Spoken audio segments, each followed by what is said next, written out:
Yeah, so now we are live, I guess.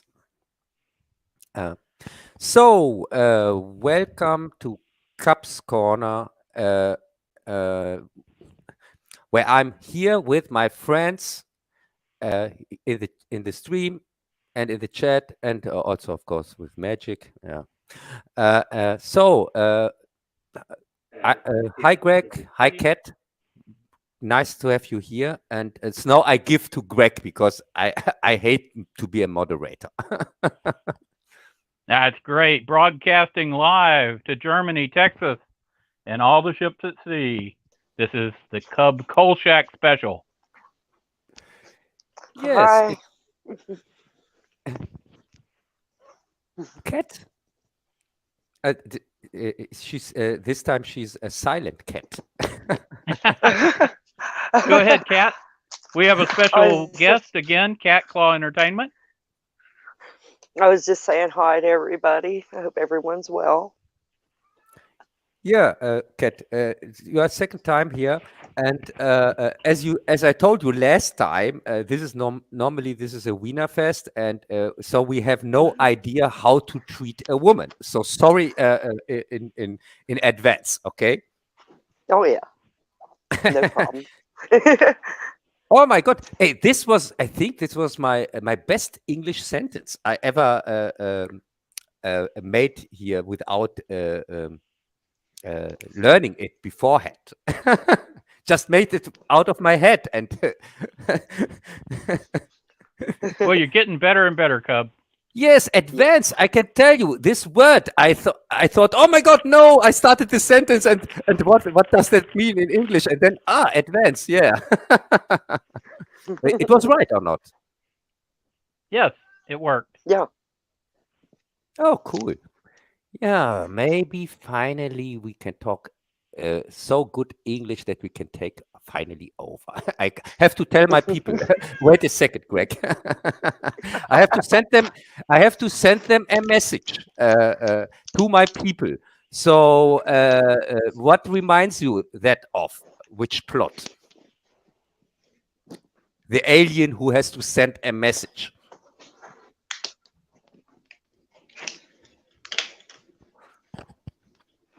Resident Alien? Yes, of course. He tries in the second season to send this stupid message or not.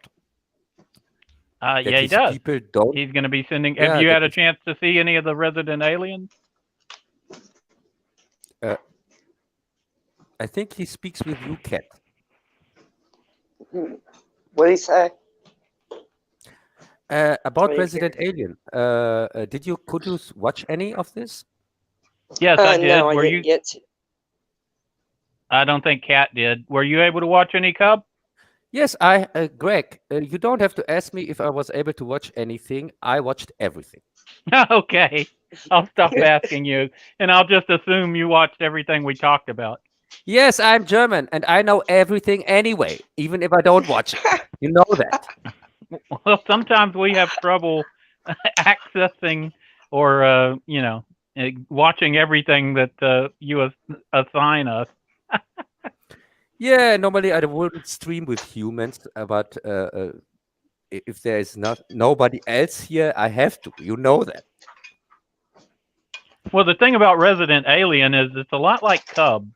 He's a stranger living in a strange land, and he holds everyone around him in basically contempt because they're not as good as him, at Yes, least in his mind. yes, and he knows everything, and everybody around him is stupid. It really reminds me completely of my situation. It reminds me of you too. It's how Cub looks at the world. That's why Cub loves the show, and actually, it's a really fun show. So I could Yes, and recommend and it. and I was wondering why you always call it a science fiction series, and I searched for the science fiction of fantasy elements, and I found it. It is because the mayor of the town is caring for his town. And I think that's the fantasy sci-fi element in this A series. politician who actually cares. Yes, yes, and also policemen who care and things like that. and I was completely baffled. I thought, oh yes, it's really a sci-fi series, a fantasy series. Well, it definitely is. Yeah. But Yeah, they I'd didn't say realize that those were the elements. Yes, yes. Actually, the sheriff and the deputy are good comedic elements in the show. They're actually well written characters who you kind of care about. They have character arcs, and they're not cardboard cutout. Yeah, and I have to tell you something that a negative thing that was really bad in Resident Alien and in Peacemaker, a similar plot line or a plot element that I really made me angry, and I that's the reason why normally I don't watch a series or something or a movie. When this element comes up, I normally don't watch that. But What is that element? no, but we can talk about it when we come to that. Let's just. But besides that, it's just one little thing. But besides that, I think the second season is okay or not. Well, to recap it slightly, our alien doctor is back on Earth after trying to escape. He had a stowaway at the end of the last season. Turns out it's the boy who can recognize his true form, and so he brings him back. The boy grabs the steering wheel, much as someone would grab the steering wheel from Greg, we have here Cub. some sound issues, and now they are gone. And now they are back again. I don't think that's me. Try muting us one. I'll mute myself first, and we'll see if No. Cat, everything okay? Yeah, I'm fine. Are you okay? We're picking up a lot of static from something. I have muted Cat It for is. I have muted her for a second just to check if the sound comes from her. Well, that's what I was going to suggest, to mute me first, but I don't hear the static right now, so it might be Cat. She was having microphone issues before the show. But it's better now. Cat, I think we have solved it or not. Okay, try and unmute her and see how it goes. No, she's already unmuted. I just muted her for a second to check if the sound comes from her. Maybe she was eating some popcorn. I'm eating a potato patty, but how did you know that I was eating, Greg? Did you just know that? we were picking up a lot of crunchy noises on the microphone, and it was like. And Cub muted you for a second, and I was thinking, you know what? Greg, I told you it's the alien that we invited here into the stream. I was thinking that sounds like crunching. I didn't want to say anything right away because sometimes I have a little snack and I'll crunch away, but I'll kind of cover the microphone. No, but no problem. It gets through. It's I can. Nightmarish because the microphone is hanging right by my mouth. So. We can change her. Anyway, that was funny. In Cat, back to our recap. So he comes back to Earth, and much as if Cub was trying to drive a spaceship, you could imagine you would grab the wheel from Cub and wrench it to the side, and that's what the kid does to our alien and crashes it into the park there at the town, which is really amazing. I mean, out of the whole Earth, he managed to crash it right into his own little town and right within walking distance, and the kid was okay. But the alien gets amnesia. There's some funny antics that go on. Later, his main purpose this season so far, it's still just a few episodes in, is to build a radio, much like E.T., and they do some E.T. jokes to phone home. The cops are on to his murder, and there's new alien powers. He climbs away from them in a kind of a Spider-Man thing and gets shot at, and then uses his powers to change their memory. Well, you go on and say what you think of the season so far, Cub. Yeah, I think the season itself. Are you there, Cub? Yes. Can you hear me or not? Cub? Damn it. Can y'all hear me? Oh God. I think we lost Cub. So, can you hear me again? Ah, damn it. Testing. Yeah, I know what I have to do.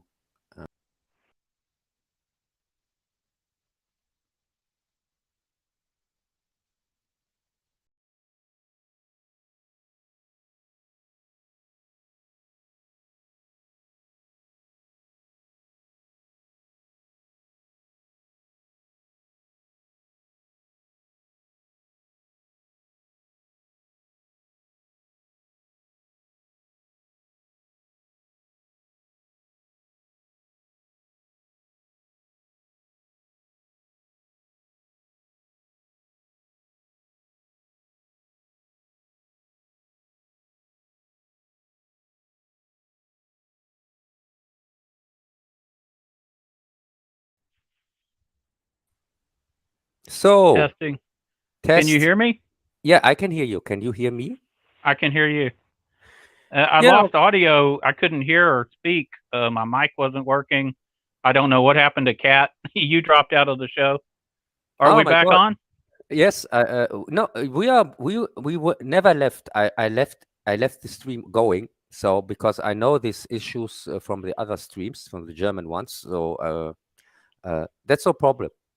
Well, hopefully Kat will just tap on her thing and come back in. Yes. It is, as I said, the link is still working. She can come in every time, and yeah, but so it's good. She hasn't seen Resident Alien anyway, so we can further Okay, talk so about it. I was in the middle of my recap when everything crashed on us. And basically, the cops are onto them. We've got new alien powers, mind control, and shape shifting. And I'll throw it over to you and see what you have to say about this season. Yes, as I said, it's okay. I think the main thing with this season, the main driving plot, is his messaging to his planet, because he tells his tells the woman that his alien friends are coming because he couldn't finish his mission. So his alien friends are coming and destroying the world anyway, and tries to protect her in a bunker. But she says, no, I don't want to lose everybody else here on this planet. And she makes him that he figures something else out, how to save the people. And so he comes up with the plan that he can send a message like ET and tell them not to come. But the problem is that are we sure that he really can really do that? Tell them not to come? I'm not sure. Yeah, because sometimes, as at first, I thought he came up with this. I sent them a message and tell them not to come, and it sounded fake when he said that. The first time he mentions that, here in the first episode of the second season or whatever, and but then it looked like, for example, in the episode today and yesterday, the last one, we are at the 5th episode, by the way. I think, or yes, I think the 5th or not. Right. All I saw the latest one was the 4th. The 4th? It might be up to 5 by now. I've been a little busy. Yeah. So it's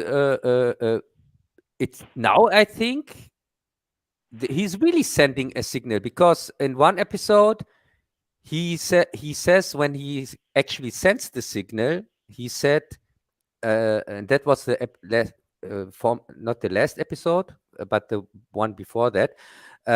He said he's going to tell them just to come in 50 years so that this woman can survive. Did you see that also, Greg? No, I didn't see that yet. Which one? Where he said, where he sets up the signal. Oh, yeah. Okay. where he built the bomb shelter and he wanted her to survive. That's the whole reason why he was building the radio. Yes, and he builds the radio and then sends the signal. That was not even in the last episode, in the one before that even. I think I missed that part. No, I but might have had a. It was right around my birthday, and I think I had a buzz. No, Greg, So. you were right. There are just 4 episodes. I'm talking about the 3rd episode. You were talking about the 6th episode, which hadn't happened yet. You're looking into the future. I can't see future episodes. No. He Hey, is Cat. he is sending the signal, and then he says during sending it, he says that this signal says to his people that they don't come now. They come in 50 years, and then the woman distracts the message. Haven't you seen that? Yes, I did see it. Yeah, but I had a buzz. It was my birthday, and I had a buzz, and I wasn't taking notes. I didn't know there'd be a test. Yeah, it's every time a test when you are streaming with a German. You know that. Yes, I know. It's a long, like 4-hour grueling test. Yes. So I see Cat's back. Yeah, Cat, nice you are back. And now she tells him not 50 years, and he tells her, now we just have 50 days. And now we are at the same point, like at the beginning. He has to come up with something, with another idea. And the last thing we saw is that he receives a message from his planet. And that's where this 4th episode ends. But so what do you think the message is going to be? No, we already know what the message is. It's a number in New York. A telephone number in New York. Yeah, but what do you think it's going to entail? What do you think it's going to imply? Where do you think the story is going to go? I have really no idea. Because, as I said, the whole story of this 2nd season is kind of this message. And I don't know how they want to continue, because there are just two possible things that can happen. He sends the message and saves the planet, which would be boring, or he can't send the message, and they just have these 50 days and go with that into the 3rd season. Well, I mean, even if he sends a message, just because you send an agent to a world to destroy it, and that agent gets compromised and decides he doesn't want to, that doesn't mean that you're necessarily going to change planetary policy on the extinction of another race just because, one person or one individual tells you shouldn't do it. I have no idea. It's an alien race. Maybe he has the power to do that or not. And also, yes, that's true. It is an alien, so it's beyond our normal comprehension. And also, this is a comedy show, and I don't think we should judge it too hard on the logic or something like that when it comes to these things. Of course, they want to keep the plot going, that we get this situation comedy where he is kind of analyzing the humans. And in this season, we get much more of these analyzing stuff, which is not meant to be so funny. It's meant to be more serious. I have the feeling, or don't you? Well, it's a comedy series, so there are serious aspects to it, but most situations end up with a comedic undertone.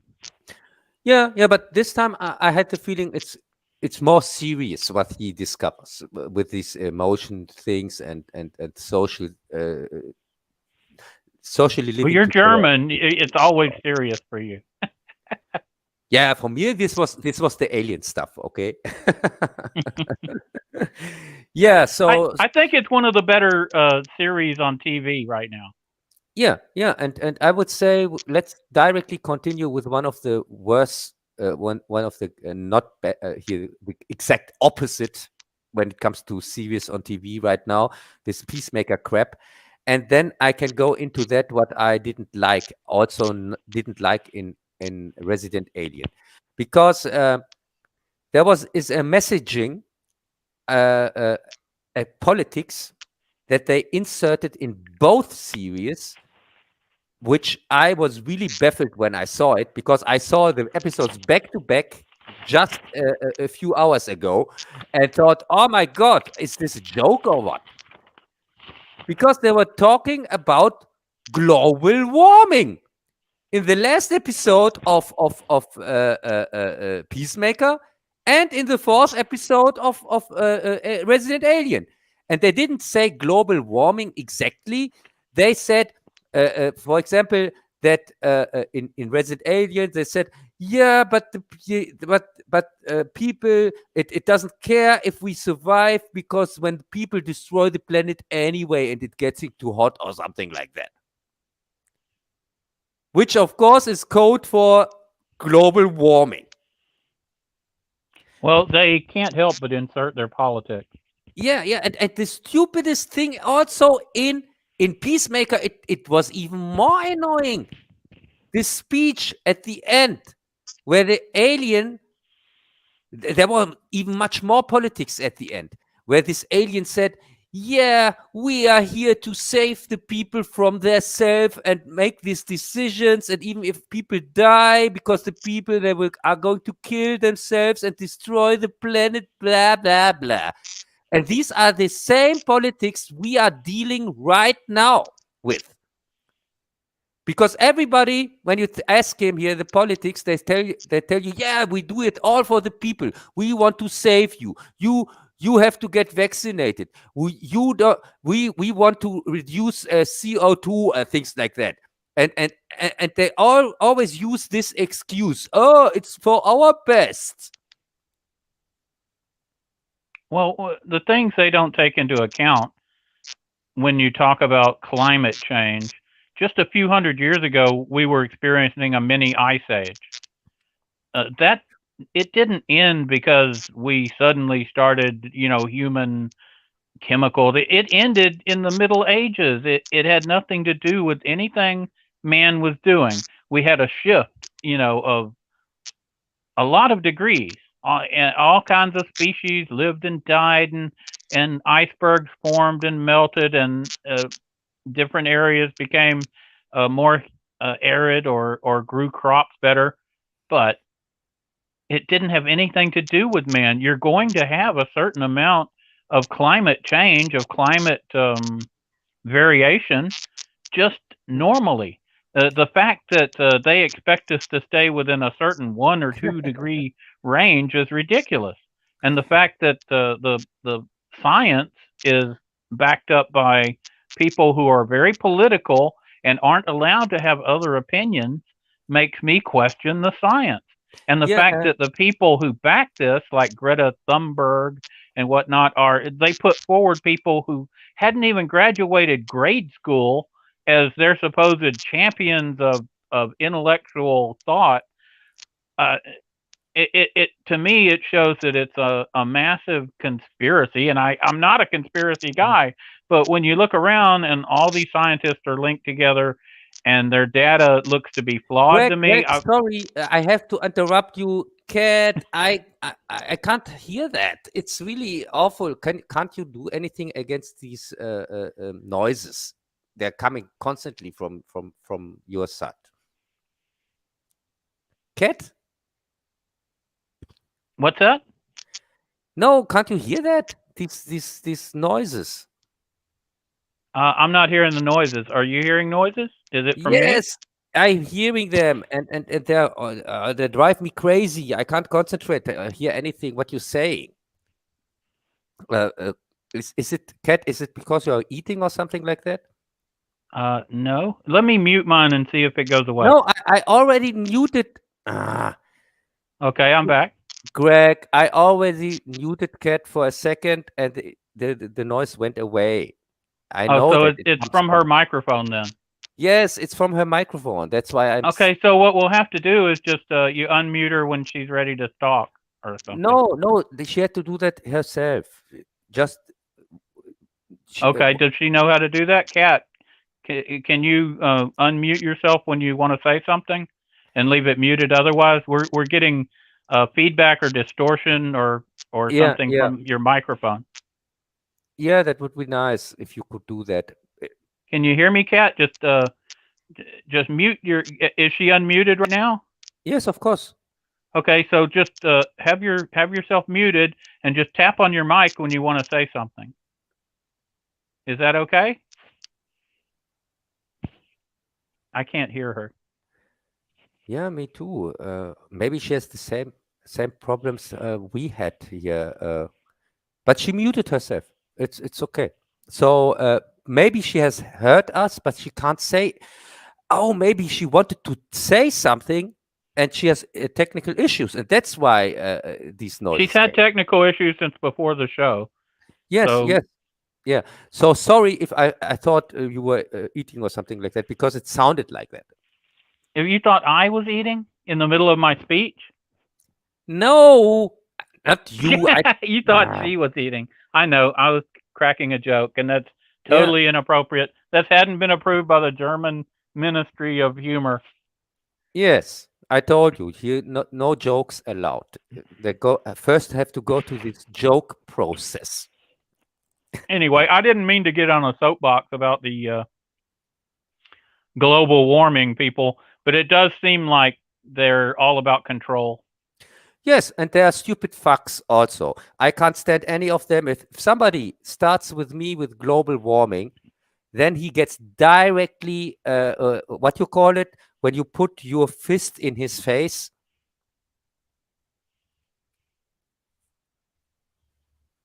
Greg? Yeah, I was gonna respond to Kat in the chat. Well, I'll just talk to her. Just when you want to say something, just unmute yourself and make it quick, Kat.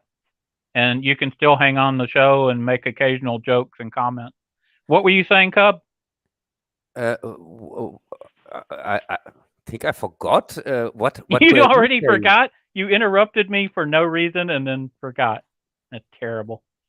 I even forgot that I interrupted you. Anyway, your point was that both Peacemaker and Resident Alien had inserted the global warming or climate change thing. Man, it gets inserted in everything. It's like a requirement. It's like they have to insert it. Yeah, and Peacemaker is crap anyway, so I didn't care. But Peacemaker was so full of these politics with also other things. In Resident Alien, it was just this little thing that really nagged me. But most of the season was okay, and I just thought, can't you leave that out? Because the series itself, it's still entertaining. But also another thing is this music choices they sometimes had. I think they go have too much of it because in every episode you have at least 2 or 3 songs and which have to mean something, and I think they are overdoing that a little bit. Yeah, they're definitely overdoing it. Yeah, and it's a minor thing, but let's see how I'm going to watch the end, of course, and let's see how this season ends. I'm pretty sure it's the quality stays okay. I have a good feeling with it. But with Peacemaker, I don't see any chance that this crap is going to get any better. First off, what do you think about Peacemaker? Okay, we'll see.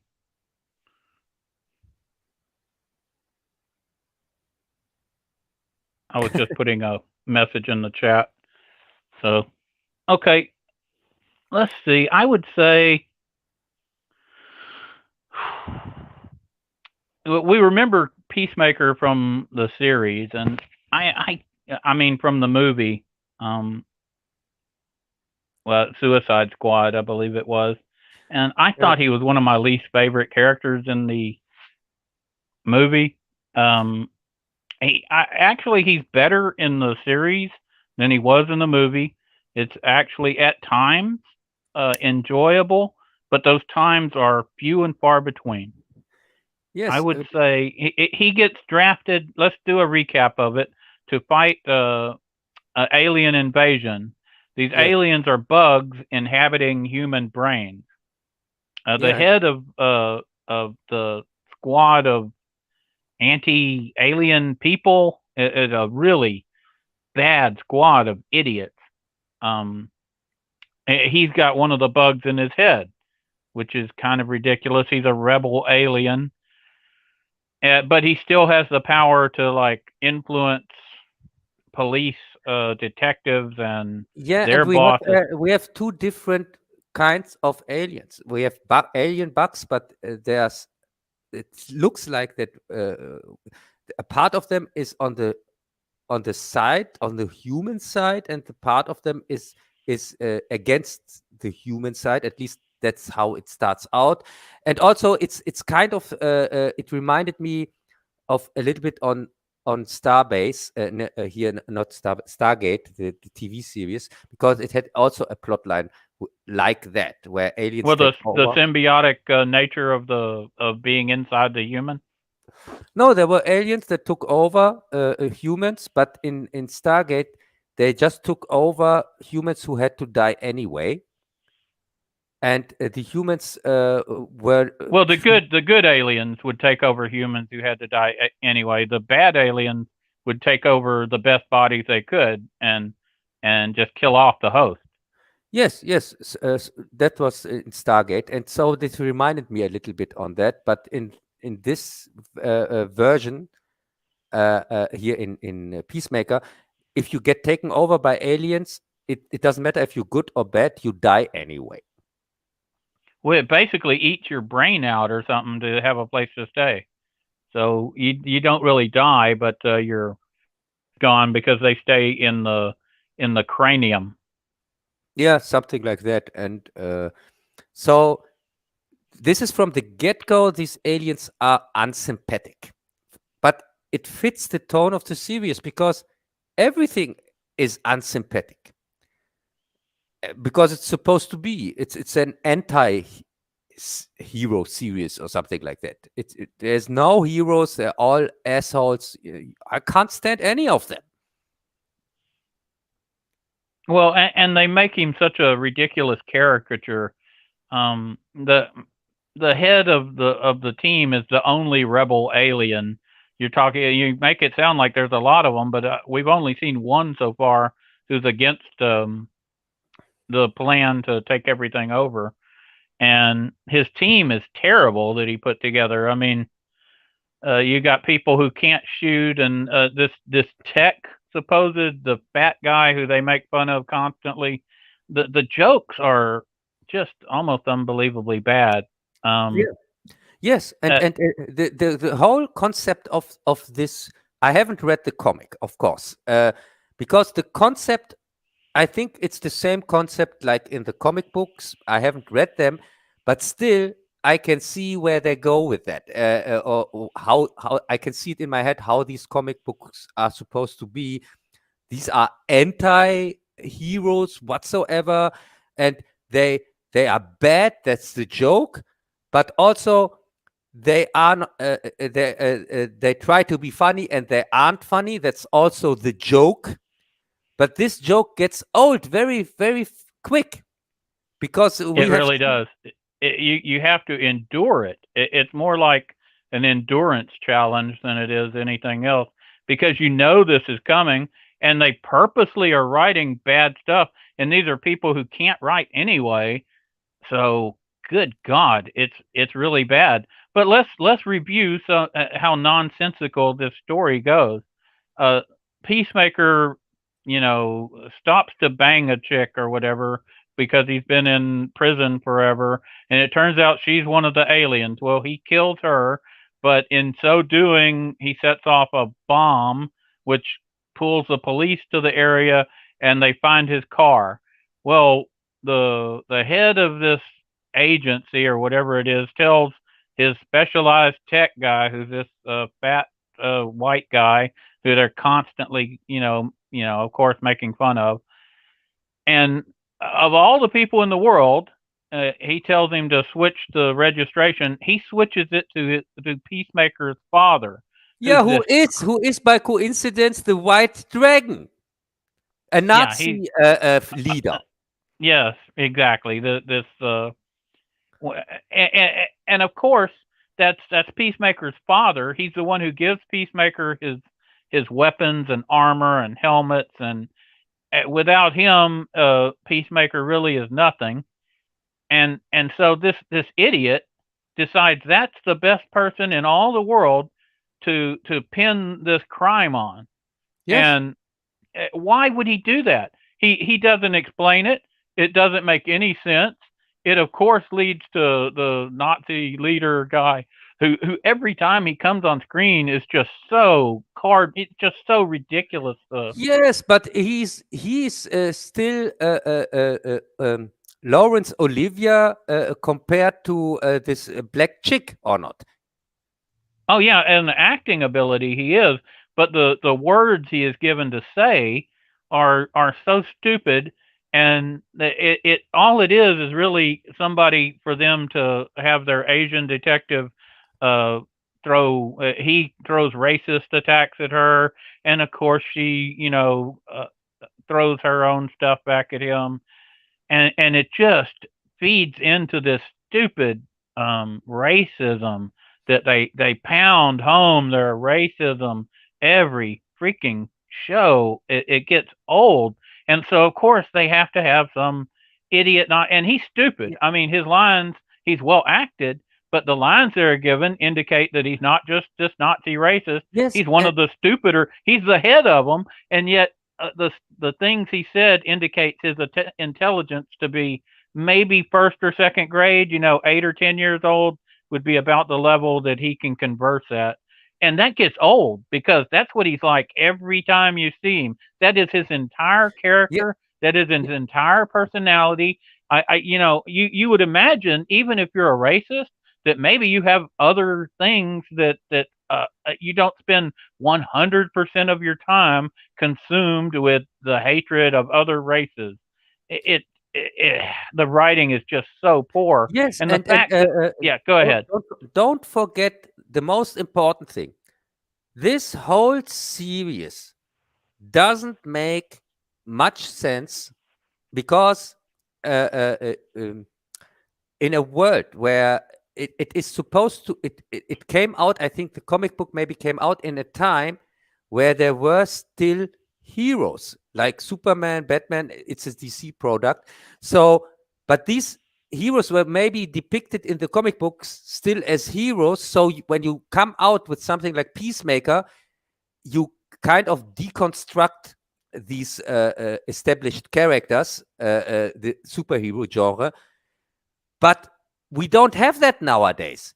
Nowadays, every superhero like Superman and Batman and so on is deconstructed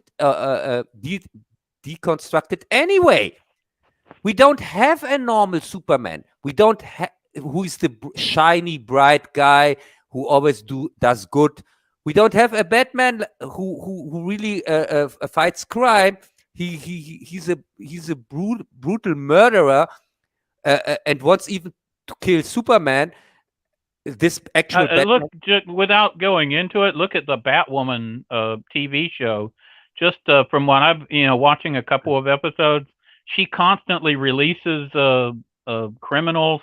If you're gay or whatever, you can get away with murder, and she doesn't even try to apprehend you. Yes.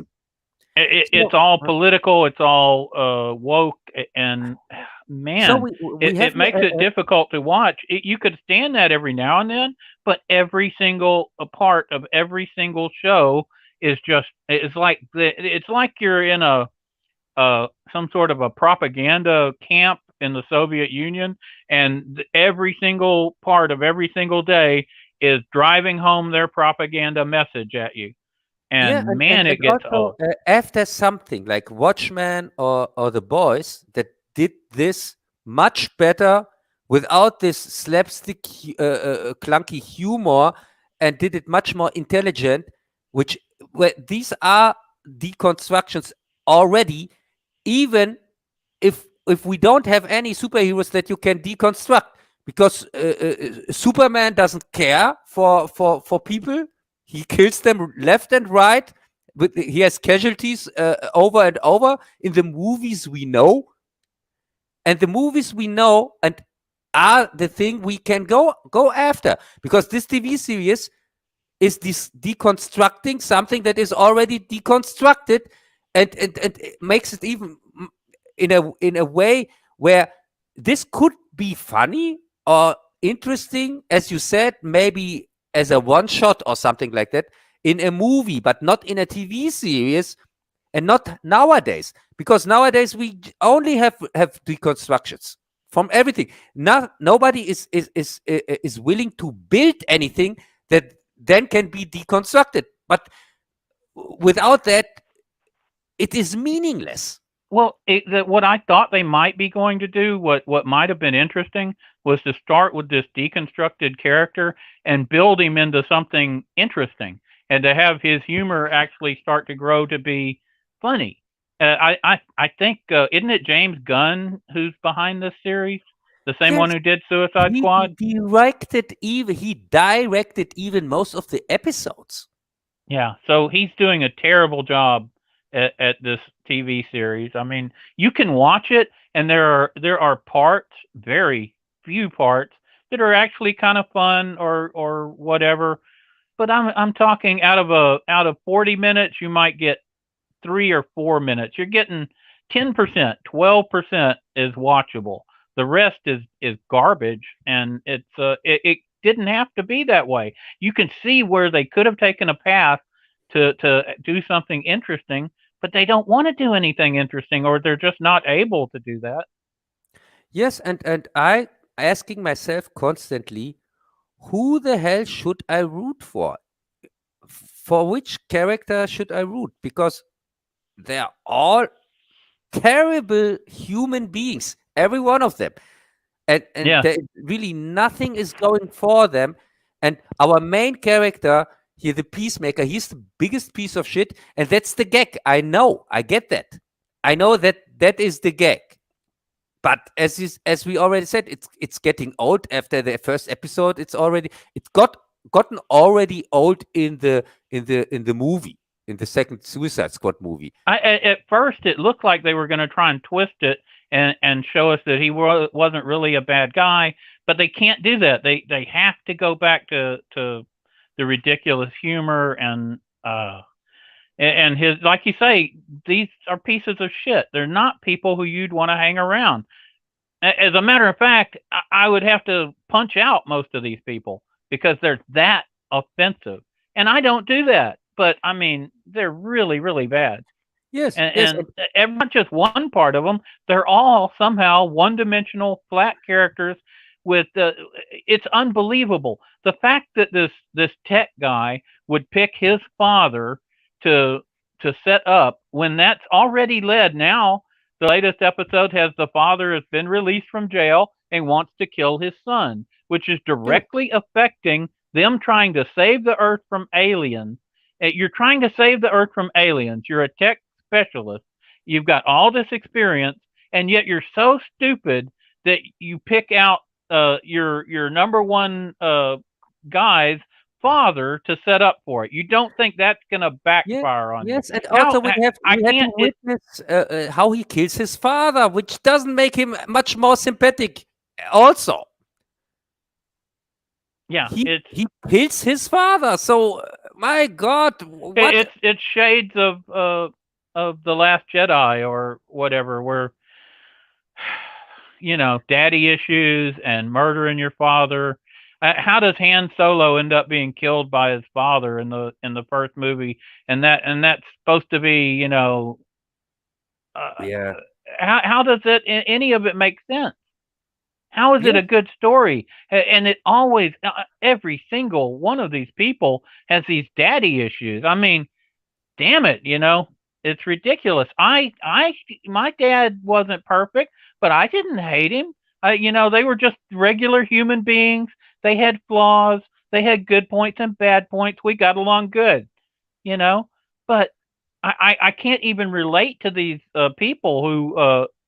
It's like they don't understand that their parents are just people trying to do the best they could. That's how just about all the parents Yeah, are. but They're just you people. didn't, They had Greg, kids. Greg, you didn't mention the most important thing in this TV series: the diversity. The diversity.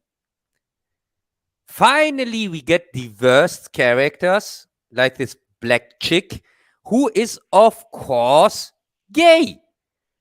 And we constantly Not can only is watch. she gay, but how can you like her when she's also a traitor? Peacemaker lets her in, tries to be a nice guy. Now, this is a guy who's raised by this virulent racist, and yet he lets her into his house. He's trying to be nice to her, and she plants, evidence against him because her mom is, of course, Amanda evil. Wallace. Yeah, Amanda Wallace, yeah. right. And she even though she's a fully grown woman, she does whatever her mommy tells her to, even though she's fighting an alien invasion. And if she sets this guy up, it could cause the entire planet to be destroyed. Yes, and Well, her please mommy tell wants her me, to do this, so and so please she tell me she her. commits treason against her nation, her friend, her job because her mommy wants her to do it. Does that make any sense to you? Yeah, and please tell me what are exactly her abilities. Why the hell is she even there? She's overweight. She can't fight. She is stupid She as has fuck. zero technical ability. She has zero field experience. She's terrible at everything she does.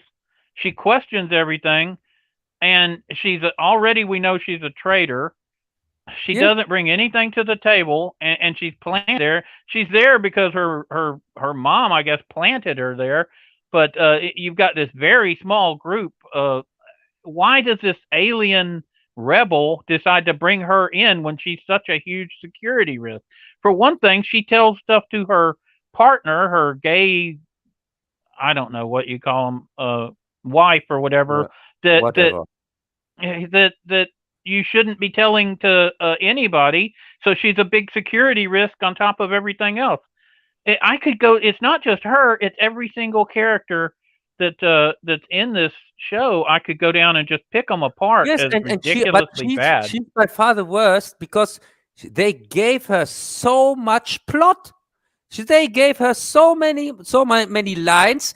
She's constantly with everything that is going on involved, and I had constantly the feeling, oh my god, this is the most uninteresting characters now. But now they want to make her interesting by inserting her in every little thing, every problem, everything. She has to be there. She's also the one. Don't forget, she's the one that suggests to this friend of Peacemaker that he should kill his father in the prison. Yeah, that's right. Yeah, but how can anybody think that they can get away with that? And okay, Peacemaker is stupid, but he's not that stupid. He knows exactly when his father And he's is very killed in violent. prison. He would definitely kill you for that. Yes, he would kill everybody. So why risk that? It doesn't make any sense. Nothing makes any sense what is going on there. No, nothing makes sense in it. Maybe that's the point. Maybe we're missing the point, and this is all supposed to be hilarious. But if you go into this thing, looking for any type of logic, you're out of luck. Yeah, and let's talk about There's some okay action and some funny scenes, but they're very few and far between. no, but let's talk about the biggest logic point here. So we have these aliens, and these aliens, they are these good ones, and a good one, and all the other ones are bad ones, supposedly. But then they say, no, we are not bad. We want to save the humans by taking them over, a few of them, and make the decisions they can't, the hard decisions they can't make themselves. That's what she was saying. And the thing is, they said we are fleeing from a dying planet or something like that, and your environment here on Earth is where we can live because you have your water and whatsoever. But it's not true. They can't live on Earth because they can't eat the Earth stuff. They have to bring their galaxic cow with them. Isn't it convenient that these people who are aliens who know everything on how to save a planet, their planet is dying? You know, maybe they don't know exactly what they're doing any more than these climate change people know what they're doing. Yeah, but Greg, what I can't understand is, so they say the Earth is a place where they can live. But if you have a place where you can't eat, you can't live there, because to eat is also part of living. Oh, that's right. They have to have their special food.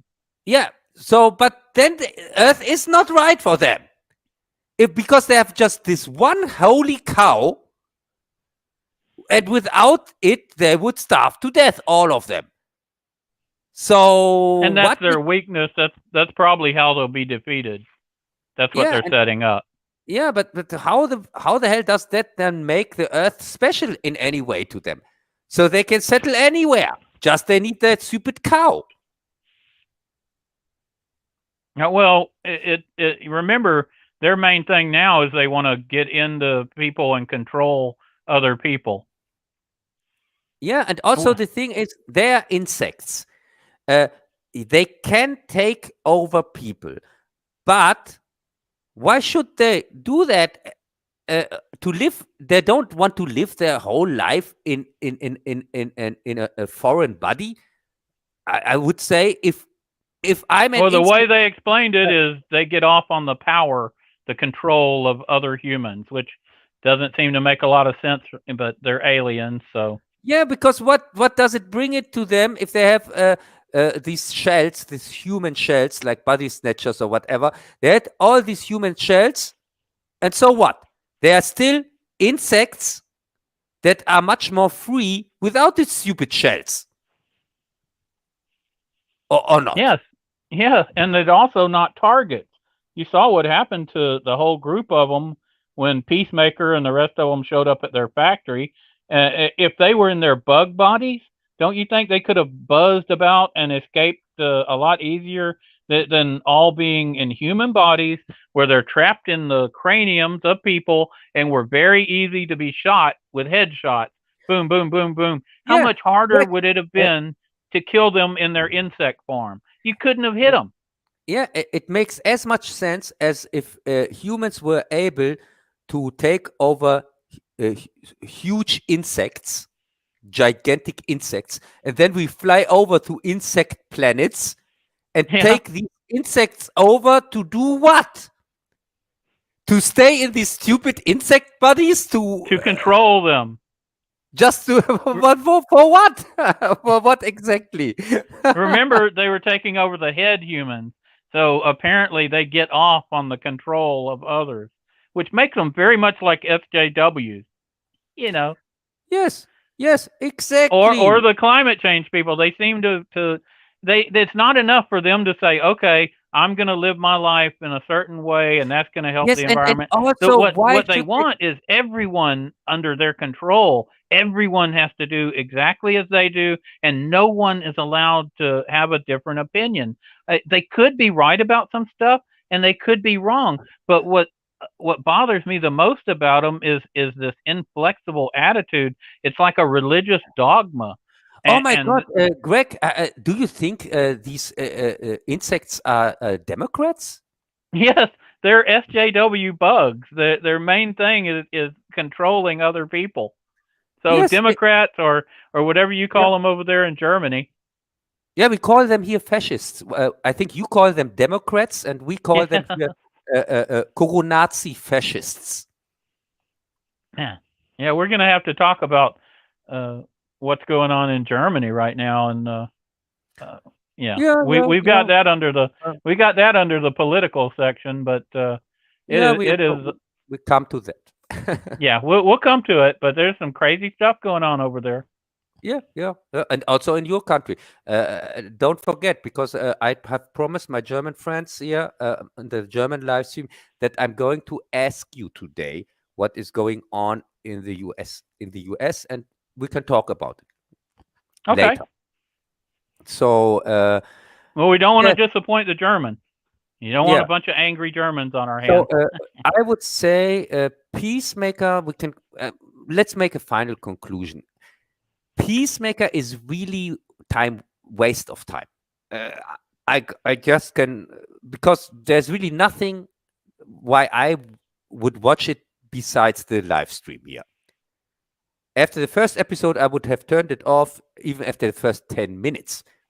After I've seen this fat fuck here, this black woman with this girl with her girlfriend, I completely was done. I thought, oh my god, that can be this is going to be a ride, because I hate this diverse inserted stuff for no reason. Well, I don't care who people sleep with. It didn't matter to me. She can have a girlfriend if it's well written. But if they just jam it in there and oh my God, But it she's such a wasn't well badly written. written. It Yeah, it's wasn't. such a badly written character. They're all so badly written that it's just one more thing on top of it because it doesn't make sense. None of the others really have any kind of a close personal relationship. And that's the kind of person that you would have to have in a group like that, fighting in an alien invasion because of security risk. So it doesn't make sense for her to have a steady, any kind, whether it's a guy or a girl or whatever. You really can't have that going on if you're in this type of a very secret, very important. It's only like 5 or 6 people in this group, and they're supposed to save the Earth from this alien invasion. There's really no time to be messing with your girlfriend. You know what I mean? Yes. It doesn't make sense to have in this team. It doesn't make sense to have any So if it doesn't make relations sense, at all. and so in this case, it doesn't make sense that they're jamming it in there, and then okay, they're jamming it in there because they want her to be a lesbian because this is a current day, and at that point, yeah, it does bother me. Not because she's a lesbian. I really don't care. I'd prefer not to hear about anybody's love life. I don't really want to hear about it nowadays, especially. I didn't want to hear about it much before, unless it's a romantic movie or something. It just it ruins the entire thing if it's not well Yeah, handled. but and also, why do we have to witness this stupid gay relationship the whole season over and over again? But a normal relationship, between a woman and a man, we are not allowed to see that anymore. Yeah. If Well, we see something, then it has to be some stupid shit like this relationship, and this is a thing. But we come to that if because women and men have any kind of relationship, it's antagonistic. You know, yeah, it's hard yes, enough to yes, find anybody in the world, yes, and if you find somebody, a lot of times you got to make yeah. things work. And And if you can laugh at things together and have somebody there to help you out, that's what life's about. And they've totally lost they've lost their minds. And I can't explain it. I can explain it. I could explain it. It's politics. yeah, look, Intersectional feminism. If I Greg, wanted to explain it, I certainly could. I think Kat wants to say something. Okay, let's hear from Kat. Are you still hearing all that noise? Yes, I don't this hear it. noise, but this noise is goes away when you mute your mic. So if you want to Okay. say something, just unmute your mic and say something. I don't even know what topic we're on anymore. What are we talking about? Peacemaker. Peacemaker. Haven't seen it. Don't know nothing about it. Yeah, it's shit anyway. It's terrible. Yeah, haven't missed anything on that. So yeah, as I said, it's crap. Uh, I'm I don't know when a second season comes out if I even watch it, uh, because I have really no urge to. It don't care. Oh my God, Greg, we have forgotten about the worst scene ever at the end scene of Peacemaker of this first season, where the Justice League shows up. Oh, right. Go ahead with that. Oh my God! So they could just afford Aquaman and Flash, and we of course got this joke that doesn't get old at all. Aquaman is sleeping with fish. Yeah, it's so funny, and so we get also Superman and Wonder Woman, which of course are not Superman and Wonder Woman because we don't see their faces. Wonder Woman is just standing there, not saying anything, and Superman is just flying there, also not saying anything. So I think they couldn't afford all four of them. They just could afford Aquaman and Flash because nobody cares for them anyway. So they are cheap, especially Flash and Ezra Miller. Yeah, they were just there that the Peacemaker could tell them, "You are too late, fuckers," or something like that. And I'll tell you what, we can jump ahead to something that we know Kat has seen. Kat, you were able to watch the Jurassic Park and Lord of the Rings trailers, right? Yeah. Okay, so we'll get to we'll go ahead to the trailers and we'll see what Kat thinks of the Jurassic Park trailer. Jurassic World. Oh, Jurassic World. You know like what I mean. The latest, the latest Jurassic movie. Yeah. So what did you think of it, Kat? It just looks like tons of CGI to me. I don't know. It looks all right. I'd watch it to see what it's like. I don't even know if I've even seen all of those movies because I kind of got tired of it after like the second or third one. Yeah, it's a lot of the same stuff, huh? Yeah, it's pretty redundant. Yeah. This is Jurassic whatsoever number 6, and the first 3 Jurassic Park movies. The first one was good. The second one was ridiculous, but still kind of entertaining, and that's it. The rest you can completely skip. It gets worse from that on. Really, it's unwatchable crap. The third one is crap, and the Jurassic World is really bad. It's just a bad reboot. And Jurassic World Part 2, the last one, was bullshit, unwatchable again, and now the third one, they brought back the old actors from the first one. You can see that in the trailer. They brought everybody back here. Steve Guttenberg here, this here Sam Neill and Laura Dern, Captain here, who destroyed the the light speed here in Star Wars, Return of the here in this stupid Disney Wars thing. Here, Captain Purplehead, or what's that? Admiral Purplehead, or Gender Studies, or whatever. Greg? Yes, I'm here. What do you need? I was getting a beer. You got Hey, you're very needy. Greg, I need the feeling not to be alone. I'm like the Peacemaker.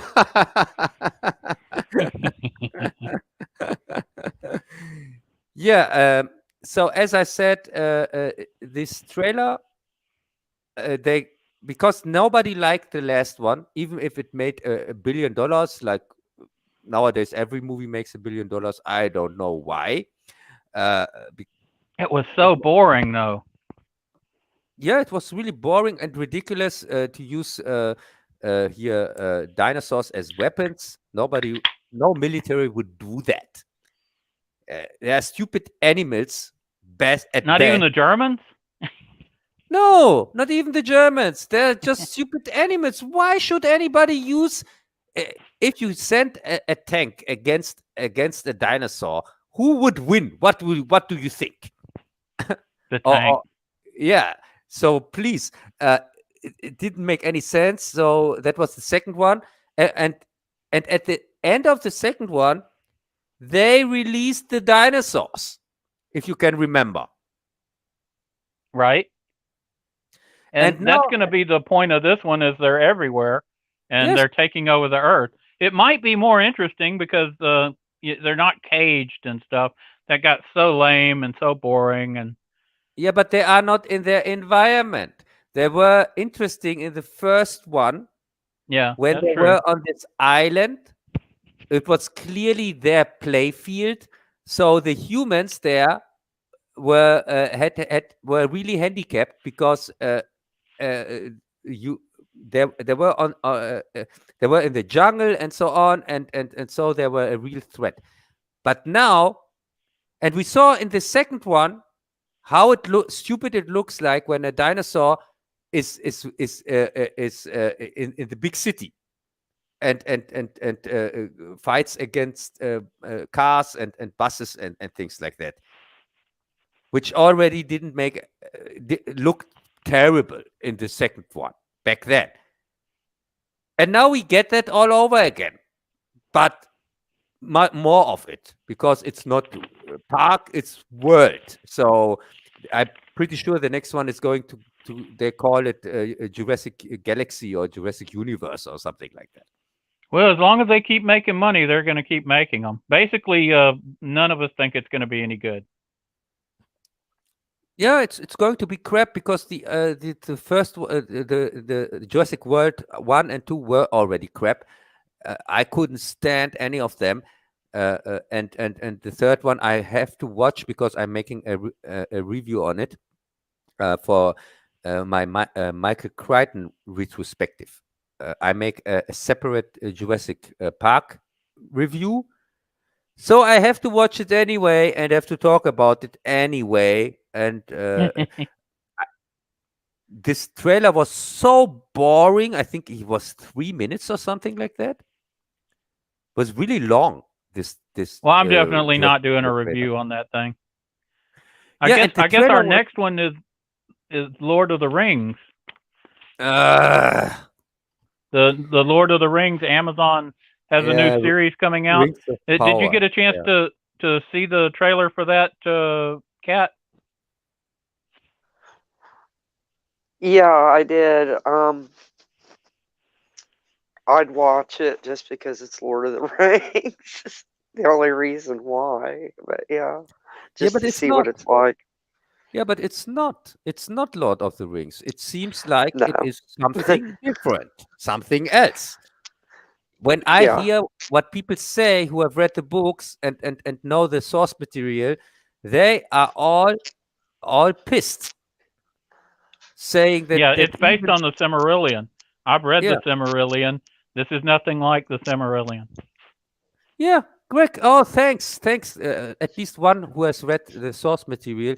So I have seen the trailer without knowing the source material, but I have read the Lord of the Rings books, and so I know them at least.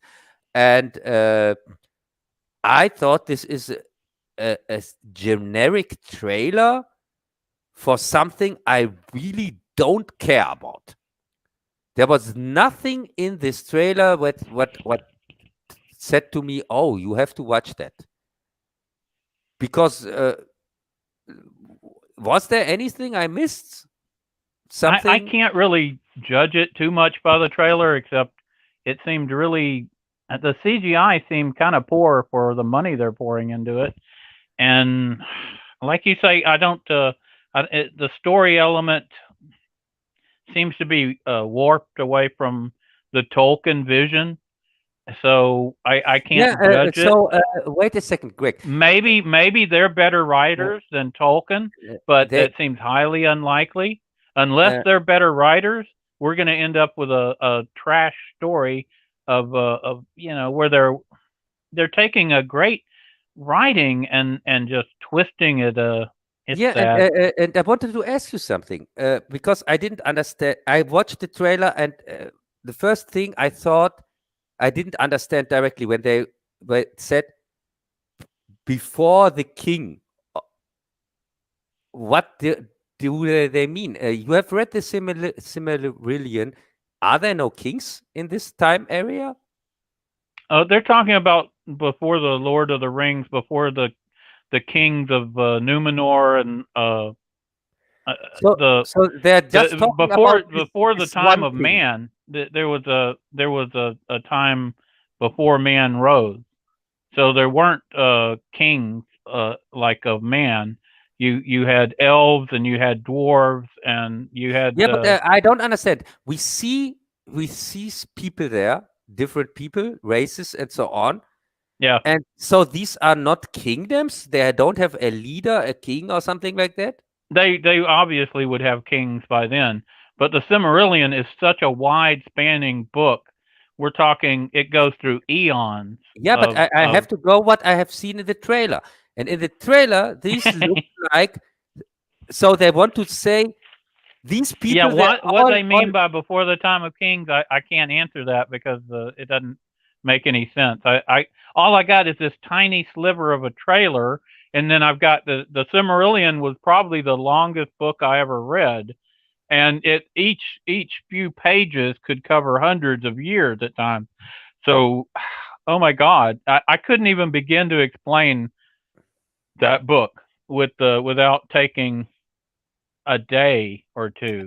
It was so complex. And, yeah, yeah, go ahead. as I said, for me, this trailer reminded me more of Game of Thrones than of Lord of the Yes, Rings. Does that yes, make they're any going sense? Game of Thrones. Yeah, I agree. That's exactly what they're doing. yeah, and Capture that Game of Thrones vibe and feel, and they're putting it in a Tolkien-esque type universe. yeah, I and wouldn't. It may be a parallel dimension to Tolkien, but it's not Tolkien. yeah, but at least we got to see much diversity there, or not? It's like when Kirk beamed over into the alternate reality. You're getting basically an alternate reality Lord of the Ring.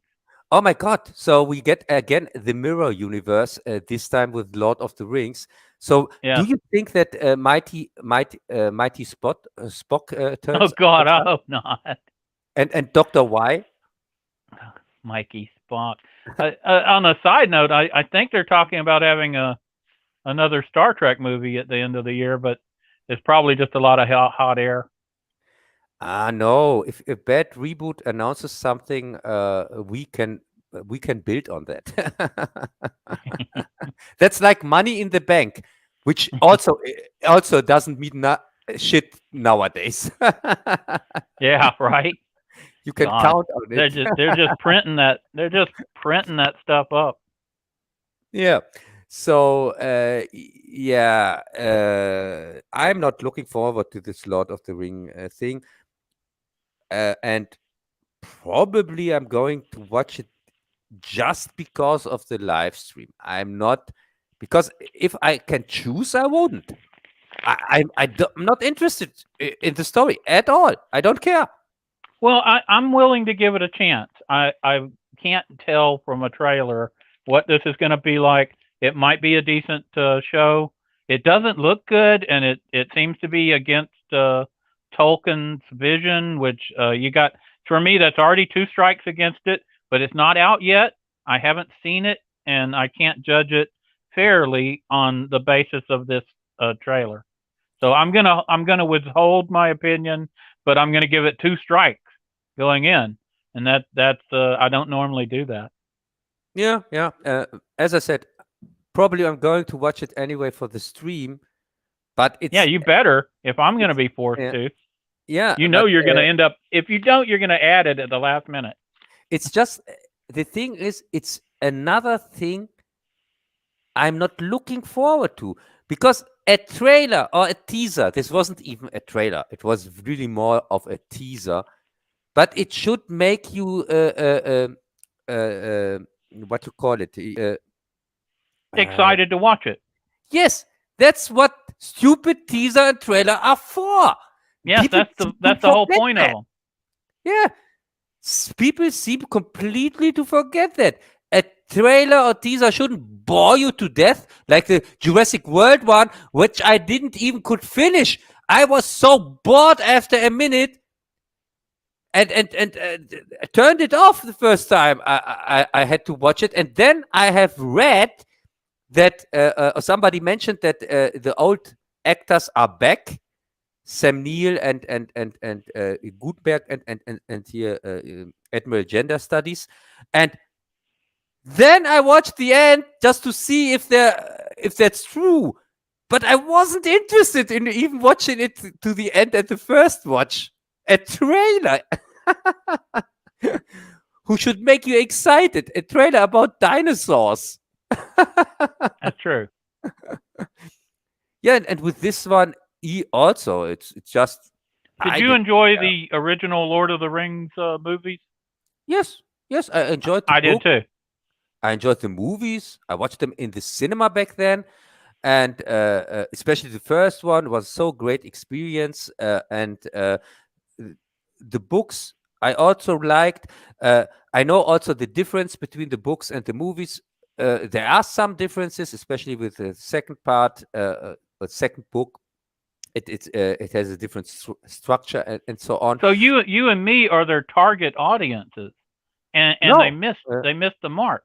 No, it seems like we are not, because it's clearly not for us. When I saw this teaser, I didn't talk to me at all, and I'm a film fan.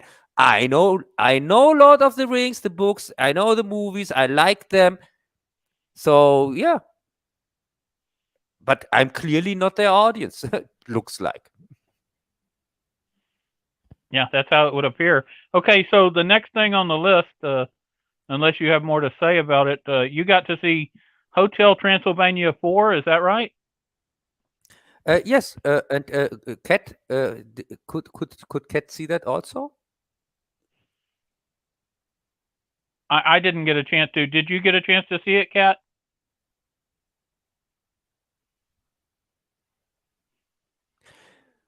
Oh, maybe she's getting a drink too. Yeah, maybe, or maybe she's not unmuting herself. Sometimes sometimes it's hard to remember. I guess she just went away for a few minutes to get something to drink, and or something like that. And so because I have to do the same thing, I have to go to the bathroom. So if you could you see that Transylvania 4? No, I was going to the ones that you couldn't see. Well, I'll go ahead. I'll talk about. I know what you did last summer. You didn't get a chance to see that. Okay, that's good, because I don't care for that at all. So I go to the bathroom. Okay, so they made a series. I know what you did last summer. The series was beautifully shot. The locations are in Hawaii, and oh my God, you have some beautiful landscape. Unfortunately, it's nonsensical. The writing is just impossible to follow. The murders, even though some of them could be cool, you usually don't see them, and they're pretty bland, which is hard to believe. They use constant flashbacks, and they combine that with this twin swapping subplot, which makes it highly confusing and actually even more boring. They have, once again, the daddy issues. It's, their dad trying to raise these twins, and I guess, doing a bad job and favoring one or the other, and good twin, bad twin, boring. For a series that's about a lot of murders, it's really poorly done. I can't recommend it at all. Cub refused to even watch it, which, I don't blame him. I would call it, as a whole, a total unwatchable gibberish. Just not worth your time. Which is sad, because at times I thought it could have been good. Hey, I know what you did last stream. Yeah, I know what you did last stream. So to sum it up, Cub, beautiful locations set in Hawaii, but nonsensical writing, bland murders, constant flashbacks, twin swapping subplot, and it was totally unwatchable gibberish that I can't recommend at all. Really? So it was not that good and interesting like a Fantasy Island. Fantasy Island was much better, as a Oh matter my of God. fact. Yeah, I'm sorry to say, it was better than this thing. So, so I know now. I know what you did last summer. You watched Fantasy Island and not this stupid series. I only made it through a few episodes of that. We weren't going to cover it again. I might go back and try and do a sample of a couple other episodes, but the first ones were so bad that it was hard to go back and watch it again, Yeah, I'm never going to go back to that. That's a promise. Are you guys still gonna be doing this for a little bit? Because I'm gonna get it. What I was that, didn't. Cat? Yeah, it's Nothing. again this noise, but You no, had it's a lot of gone static away. there. I couldn't understand you. Yeah, maybe she is in a storm. Could you And, understand what she and said? no, but Are you maybe there, she's in Cub? a storm. Yes. Hello? Can't you hear me? Ah, damn it. Ah, okay. Cub?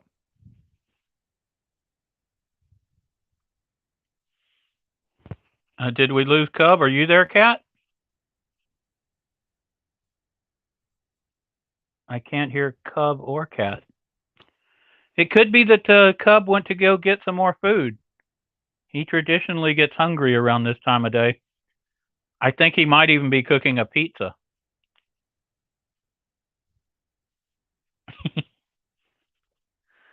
Are you there, Cat? I can't hear you. Well, I guess Cub will be coming back soon. Okay. And I guess I'll carry on without I'm here. I'm here. I'm here. I'm here. I'm here. him. Going to the next. Hey, Greg, can you hear me What? or not? Oh, I think Cub is Greg. coming back even now. Greg, can you hear me? Yes. Yeah, I can hear you, Cat. Well, I'm sorry, I didn't know. No, I know I he can was hear you. talking to me. I don't know what he said. I'm going to have to go away and come back. Hey, can you hear me or not? I can hear you. Yeah, go get that other headset out. No, they fucking left. I'm leaving. I'm done. Greg left. Cub left. I'm fucking.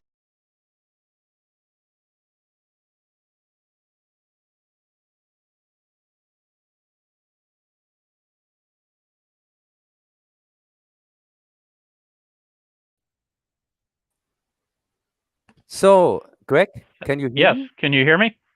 Yes, I can I hear can you. hear you again. I don't know what happened. I couldn't hear anybody, and I don't know if y'all could hear me. Yeah, it's really annoying, I can tell you. But I don't know now what's causing all these problems.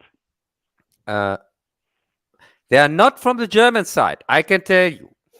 Well, it's not from Texas. We got the oil pumping good here in Houston. Yeah, okay. I also don't think it's from Texas. The only only here, what you call it, sane A poor state. cat. She's having to fight that microphone issue. Maybe I can help her Yeah. get another headset or something. I'll talk to her about it after the show. Yes, and yeah, Jess also fights with the microphone issues. He still hasn't got his new headphone, and I hope it comes in time because Oh, who, Jez? yeah, I hope it comes in time so that we have a stream on Wednesday. Yeah, that'd be nice. I hope we see Brent again soon. We haven't seen him in a while. Yeah, I I think don't know. he's very busy, but I don't know. I have to. I didn't talk to him. You think he's just very busy? I don't know. I have no Uh, idea. Nobody um, tells me shit. I'm here in Germany. I get at the last one. I'm the last one who gets the news here. You know that. right? Like the mushrooms here. Okay, so Yeah. we were trying to go on with the show here, and the next thing on the list, you'd got a chance to see Hotel Transylvania 4, and you were gonna. I didn't get to see it, or Adam's Family 2, but I thought we'd go through a couple of the movies that you had a chance to see, and Yeah. we Okay. didn't. And Okay. I can just bounce and listen to what you have to say. So the first one's Hotel Transylvania 4. What did you think about it, Cub?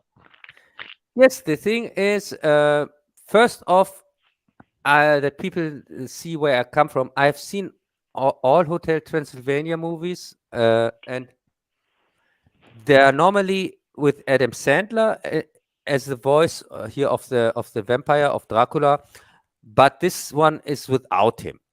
That people know what we're talking about, and so I'm not an Adam Sandler fan, but Hotel Transylvania, I kind of thought they were okay. I didn't hate them. The first one was okay, and also the second one, but the third one was complete crap. And now the fourth one, and this is the surprising thing why I even bring this up. The fourth one was okay. I can't believe what I'm saying because it's not terrible. The third one So it was, actually improved? yes, it improved. Something impossible happened. That's weird. Yes, because the fourth installation here in a franchise, you would say, "Oh my God, this car has to be crap," but no, it was better than the third one, and we have here the same effect like with Scream, where Scream Part 4 is much better than Part 3. And yeah, so for the story itself, Dracula, here the main character, he wants to give the hotel. He has now a girlfriend from Part 3, and wants to give the hotel to his daughter. And his daughter is married to a normal human. And in the last second, he decides not to give it to his daughter because he didn't trust the abilities of this human, because he's not a monster. And so he makes up some rules like I can't give the hotel to a non-human. So his son-in-law, I think you call it, the man of the daughter. His son-in-law decides to make himself a monster with a thing, with a machine, and by accident he gets a monster, but the other monsters get human. So that's why it's called Transformania. And to reverse this effect, because of course the machine that does that breaks, and so they have to get a new crystal, and so they get on an adventure to get this crystal that Dracula can keep its secret that he has changed into a human. and yeah, that's the plot kind of. So, but as I said, it's nice. It is it's not annoying at all. You can watch it. It's not the best movie ever made, but as I said, it's not offensive. It's not terrible or something like that. It's okay. Well, it's something that you can actually almost recommend then. Yeah, as I said, I give it a not terrible.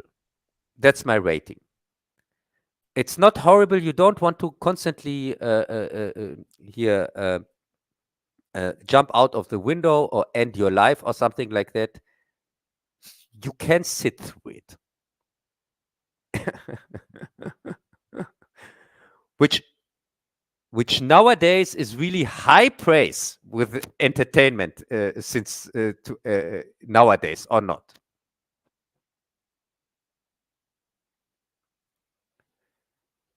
Oh my God, I'm on my own. Looks like. I hope everything is. Can you Great. hear me? Yes, of course. Can you hear me? It muted me for a second. I don't know what happened. Yeah, because you are not speaking German. This is automatic All here in right. the stream. When people talk too much in this other stupid language, then it mutes the people.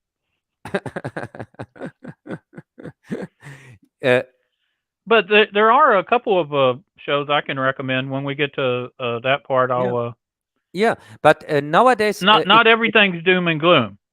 yeah, but nowadays when I say it's not terrible, this is kind of a high recommendation for entertainment nowadays. It's really it's the best it can get for 22 for the standard that is set since 2016, when entertainment completely went over the rail. uh, it's really not terrible. It's a very good rating. That's true. It's Yeah, sad, but there are some things we can recommend now and then.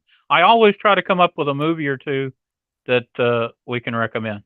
A lot of times, Cub refuses to watch them, but that's not my fault. yeah, but a thing what doesn't get this high of a rating is Adam's Family 2. Uh, because as I said, Hotel Transylvania is not terrible. You can watch it, but Adam's Family 2 is terrible. I couldn't stand it. I can't stand these new versions of the Addams Family anyway. But the first one would get the same rating. It is not terrible. It's watchable for one time, but I would never watch it again. But it's not right out terrible. But the second one is right out terrible. I can't recommend it at all. It is. There's an upcoming review from me anyway this year, because we get this year a Wednesday show. Did you know that? No, I didn't know that. Yes, and it's from Tim Burton himself. He is making a show, an Addams Family show with Wednesday as main character, and the show is called Wednesday. And it's I think it's a real life. It's not animated or CGI or something like that. I'm pretty sure it's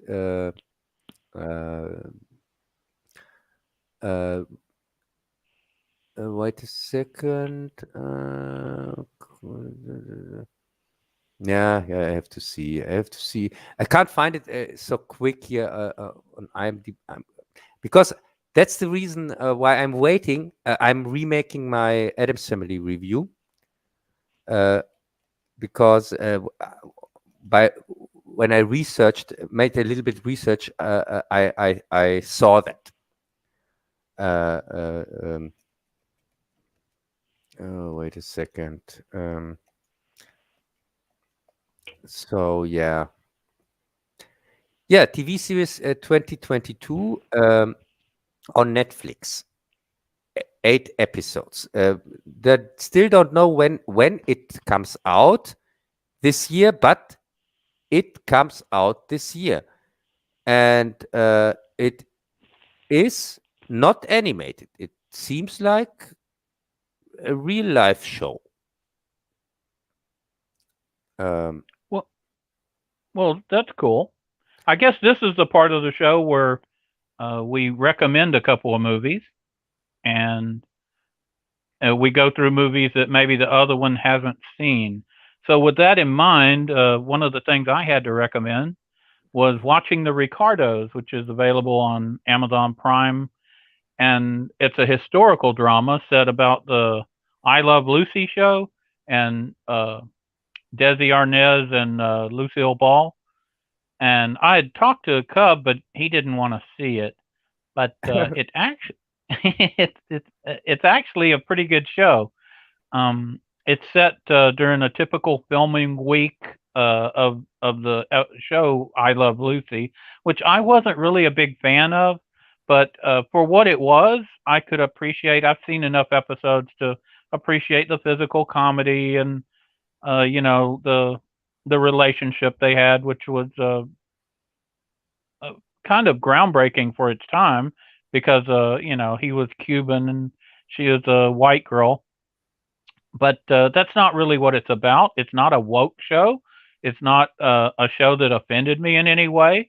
During the week that this is going on, based on actual events, she had been apparently had signed a card to be a member of the Communist Party, and you've got even though she wasn't really a communist, she had signed this card way back when, and they had dug that up, the House Un-American Activities Committee, and so she was going to be outed, and this is the week during which all that went on, and I thought it was well produced, well acted, um, well written. It was easy to watch. It was interesting. I didn't turn it off.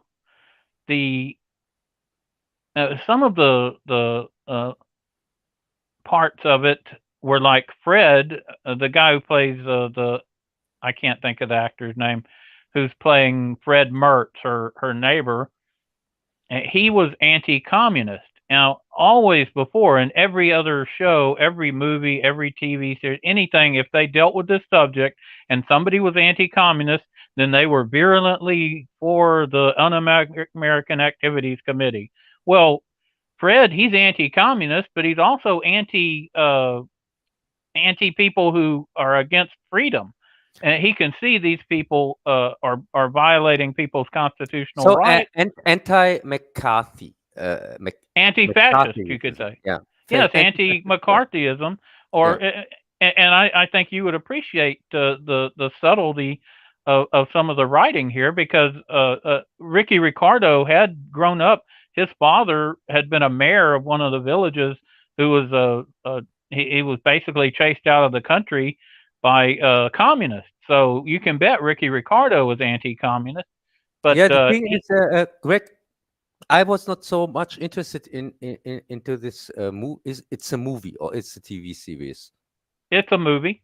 It's a movie because I haven't seen the I Love Lucy show, and I'm not into this kind of entertainment in general. So I was not excited at all to see it, and I had so much stuff to Well, watch. I'm not blaming you for it. Yeah. I mean, you No, didn't that's the have reason why I didn't watch it, but not because I believe you. It sounds interesting, and I'm pretty sure people who are into this kind of stuff. If you had seen the Lucy show or were interested in it, I think what would be a really good movie would be Lucille Ball after the I Love Lucy show in the '60s.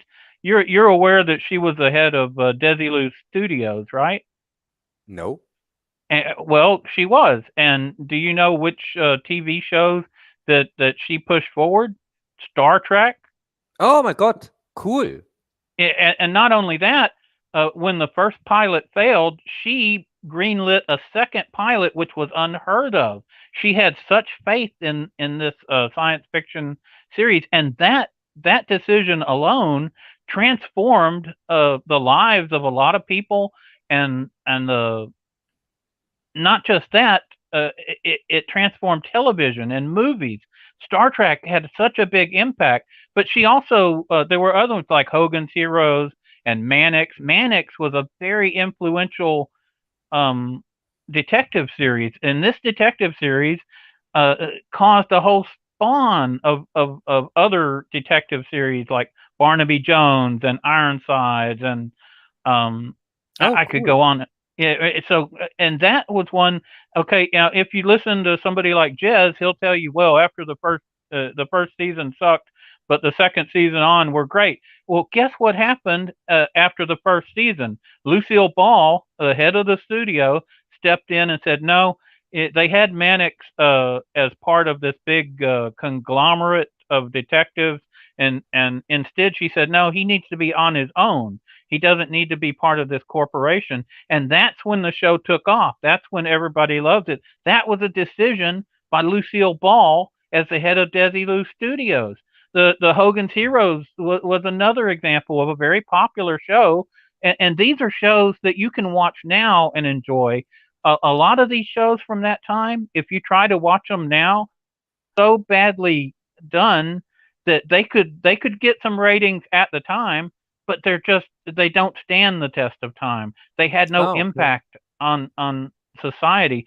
So when I look at this, Lucille Ball, yeah, I find her interesting, not as this comedic actress. I thought she was kind of lame as that, but as a head of a studio and a woman at that. I mean, they make like, oh, women had no power. Women had tremendous power, and Yeah, and she but was she as successful as Catherine Kennedy? How as many successful, franchises could she destroy in her lifetime? right? Well, I'm just saying, if you are at all interested in Lucille Ball as a individual, that this is the only movie, not just the best, is the only movie that touches at all the Lucille Ball, who you can see. She's helping to produce and Yeah, control. Greg, the really sad thing is we had some really strong women behind the scenes back then, like your Lucy or Ball, and also like the woman who made Doctor Who possible, if you can remember.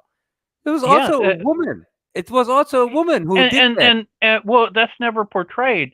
And there was a really good part of the movie where they have this young woman who's like, she's going after Lucy because she's not feminist enough, and oh, why, whenever you're on the show, you're just doing what your husband wants, and she puts her down in a way that the woman of that time would have done. She's like, you're young, you don't Yeah, understand things. It's not your place to criticize what I'm doing. You don't even understand what I'm doing. And it sounded exactly like what they would have said back then. They were strong, and they could have put yeah, these and the shame is nowadays we have these fake strong women, and we don't have normally we don't have to. We don't need these fake so-called strong no, women. but if you would have met somebody like her, and when I was very young, I did meet women like that, and you could see it, and there was a resonance to what I knew to be true that came across in that movie. If you do watch the movie, and if you even watch one episode of I Love Lucy to get kind of a feel for what it's talking about, yeah, yeah, I think this is a historical drama that actually does a great job. Oh, So I okay. can recommend watching the Ricardos. I think eventually Cub will see it, maybe 30 years from now, but he will eventually see it. Yeah, maybe I give it a watch. But as I said, because I haven't seen Yeah, these if you hadn't previous, seen the series, yeah, there'd be no reason, and you weren't even aware of Lucille Ball's later accomplishments. Yeah, Plus, yeah, why would you even think they would do some great job with this? I went into it thinking, oh, they're going to butcher, you know, this deal, and it's going to be bad. But I gave it a chance, and it was good, and I can recommend it. I'm giving it, four out of five. yeah. Exactly like this Doctor Who special back then, where where I got the information that the first Doctor Who episode was directed by a woman, and also the whole show was greenlit by a woman, and I It would didn't have know been that. it would have been interesting to see what Cat Claw had to say about all this, but we lost her. Yeah, yeah, but she has 7 lives. You know that. I know. Well, we'll get her set up to, it's terrible when you lose your microphones or Yeah, people steal and them or something. also I just wanted to go quick through Adam's Family too. Right, that's the next Adam's one. Is Boogaloo. Adam's Family too. Yeah, because I said I'm going to make a new review on Adam's Family uh, because of this Wednesday series, and so that's the reason why I had to watch this one anyway. And but I don't know when the series comes out, so I put it in December, so to play it safe. And this movie is about Wednesday Adams. Somebody comes to the Adams and tells them they are Wednesday is not her daughter. She was confused here in the clinic after birth with another child. Oh, they swapped her out, huh? Swapped her out, and also they even present genetic proof of that. And that is because Wednesday she had a school project where she showed that she is a real scientist, and uh, another scientist saw that, and because of her abilities, he made up all this whole plot that he can pretend she is his daughter. And yeah, it's as ridiculous as it sounds, but this is not It even does the sound reason. ridiculous. Yeah, but it's not even the reason why I can't stand this movie. The reason why I can't stand it is it has completely the wrong tone. These are not the Adams at all. This is a non-stop slapstick roller coaster, which is generic.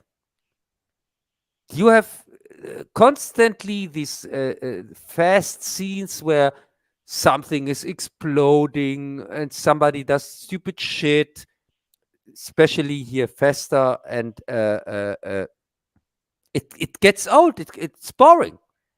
These are not the Adams. The Adams normally they have a fine sense of humor, which is it doesn't have to be an action roller coaster.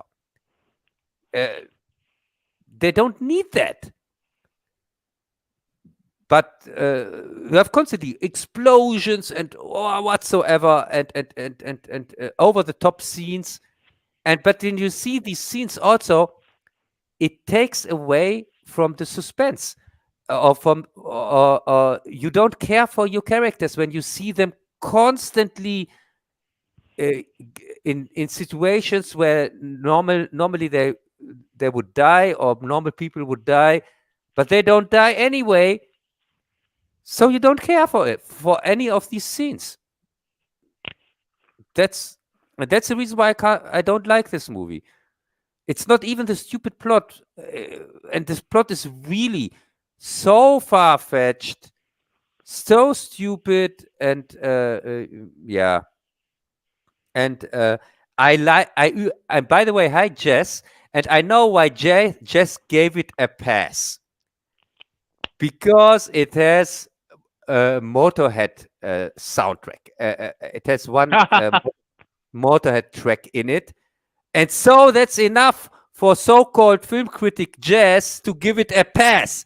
And really, I thought you have really when it came to this scene, the motorcycle scene here with the And motorcycle. there's Jez. He's in the chat.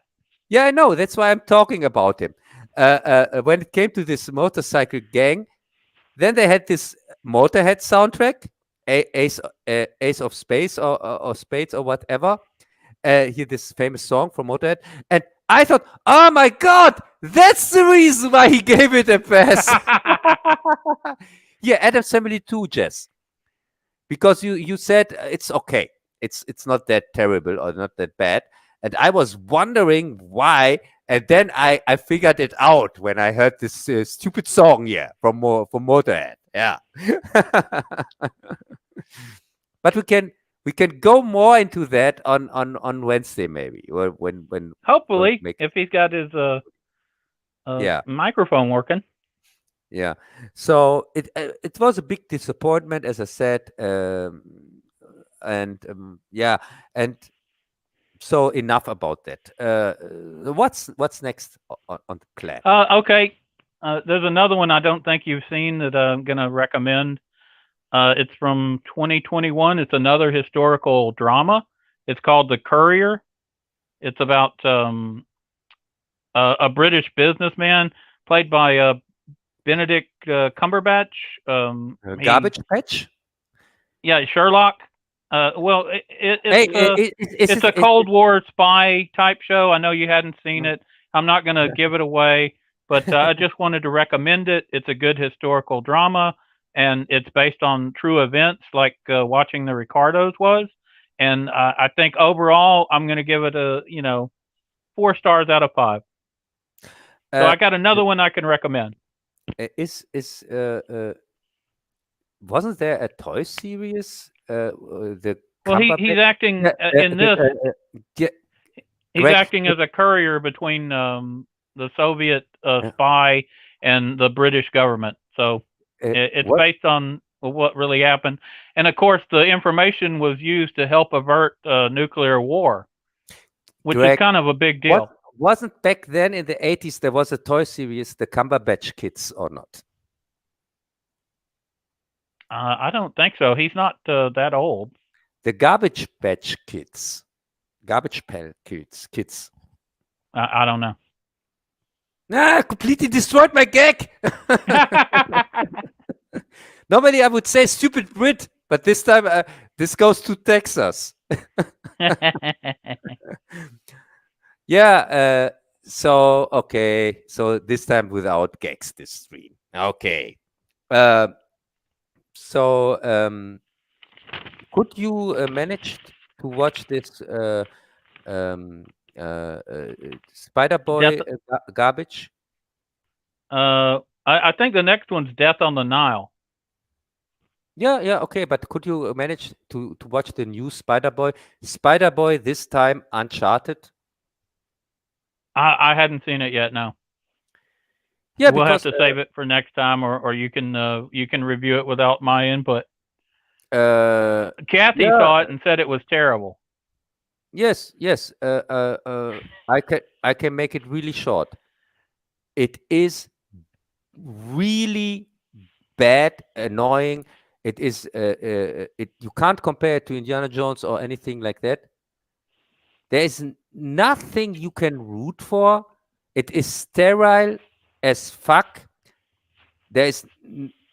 They keep it clean, completely clean. You have a woman here, these 2 men and this woman who have to work together to get the treasure, and but it plays out like a PG-13 flick or whatever. And our Spider Boy is so unbelievable, and he's Spider Boy again. Because he flies around like in his costume now, this time without costume and without net. But you get to see different versions of other Spider-Men or whatever? Is that true? No, no. I'm talking about Uncharted. Uh, uh, you see, Oh, uh, uh, it's not the newest one. It's a different one. uh, no, it's Oh, this. Uncharted, the movie Uncharted. Okay, I thought you Yes, said Spider-Man, the new Spider-Man movie. That's no, what Kathy is. Uncharted is just another Spider Boy movie without costume because Oh, okay, that's because what you're saying. yeah, because here this guy who looks like a 12-year-old. What's his name? Because he looks like and acts like the Spider-Man. Okay, I He got confused. exactly acts like it's Spider Boy, but without costume. And also, like in I Spider Boy, he is constantly CGI because he's not that fit as he wants to make us to believe. so what's the plot of this Uncharted?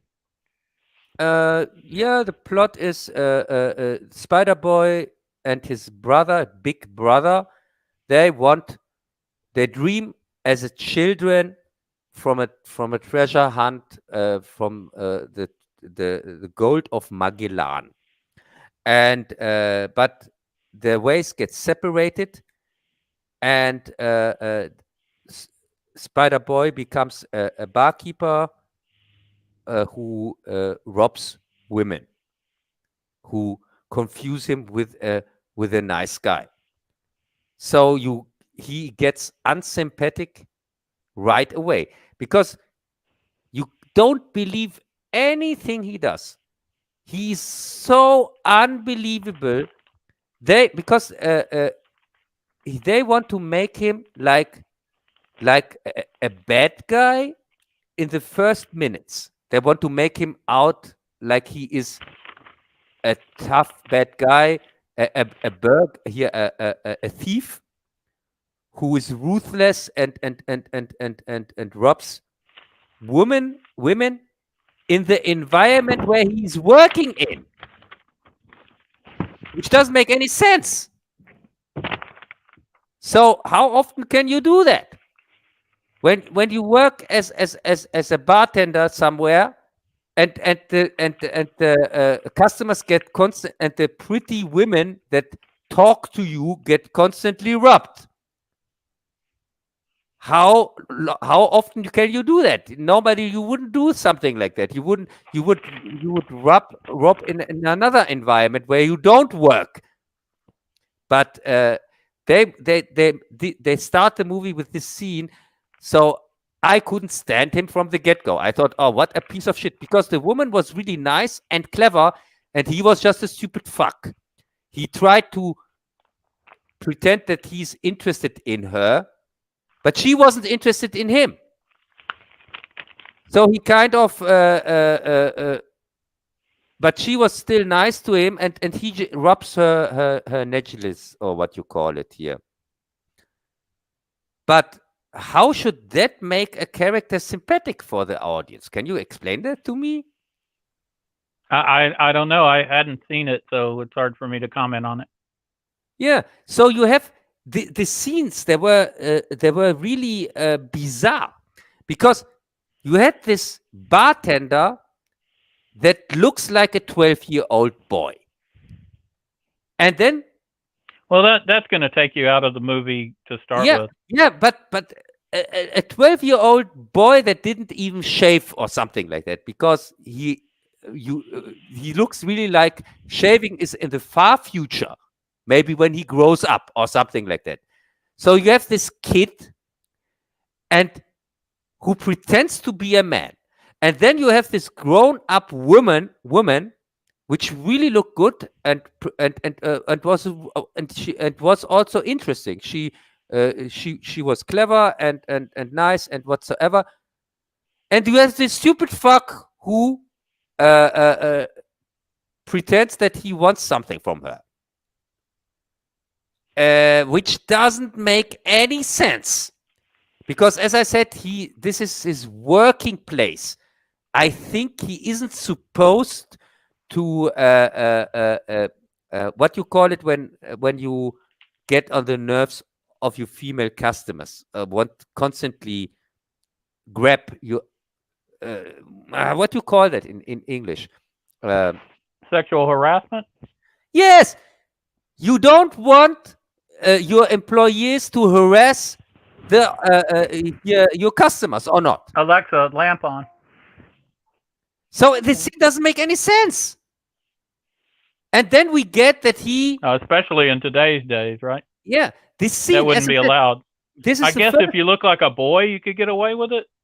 Is that because he's non-threatening, maybe? yeah, but this was so laughable to watch it because he, as I said, he harasses her. She doesn't give a fuck about him. She just wants to be left alone and drink her drink or whatever. And he comes after her even when she was sitting outside. He comes after her and harasses her again. And we should think this is kind of lovable or sympathetic because she is nice to him even if she doesn't want anything from him. But then we see how he steals her armrest or what you call it, and so now we should root for this guy. Isn't he behaving like a piece of shit in this moment? Yeah, sounds like. Yeah, and so then and inside, Mark Wahlberg is waiting with his back turned to the whole scenery. But of course, he knows exactly what was going on outside. Because this is one of these movies where we just have to believe that everything is like they say. So of course, Mark Wahlberg knows exactly. Not he didn't just know that he has stolen this thing from the woman. He also steals it from the thief and puts also a card here, visit card whatsoever, in his pocket at his ass. Oh, wow. So we are supposed to believe that. So these are these super master thieves, but they are not that. But you can rob them easily and even put things in their pockets easily without even being near them. Yeah. And these are just the first 5 minutes of the movie. I'm not going into that far more than that because That's the first 5 minutes? yeah, it is just the level of incompetence writing which baffles you. And this is supposed to be an Indiana Jones like movie because he of course steals completely from every 3 Indiana Jones movies, because the fourth one I don't count, you know that. But still fudges together this stupid as fuck, boring, uninteresting story with people you can't root for, because why should you? As I said, they don't even try to make them likable characters. And if you don't have a likable character, you really don't care for this character. I didn't give a fuck about any of them. And so, yeah. But we talk about it more when you have to maybe have watched it. But I can't give a recommendation, of course. No, it sounds fair. It is bad. It's really Sounds bad. pretty bad. Yeah, and sorry for Katie that she spent these 2 hours of her life wasting them by watching this crap. So we're over 2 hours in, and that usually means we get to the thing the stream is named about. Kolchak. Wait a second. We have to make a journey over the Nile or not before that. A journey to where? Over the Nile. Oh, you wanna do Death of the Nile first? Yeah, we can do it later, but I don't know. Or should we Sure. first? Or should we talk about the main subject? We can do that. We can also Let's talk do about. Death of the Nile. We'll get that out of the way, and then we'll go to Kolchak. You're right. That was our plan. I wanted to get that stuff out of the way. I forgot Yeah, about that one. It was yeah, and kind of forgettable. I probably wanted to avoid it because it sucked. But really, it was really. Let's compare this one to the last one. What do you think? Let's make sure, a comparison. that's Murder on the Orient Express you're Yeah, talking about. Murder on the Orient Express. And when we got the same director, and of course, the original source material again is Detective Poirot. I believe Yeah, I'm pronouncing that correct. yeah, yes. And this time they stayed more closely to the actual case. It's exactly the same. Not like with Orient Express where they changed the murder, which was stupid because one of the Yeah, best they basically made everyone the murderer, which yeah, it ruined the movie for me because there yeah. was no point in it. I Uh, mean, the point of the movie is to find out who did it, and well, everyone did it. It kind of it's the old subverting expectations things they love to do nowadays, and that kind of no, ruined. no, it was great in the old one, Orient Express. The original Orient Express was great that everyone was the murder. Or are we talking here about different movies? Yeah, it was different movie. Yeah, you mean in the new version, In the new version, the way they did it, the way they did it? the Yeah, old version worked, yeah, the but the old new version. version it didn't make sense. Yeah, The writing.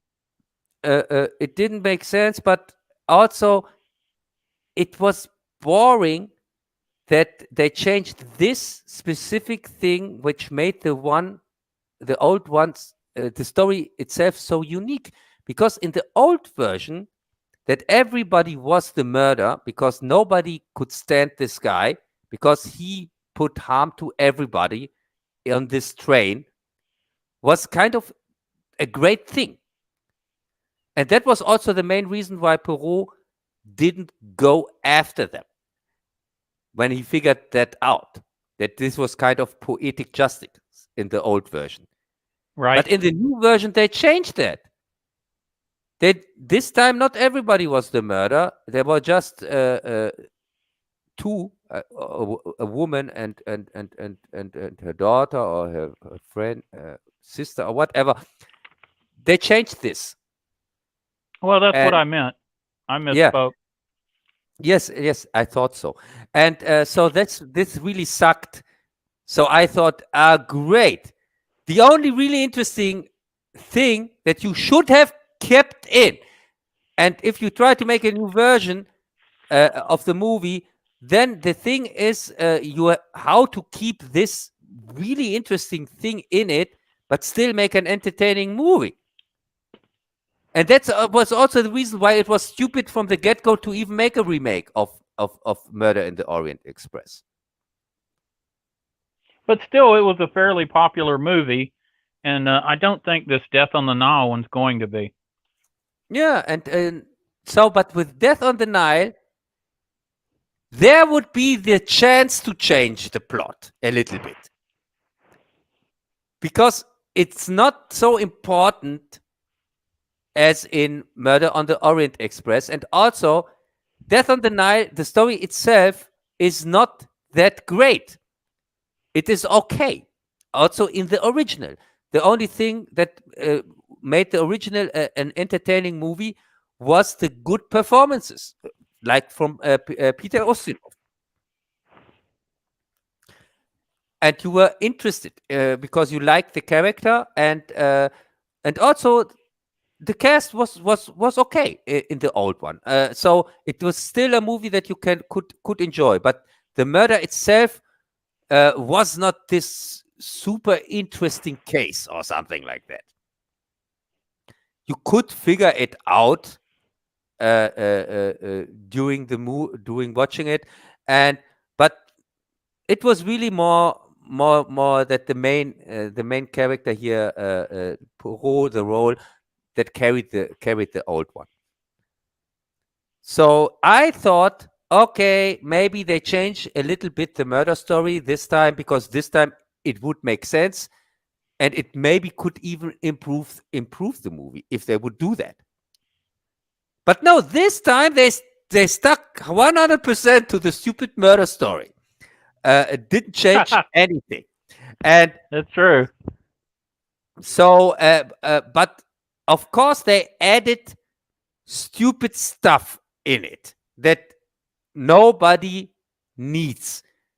They added again an introduction scene for Poirot, that people see what a great detective he is. Yeah, they This- basically did a new origin story, wouldn't you say? yes, I was so pissed after the first 5 minutes. I was pissed beyond belief to make an origin story for his beard. Really? Why would they do that? And it doesn't. I found that a make puzzling. any sense, Wasn't it because a puzzling choice? he is not disfigured. He has now he has the beard because his face got mutilated. But it isn't. Have you ever heard that before in any of the other Perot stories? No, I haven't. haven't either. But even in this movie, I mean, It all the isn't. books and series and movies I've seen before, they just made that up out of nothing, right? yeah, but the thing is, it doesn't make sense, because in this movie and also in the last one, his face is not disfigured. He has no scars, anything. He has just a small beard that doesn't cover shit. He's not a full beard. I thought also, Gal Gadot's romance or romantic abilities, there was no chemistry.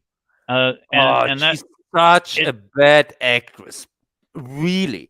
She I can't mean, carry a movie. after Wonder Woman 84 and this, I mean, it's like she's regressing. It's like she's getting worse. And they You know what made I mean? her role so huge. It separates from the original story by making her this huge character in this. And that might work if you have a good actress. Yeah, Or if she'd been able to put in a good performance. It takes an hour till she gets murdered. An hour, and till then, they try to make out of her a saint. They had so many stupid scenes to make her likable, but they didn't work. Her romantic abilities and everything was it was unbelievable. I didn't believe anything she was doing. yeah, and that destroys the story, right? Is it just me, or does it made it? The movie was better than the first boring hour, but yeah, and but also, what's up with the gun? This is the second thing they added into Poirot story, that he keeps his audience hostage with a gun at the end. That is, it doesn't fit the character at all, or not? no, Poirot at all. doesn't need that. He doesn't have to stick. He's never done that before either, has he? Yeah, and also he was never acting so stupid. He came up off so stupid in this version. Even it was the same story. It was the same story like the old version, in most points. But still, this time he also, they tried so hard to make this big friendship between Poirot and this this guy here on the pyramid that for some reason decides to steal something. Even if he had Poirot himself, the best detective on this planet, on board, and he tries to do something stupid like stealing shit from a dead body. Why should he do that? He should be the only guy on this ship that knows I never will get away with that when I have Poirot here on the ship. Because he's supposed to be his best friend. Or something like that.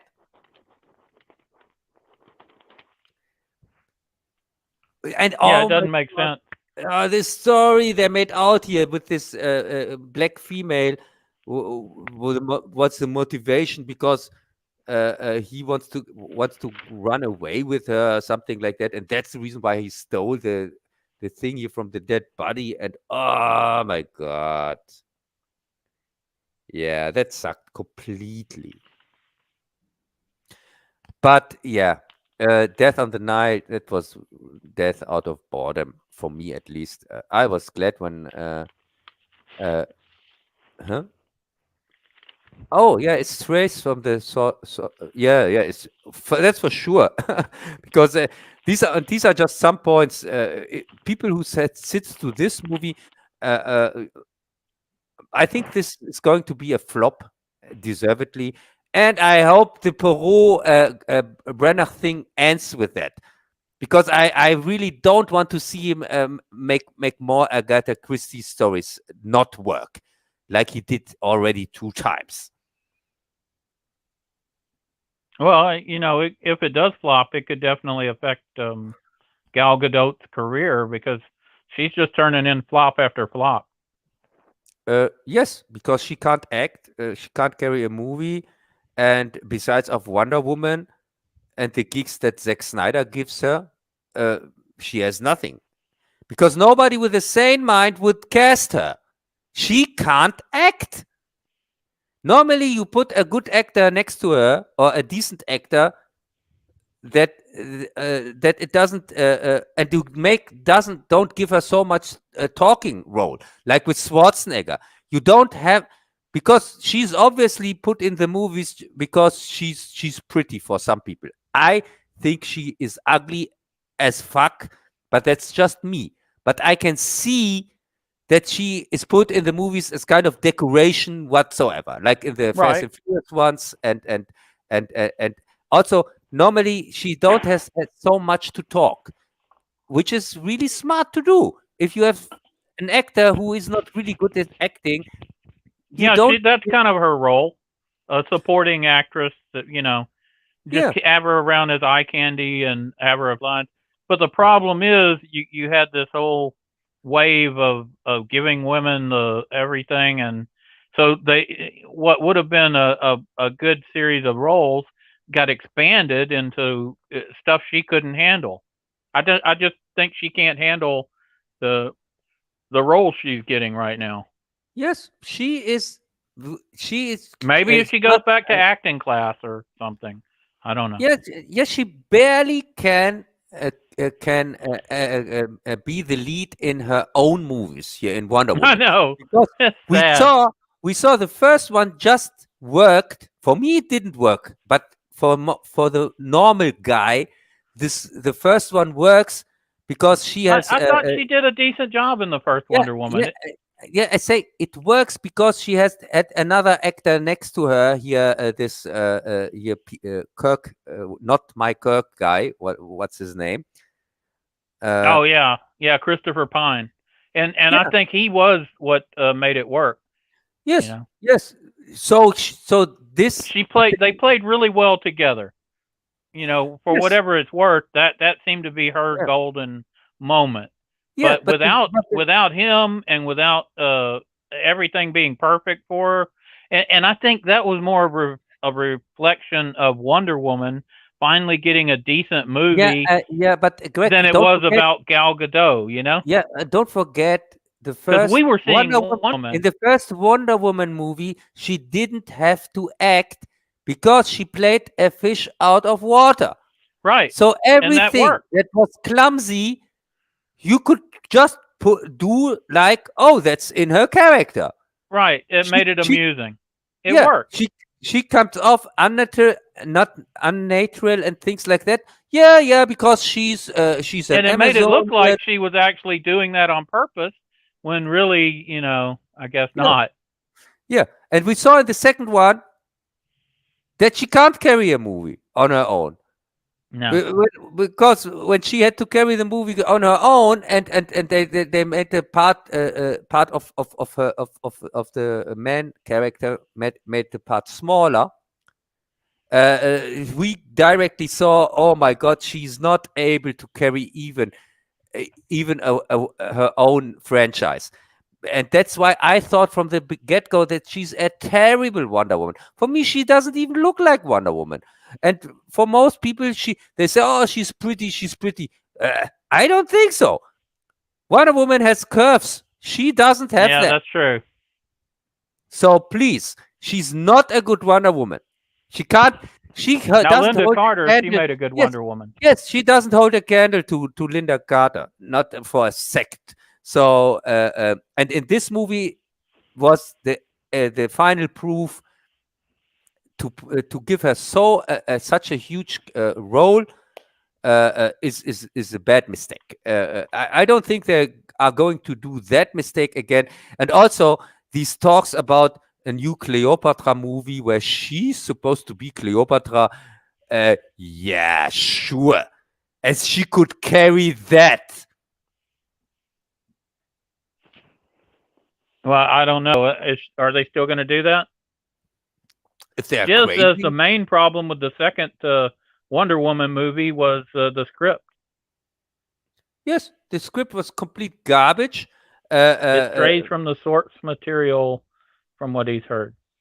Yeah, and it was lazy script as usual. With this pawn here, wisher pawn, or what you call it here, this with the wishes and so on. This is also when magic is involved. It's always it's a hard sell anyway. Then you have to really come up with when you have these tropes like magic, time travel, or whatever. Then you really have to come up with an interesting story because this thing is just overdone anyway. But it can still work if you don't put your focus on that and come up with something interesting, but have interesting characters or whatever. But they didn't do that. So yeah. So Death on the Nile, complete garbage. Barely could sit through it. I would say avoid it like the plague. Don't waste your time. This is just bad. And I would say if you are with bad movies, let's also talk about another 2 hours and 10 minutes or 20 minutes of time I wasted with Nightmare Alley.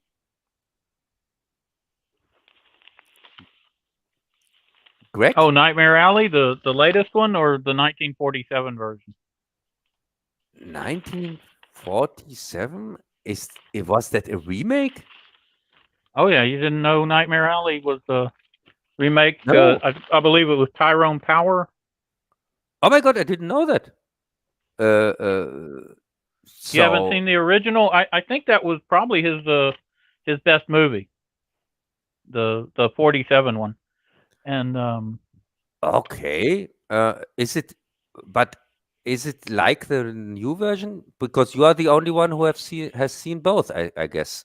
well, it's yeah, it's different for sure.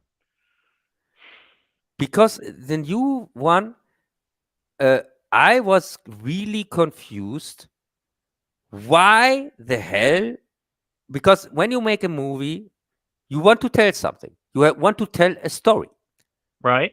That's normally the motivation for a director. And I see these things normally from a viewpoint of a director that I say, okay, there's a movie. This director wants to tell us something. He wants to tell us a story that he thinks has to be told. And I was really confused when I saw this movie. because Well, I didn't know for the first hour which story are we told here. What is this movie about? When they were on this fair here on when this here when they were in this circus and so on, freak show, and I thought, yeah, okay, there's a guy who starts in a freak show, but there is nothing that makes him relatable, that says, oh, I going to root for this guy. uh, there's I maybe think the fact that he starts out down and out, and the hard times. We're talking about 1941 by the end of it, so we're talking the late 30s when it began, and it's the Depression.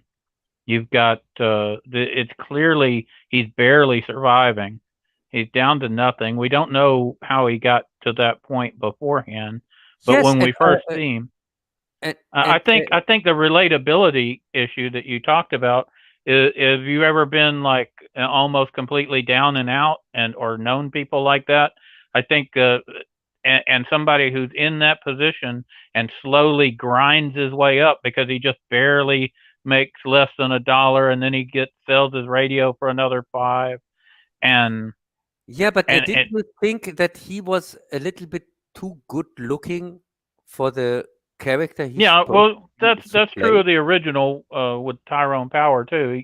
He was too good looking to be in that position, but then again, maybe not, because the times were pretty harsh, and I don't know if this. I was going to ask you if you thought this would be like an American only type of tale, or did Europe and England and them have these traveling carnivals and freak shows and things like that going on?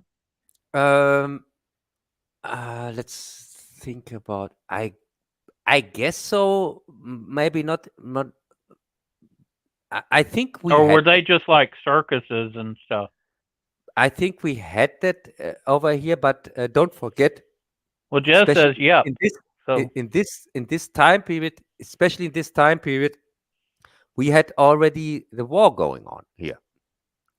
well, that's So true. So it would have been, you would have had to dial it back, 10 years or so to cover you guys. But it's a very American type experience, and coming up out of the Depression, I did have a sympathy with the character, maybe because I'd seen the original movie, and and the as I said, lighting, uh, the sets, the uh, maybe I've seen the original movie too, but I forgot. Who knows? But I'm completely focusing, yeah, on the new version. yeah, I'm trying to So just focus on the new version too, but yeah, no, I'm no, influenced. I'm you can influenced. yeah, you can compare it to the old one. That's fine with me. That's Well, really the old one's a very fine. classic. Yeah. It's better than the new one. So, But the people I get did the like this. perspective from somebody who just have seen the new version and somebody who have seen both. I thought the sets they used were well done. I thought the lighting and the acting was pretty well done. The it could have been better. I had a high standard going into it because I was comparing it with with the movie I'd already seen, and well, why do they need to make a remake? They really don't, but it did tell a tale of a time that can't be now. People were more gullible, and they like to dwell on the misery of other people. And I think it did reflect a little bit of that, of how A- these and people come to gawk. the, I knew carnival. They called them carnies and stuff. They'd come to town. Sometimes my brother would go up there and work with these carnies, and they do these deals where they trick people and uh, they'd con people out Greg, of money. do you Yeah, go ahead. want to hear a crazy coincidence? A crazy coincidence, Yeah, because go ahead. I told you, I think I told you that I am working since 4 days I'm working on the new version of Ed Wood, of my Ed Wood review. And exactly for that, I have rewatched yesterday Night of the Ghouls, the Ed Wood movie, Night of the Ghouls. Ed Wood, Yes, Ed Wood, Night of the Ghouls. right? And the thing in Night of the Ghouls is there's a guy called Dr. Akula who pretends with his pals that he can raise the dead, that the dead people can talk to his customers. He frauds him with that. He is frauding them with that. But in the Ed Wood version, he really raises ghosts at the end, and these ghosts take him then to to the other side. But the thing is, so I was watching, and this movie, Nightmare Alley, had also kind of same plot line in it. In the second half, Yeah.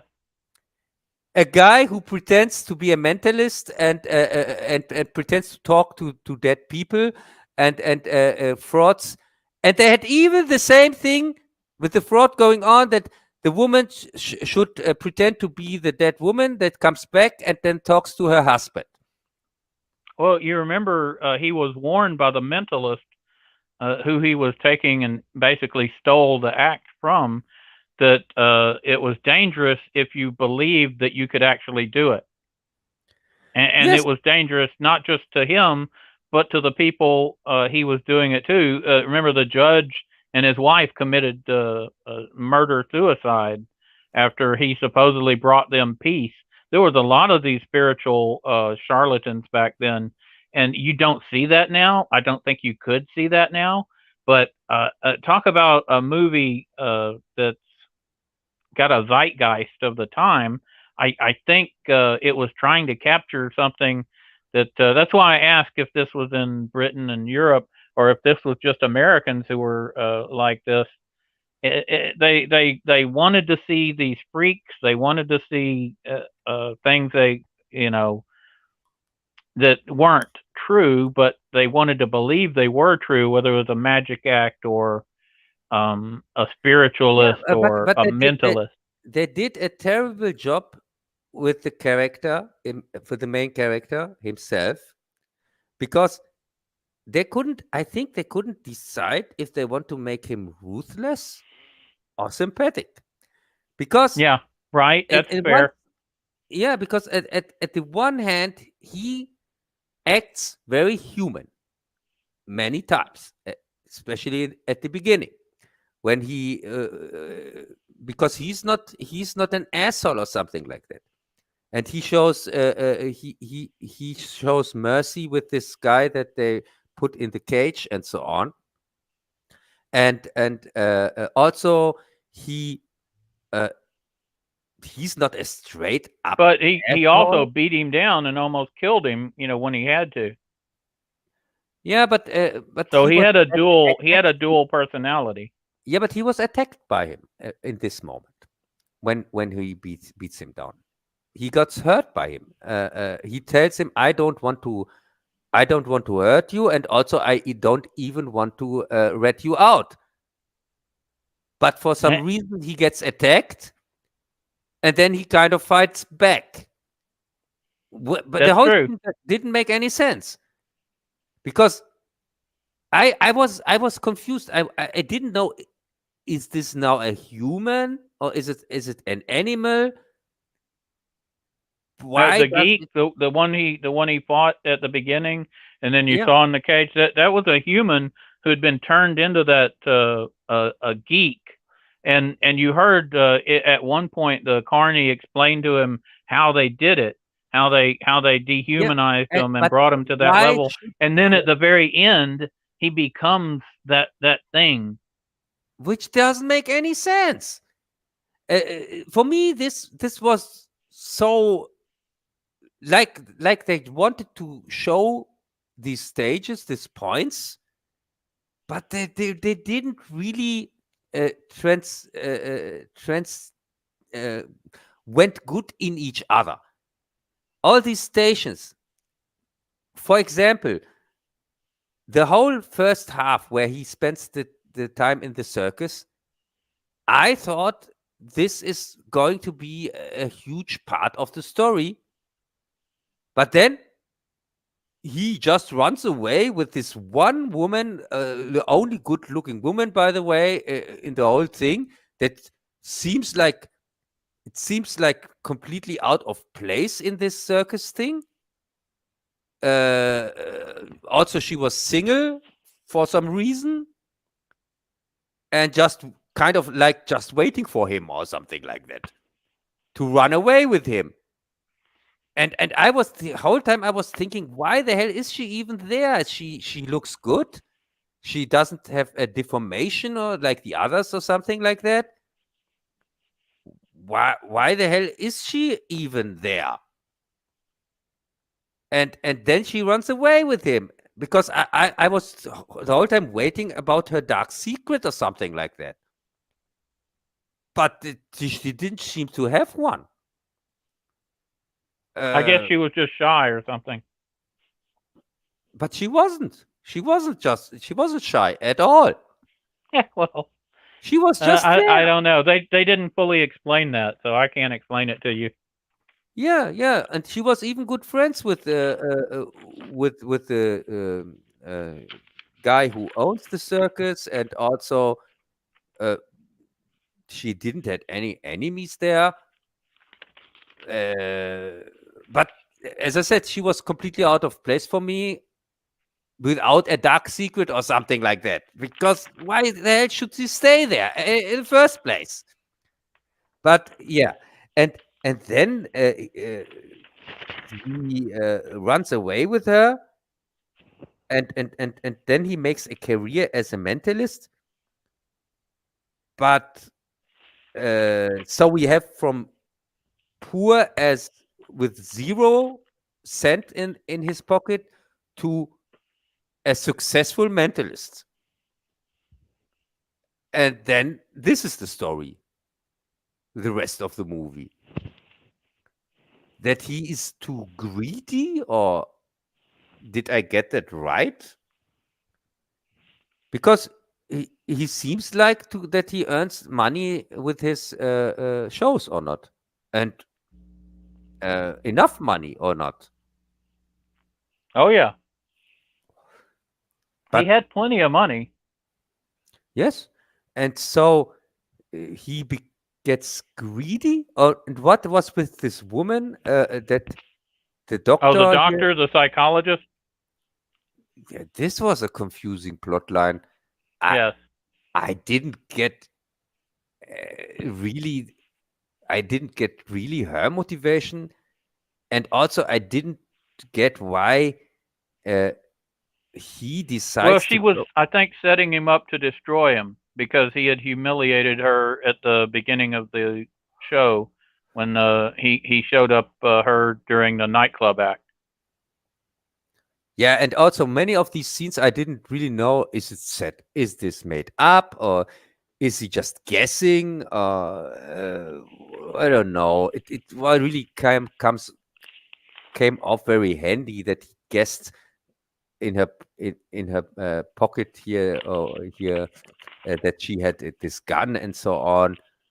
I can tell you one thing I thought didn't seem right. Somebody who'd come up from that kind of poverty wouldn't have just let her hold all his money, that he was doing all this for. And if he had that kind of nightclub act, he would have had plenty of money put back somewhere safe and secure, not even in a bank in his name. He would have had several different stash spots in case everything fell apart. So the fact that he went back to having almost, nothing or literally nothing, I don't think that made sense to me. Yes, and also he knew that she is a fraud, like him. He knew it from the start, and plus he's so good at reading people, he should have been able to read what she was. Yeah, and I think he would have killed her. But still, he kind of trusted her for some reason. He trusted her completely, and he was totally betrayed. But there was really nothing to keep him from coming back and murdering her. So Yes, she would have, if she took everything from somebody like that, and he had just murdered like several other people, that's really kind of crazy. Why couldn't he just come back and murder her? He knew where she liked to go. He knew her habits, her building, and he would have absolutely nothing in the world, and he would probably come back and kill her. yes, and he even had a key. Don't forget that. Yeah, So, and we're yeah, talking the security of 1941 was not very strong. You know, you could just show up at a building, go up to that office. There wasn't anything yeah, stopping you. yeah. So, and also another thing that really bothered me with this movie was the act itself, because maybe 100 years ago, this story would have been interesting. How they, how some a mentalist frauds people, but when we know from the start, this is all made up, and so then see how he makes his act was really lame and boring. Uh, I couldn't care less. And also when you see how these stupid people fall for it, you just think, yeah, maybe back then you are falling for that, but nowadays wouldn't say so. Well, that's what I was saying. This is a show you couldn't remake this in today's time, or even 40 or 50 years ago. It has to be set back 80 years ago, 100 years ago, for this to work at all. And the Yeah, people are so different. People would not pay to go look at somebody being tortured and abused. yeah, Uh, like and these also geeks, they wouldn't do that now. it's like with the new King Kong. The story set in the 30s, we already had much better from the 30s. Yeah, the original 1947 movie was better. You're gonna have to watch it one day now that you've seen the newer one and see what you think. Yes, yes, I'm going to watch that for sure, uh, uh, because I'm curious. As I said, I really thought I have wasted 2 hours of my life, because I was the whole time I was waiting for the reason why this story has to be told. I was waiting for the thing the director wants to tell me. What is Well, it? now What? that you know it's a remake, you kind of got the idea, huh? That's what Yeah, it was about. yeah. Because what is it about? Is it about don't be too greedy, or stick to your rules, or don't be a real mentalist, or something like that? Because that's the story from Ed Wood, from the Ed Wood movie. I think it was don't use your powers to hurt people, or it's gonna destroy you. Yeah, but the thing is, and this is also a little bit confusing. He didn't do that. He didn't. Didn't want to hurt anybody with his powers. That's He true, but really, he really wanted. He really thought that's that he why gives. they had to show the. But and I didn't even understand why she murdered her husband and herself. You know, it didn't make sense. It seemingly he brought him peace, but then she murders her husband and herself. That just and they made it seem like that was his fault, and so that's what makes it a bad person. And of course, Yeah, he ends up beating the other one to death when he figures it out. It was really stupid to bring his girlfriend into the thing and have a real person. Up until then, there was nothing to show that he was being fake. But he had to go for this. It really didn't fit his personality or the character we had seen up to that point, because he had never done that. He had never used any physical manifestations, or it was all this mental abilities.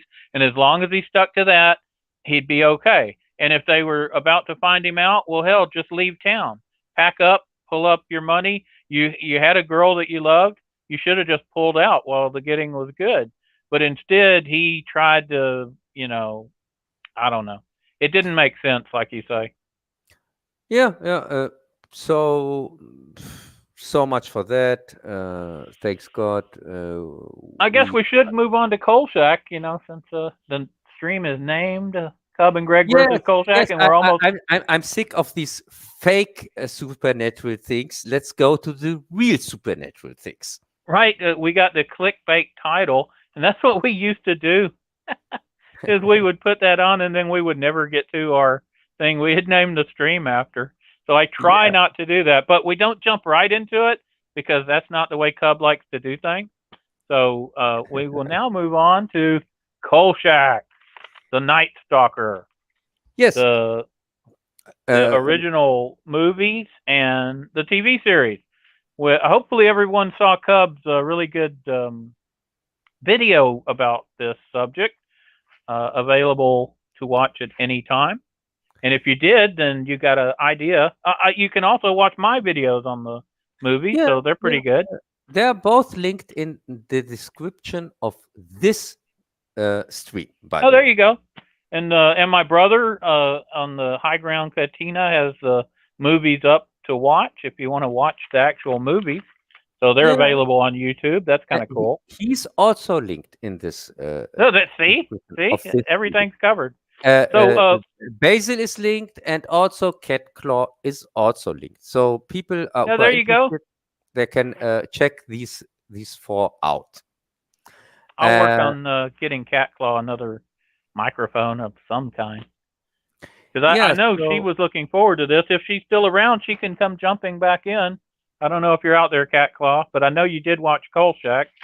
Maybe you got your microphone working. It sounds like her microphone was just getting worse yeah, and worse. we have these microphone problems. They are all over the internet. Jess has some. Yeah, Cat Jez has had it. some. It's been like 2 months Because he's you been have fighting all it. these foreign microphones and not a Right. German one like I have, because we produce quality, as you know.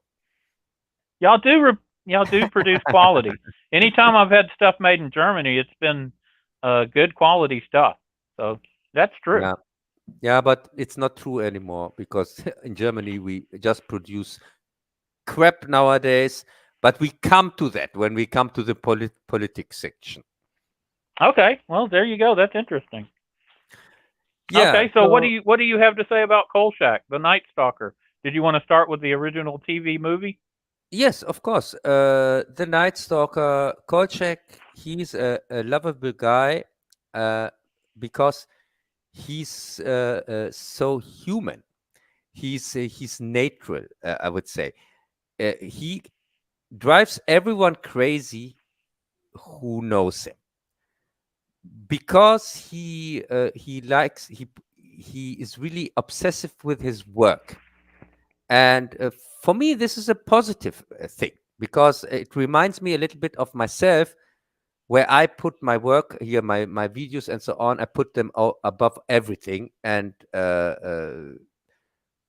in his case, it's the same thing. He He likes does to kind of make, reflect you in that way, doesn't he?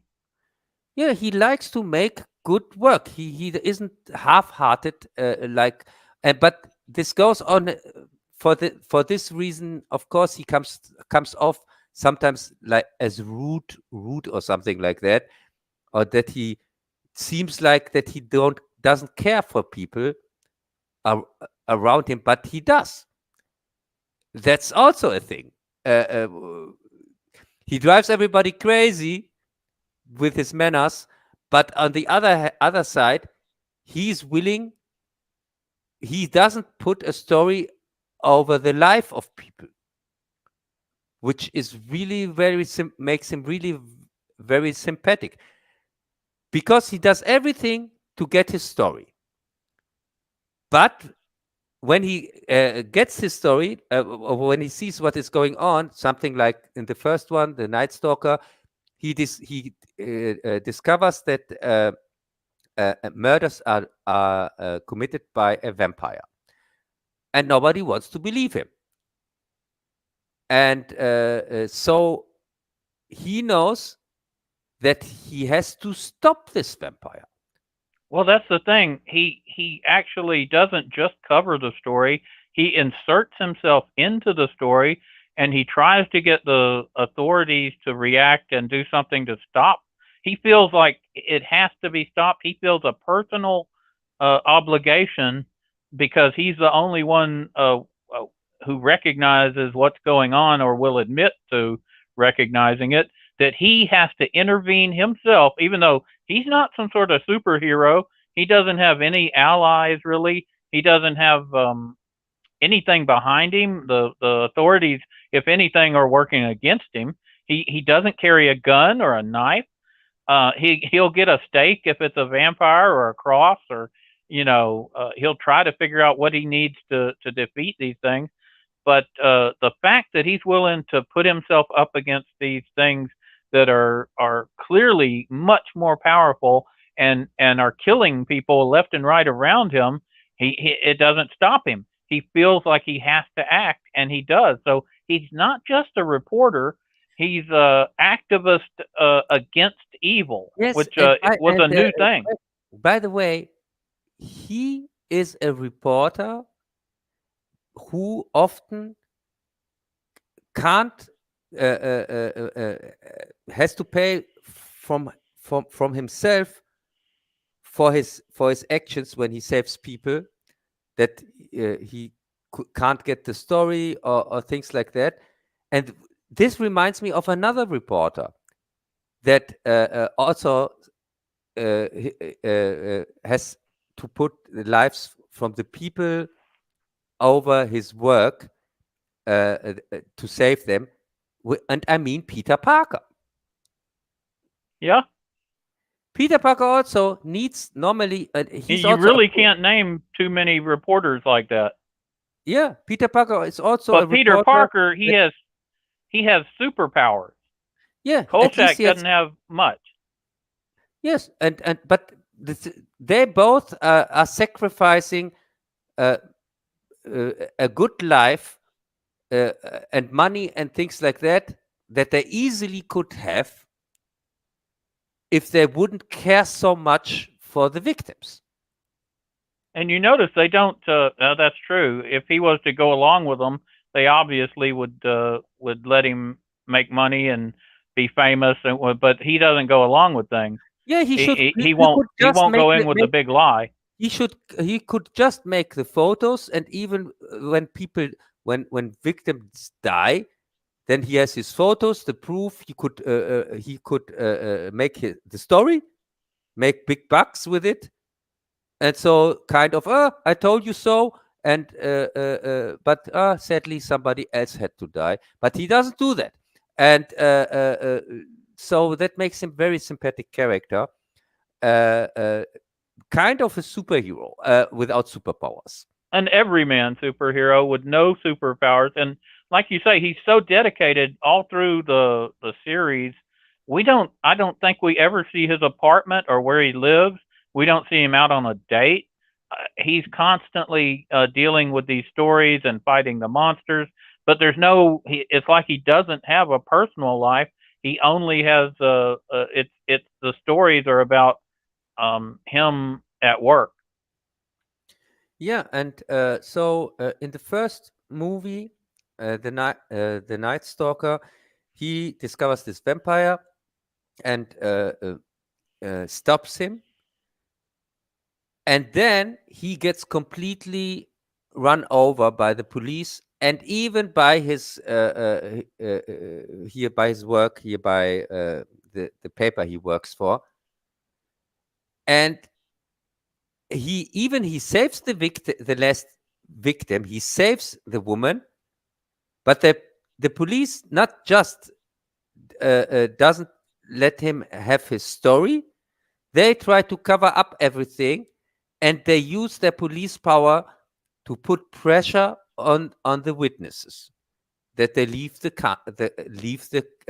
town. Not only that, they take the girl he's engaged to and they run her out of town, and while they hold him at police headquarters, and he can't do anything about it. He never does find the girl he was engaged to.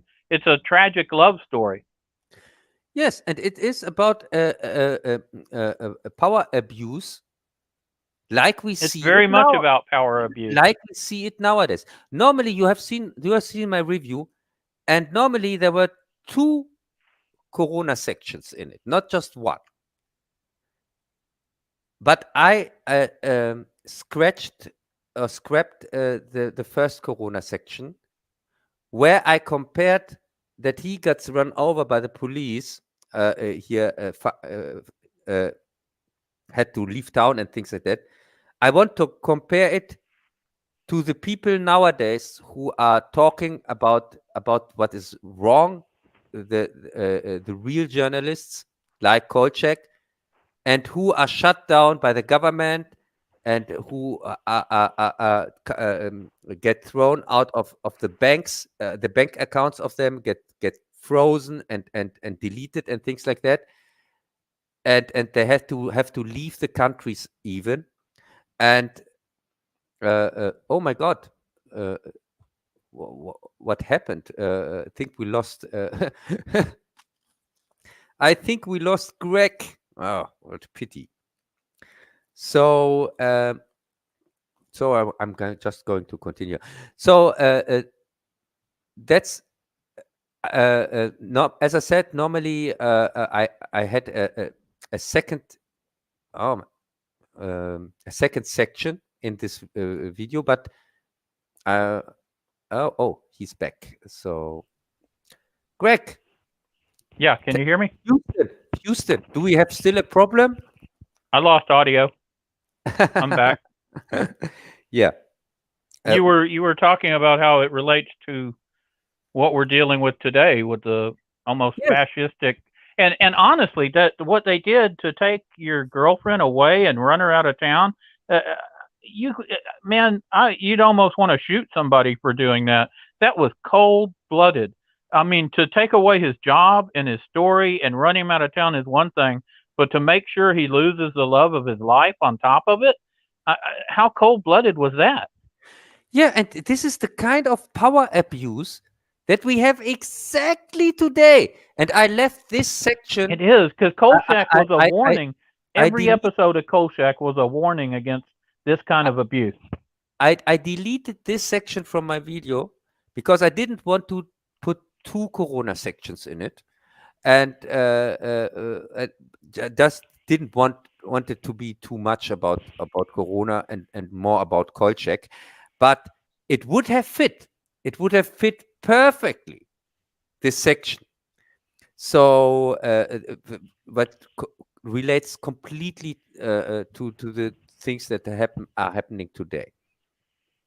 So yeah. Well, let me say this: Kolchak has to be viewed through a lens that reflects its own reality. It is constrained by its 1970s TV lens, but like the expressionist movement in art, the limitations of the time period and budget are also the great advantage it possesses. Yes, I agree on that.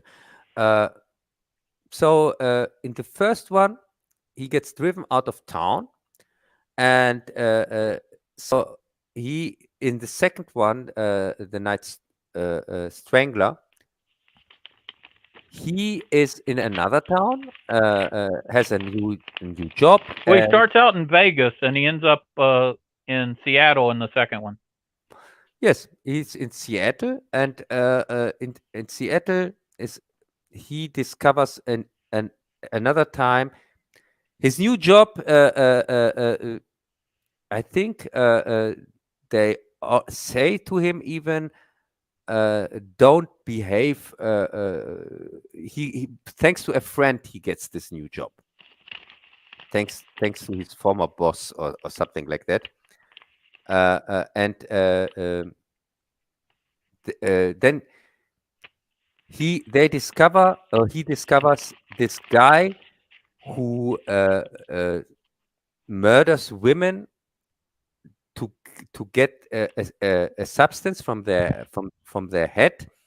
This guy had originally been a doctor back in the Union Army during the Civil War, and apparently had discovered some he would drain the fluid from apparently only women, and then he would create a concoction that he would inject every, what was it, 21 years or something like that, or 22 years.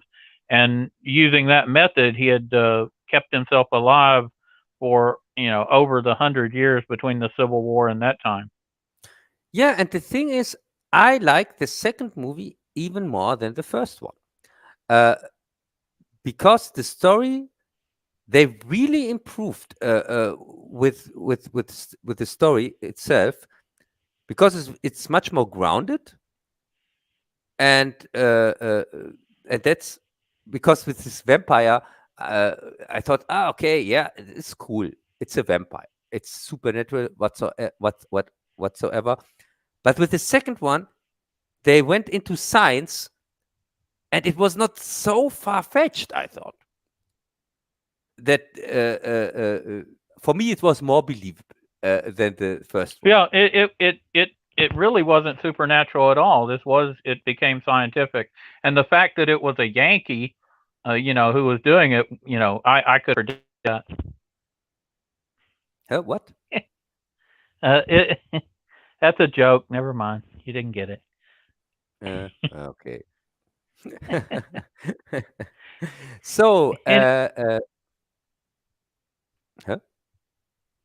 Anyway, the time period this is set in is important to remember. We had just had Rosemary's Baby, The Exorcist. It was a dark period in American history. Vietnam, it was our first war that we had lost. We had Watergate, inflation, crime, and heroin were rampant. The certainties of the time were crumbling. Religion, politics, faith in the currency was bad. The military was being mocked, and people were spitting on troops when they came home. Um, Safety, morals, pornography was quite common and was accepted. They had swept out the old regime, and they'd replaced it with something people weren't used to. Traditional values in entertainment were replaced with the flashy polyester, gold, disco ruled the night, and so that's the time that you have Kolchak, and he's not, really a religious figure, but he uses religion. He's not an authority figure because you can't trust authority figures anymore, much like you can't right now. I think we're dealing with a lot of the exact same issues here that we were then, or maybe we always had them, but they're magnified when. Yeah, the thing is with the second one, uh, the second one, he went after a much bigger threat than the vampire, because the guy he went after was not hiding in the shadows or something like that. He was an established prof, or he Yeah, had, a doctor at a major hospital. yeah, doctor at a major hospital, and everybody loved him and liked him. He was He was a member of the establishment. That's what I'm saying. And he went after that establishment, and it defended itself like it always does. Yes. In the first one, the vampire really acted more like a stupid animal, something like that, and very dangerous. Yes, and was kind of not such a big of a threat like this smart criminal, because the vampire also had to kill the people, the women, to survive. He really, it was really in his nature, and so yeah, of course, he was not really bad. He just wanted to survive, but still he had to be stopped. And but with this one, this guy, he's just selfish here. This in the second one, he wants to live forever, and he doesn't care for the women. He knows exactly that he has to kill every 21 years. He has to kill 6 women. That he can survive. That he gets young again. So he was also what do you call it when your looks are important for you.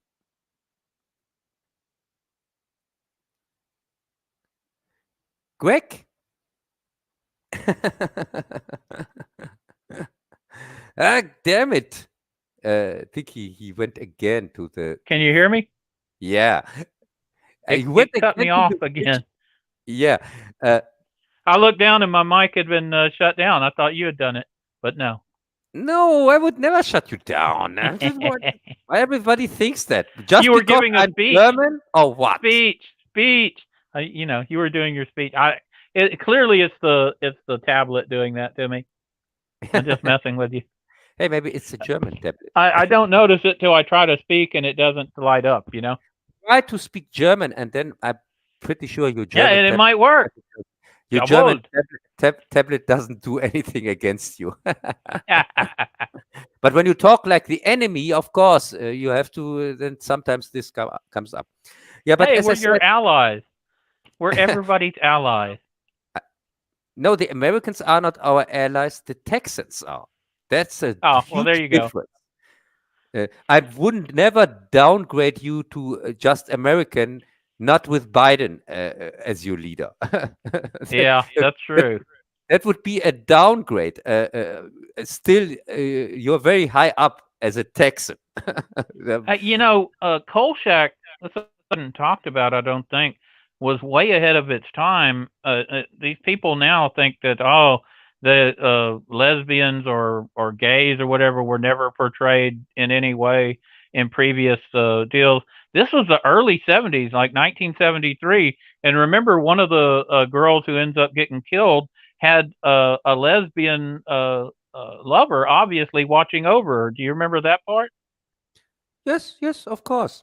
And it wasn't really remarked upon. Kolchak just kind of gives her a funny look, but he doesn't say anything. It's not remarked upon.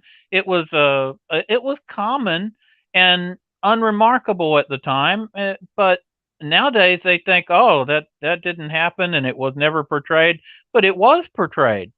And there were other ways, like during the TV series of Kolchak. I remember one of the victims of one of the monsters happened to be a combat fighter jet pilot who was a woman, and he didn't say, "Oh, it's the first one," and rah rah rah. No, it was just common. And this didn't happen really for decades later. You didn't have. But they made a mistake because we know the first woman ever who sat in a jet or something like that was Captain Marvel or not. Yeah, right. Well, I think Wonder Woman had an invisible jet, but does that count? No, that's But DC. the point is that they did things in Kolchak that were different than you saw in other productions, and they did them as just a normal thing. They didn't make a big. But if you look at it, we didn't have female combat fighter pilots for decades after that. Perhaps I've wondered if this Kolchak reality was just a different reality, like a different timeline or dimension, and that they were saying, well, in this reality, we do have monsters, and we do have all this other stuff going on, and of course, the government is covering it up, so that's the same. But the government covering up and the authorities being evil, I think that translates through different dimensions or timelines. Yes, and the thing is, so as I said, I like Hello? this. Yeah, can't you Can you hear me? I can hear you, yes, but you can't hear me. So can the chat hear me or not? Can anybody in the chat please write if he can hear me? Let's talk to the chat. Can you hear me? So so okay. This is really, yeah. This sucks. If that happens again, I'm going to switch to a different device. So can you hear me? Yeah. Okay, Can you? that's what. Yeah, I can hear you. My God, this is really. I said if it happens again, I'm going to switch to a different device. Yeah, I know. I've heard that. As I said, I like the second one more than the first one, just because I thought this threat was it was a much bigger threat, and it was much harder for Kolchak to defeat this one, because he was smart, he was ruthless, the enemy, and also he had Kolchak, he had him, He had him cornered. yeah, he had him cornered. It was really Kolchak kind of had luck by defeating him, because this guy, he was careless. I That's thought it was interesting how they used the Seattle Underground, which is a real thing, as part of this story, and that's where the monster made his lair, was underground. Do y'all have cities like that have like a hidden underground where they just sealed it off and built stuff over it? probably. I think. I mean, I guess where the way Paris has their uh, underground caverns or whatever would be something similar, but this is actually they just sealed off whole areas and built other stuff above it, which is kind of strange, but apparently real. Yeah, And and that's I saw scenes like that in the Planet of the Apes movies. In the second one, there were yes, that's right. these underground cities, which was very interesting to see, and so this, as I said, this guy, he reminded me really, this enemy this time reminded me really of these people from nowadays, who think they are something special because they have money, power, or something like that, and they can just use the other lives like they are worth nothing, and they're the real parasites of society. This rich, powerful people, comparing now him to Bill Gates and so on, who also think that that that they can manipulate other lives like they want to. And it takes real courage to stand up to people like that because they can destroy you. That's what they do. Yes, and so these are the movies, the Kolchak movies, because of course at the end of this one, again he gets from the police. They cover everything up because they didn't want the scandal, and he loses his job, and but also the guy who was his superior, or what you call it, also loses his job, because this time he stands for him. Right. His boss, Simon Oakland, Yeah, he also Vincenzo in the show. He has a yeah. great chemistry with Vincenzo. Yes, they are great together. The best scenes are when they are together, and so from now on they are again in a different city. Which city is that in the TV series? They go to Chicago. Yeah, they go to Chicago, to Windy City, or what you call it, Right. and then we get 20 episodes, 20 adventures. Yeah, basically monsters of the week. And as you pointed out in your video about Kolchak, it's a forerunner for the X Files.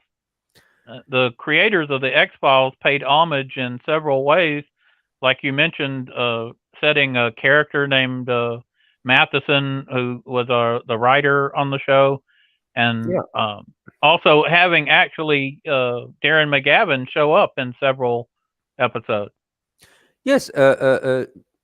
This Matheson guy, he was senator in the show, Richard Matheson, and this was really just for insider, because when I watched X-Files the first time, I didn't get this reference because I didn't know who Richard Matheson was. Right.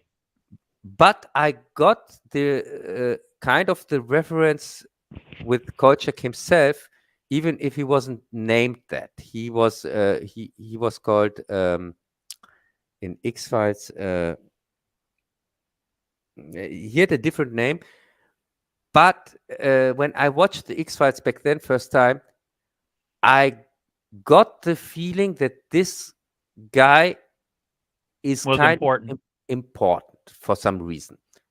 And I thought for myself, probably he is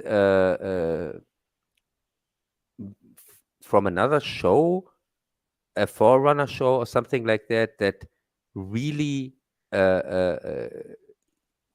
had the supernatural elements in it. I thought really something like that back then, even if I didn't know Kolchak.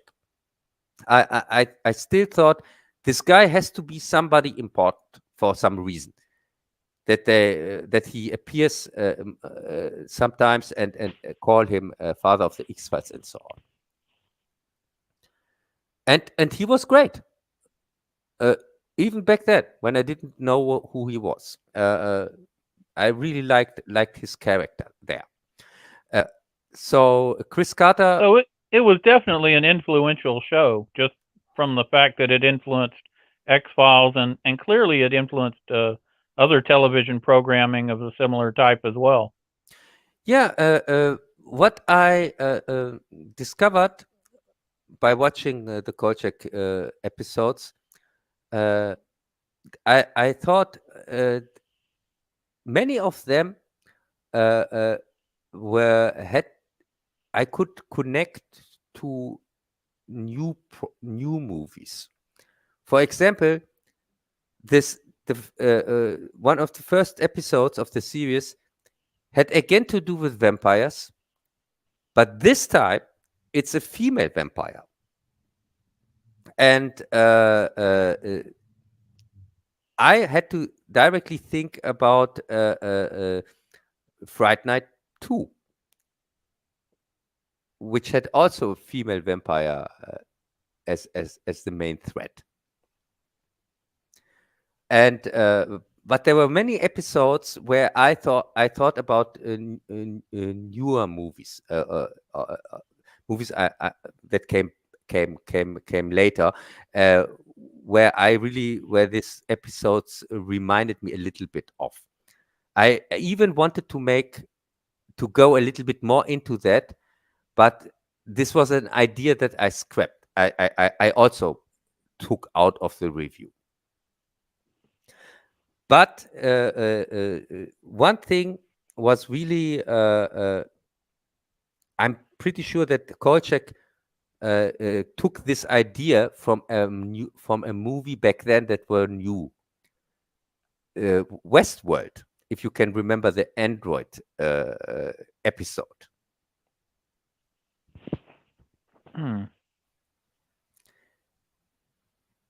No, I can't. Oh, there was one episode where somebody created an artificial life form. Right. And it was not like Terminator. It looked more like from Westworld. And I really... they did. I remember that, yes. Yeah. And I thought, oh my God, who inspired who? And I looked it up. And then I saw that this episode came after after the movie. Yeah, The because movie, Westworld the movie was 73, and these came out in 74, so it's very contemporary. yeah, yeah, and I thought, yeah, it's a nice idea, and I guess that many of these episodes are connected to movies and things that were actual at the time. We have zombies and we have werewolf and we have this voodoo thing, voodoo episode. That was cool. Right? Yeah, and with this Greek goddess here that uh, took took the life from people in it was a dating agency, and it took the life from the people to keep herself young, uh, which was also an interesting episode. Was a hard case to solve for Kolchak. And yeah, as I said, and also the there was something evolved in the series. It was how the police were constantly, because they couldn't the whole time throw him out of the town. So what did they do? They tried to make it harder for Kolchak, his work, and Yeah. and so they tried every trick in the book to work against him, uh, uh, and They would confiscate his cameras. They would call his boss. They would threaten him constantly. yeah. That was really that was a kind of thing that evolved during the series, but sadly the series has is just the first season, and it didn't get a continuation. I would really like to see how it continues. But Yes, what it's a I shame.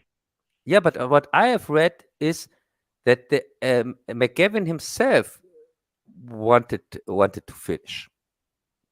He Yeah, thought, they were even they had 2 more episodes planned for that year, and he was doing producing duties, and basically, I guess he felt like he was overworked and maybe underpaid, and the yeah, ratings weren't as good as he was hoping. also he thought that the stories got stale and old.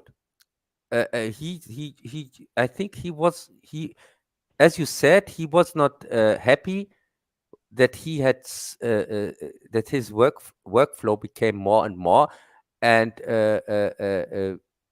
I Yeah, he guess, wanted a better show. I think that's fair. yeah, he wanted a better show, uh, and which makes him also very sympathetic, I think. So that he said, when the show It doesn't would get be better, interesting to see if he hadn't have pulled out of the show, what they could have done the following year, whether they would have got canceled or whether they might have just made a much better show after having had a yeah, year under their belt. I think it would have been a better show had they brought it back. And this was yes, a good show, but it keep the best of it, and there was just a lot of stuff they still could have done. It was a shame. It was popular. yeah, and we had even luck here in Germany that it ran here on TV, uh, uh, so I could see the German version of the TV series, and the dub is good.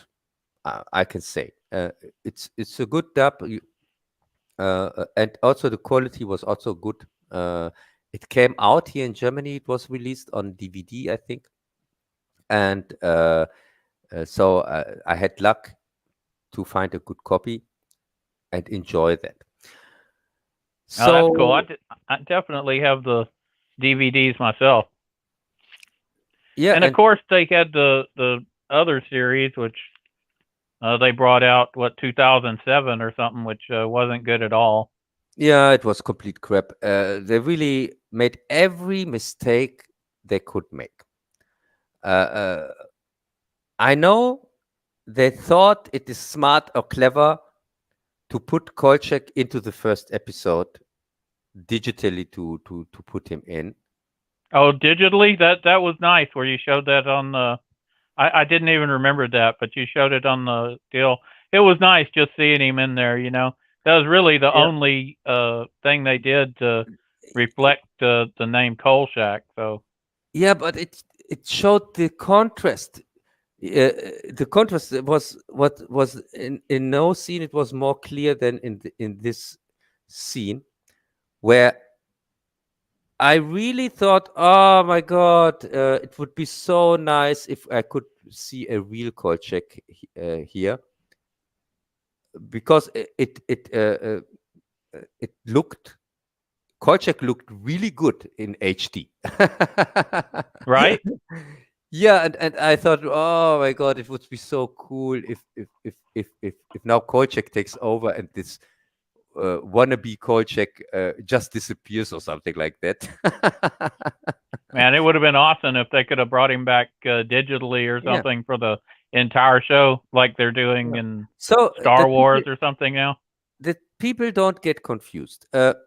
I say in my review that Chris Carter from X-Files was a huge Kolchak fan and made references to him in his show, and also Kolchak, the actor, had a small role in the show.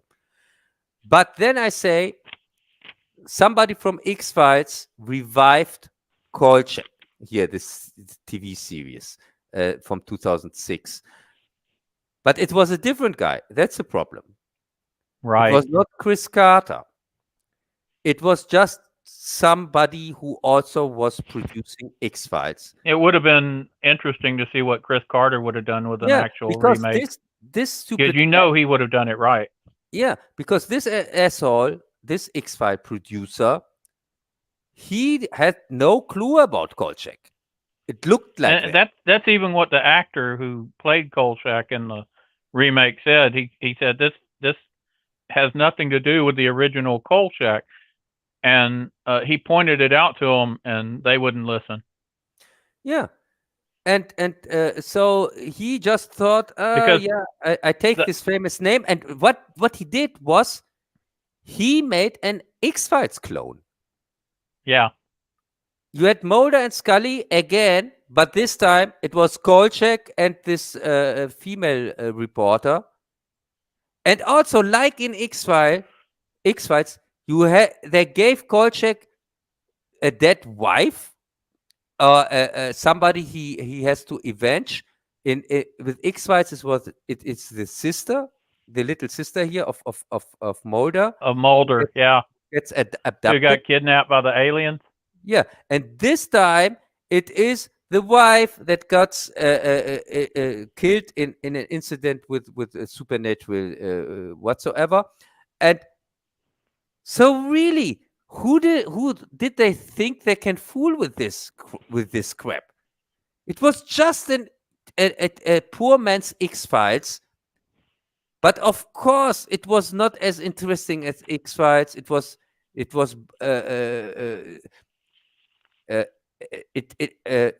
tried to be so serious.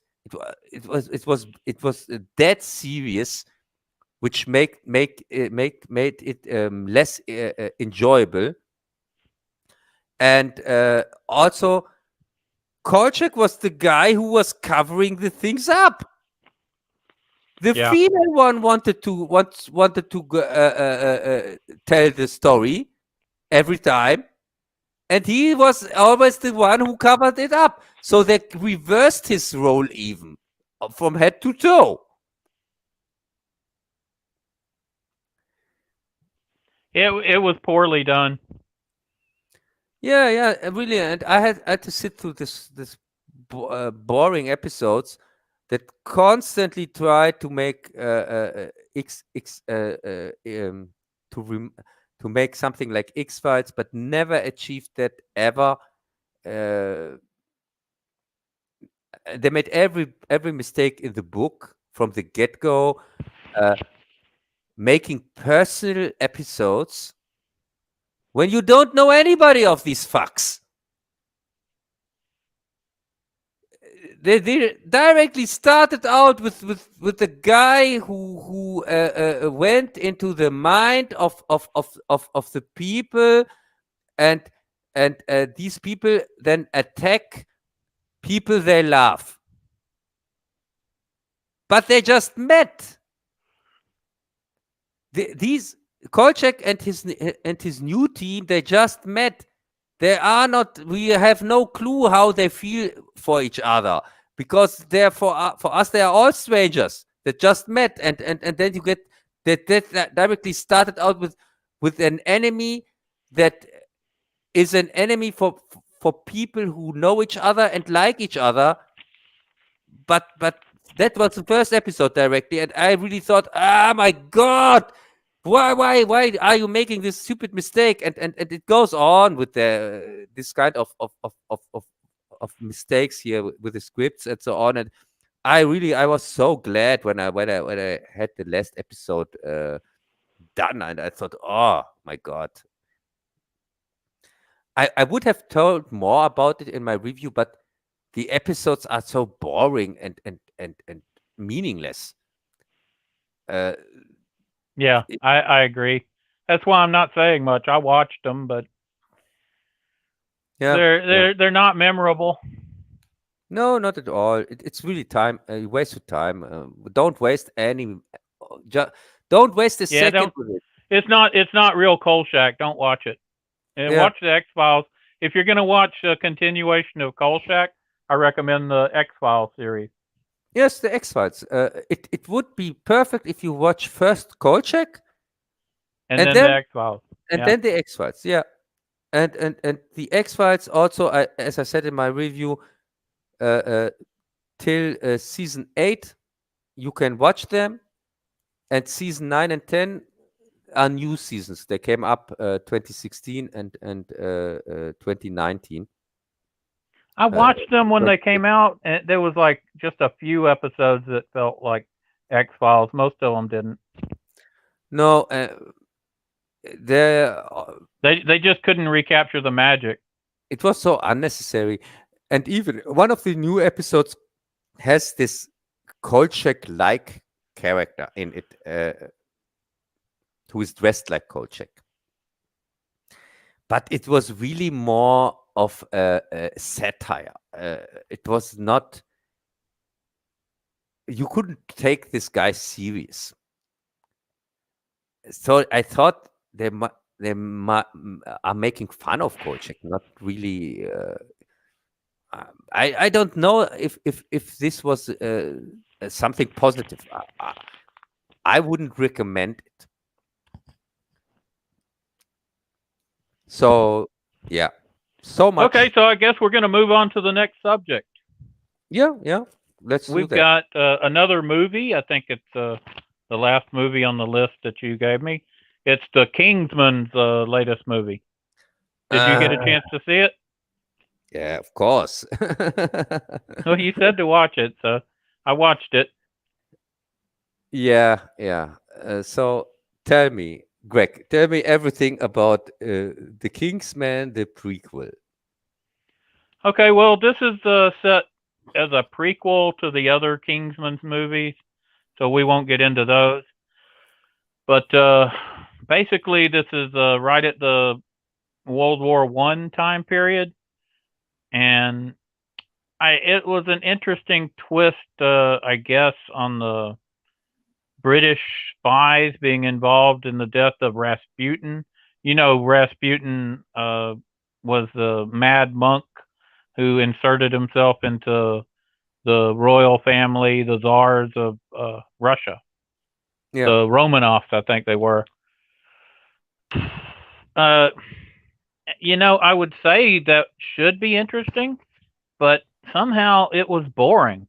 What did you think?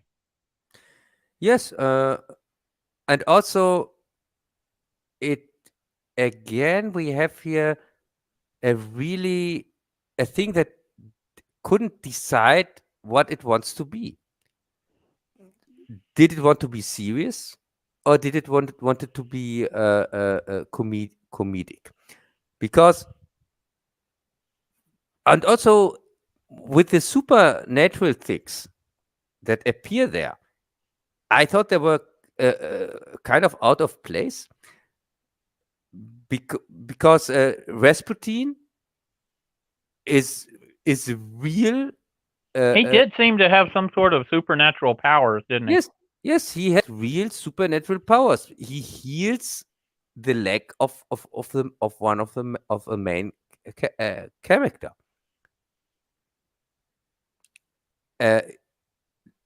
And how could he do that if he doesn't have supernatural powers?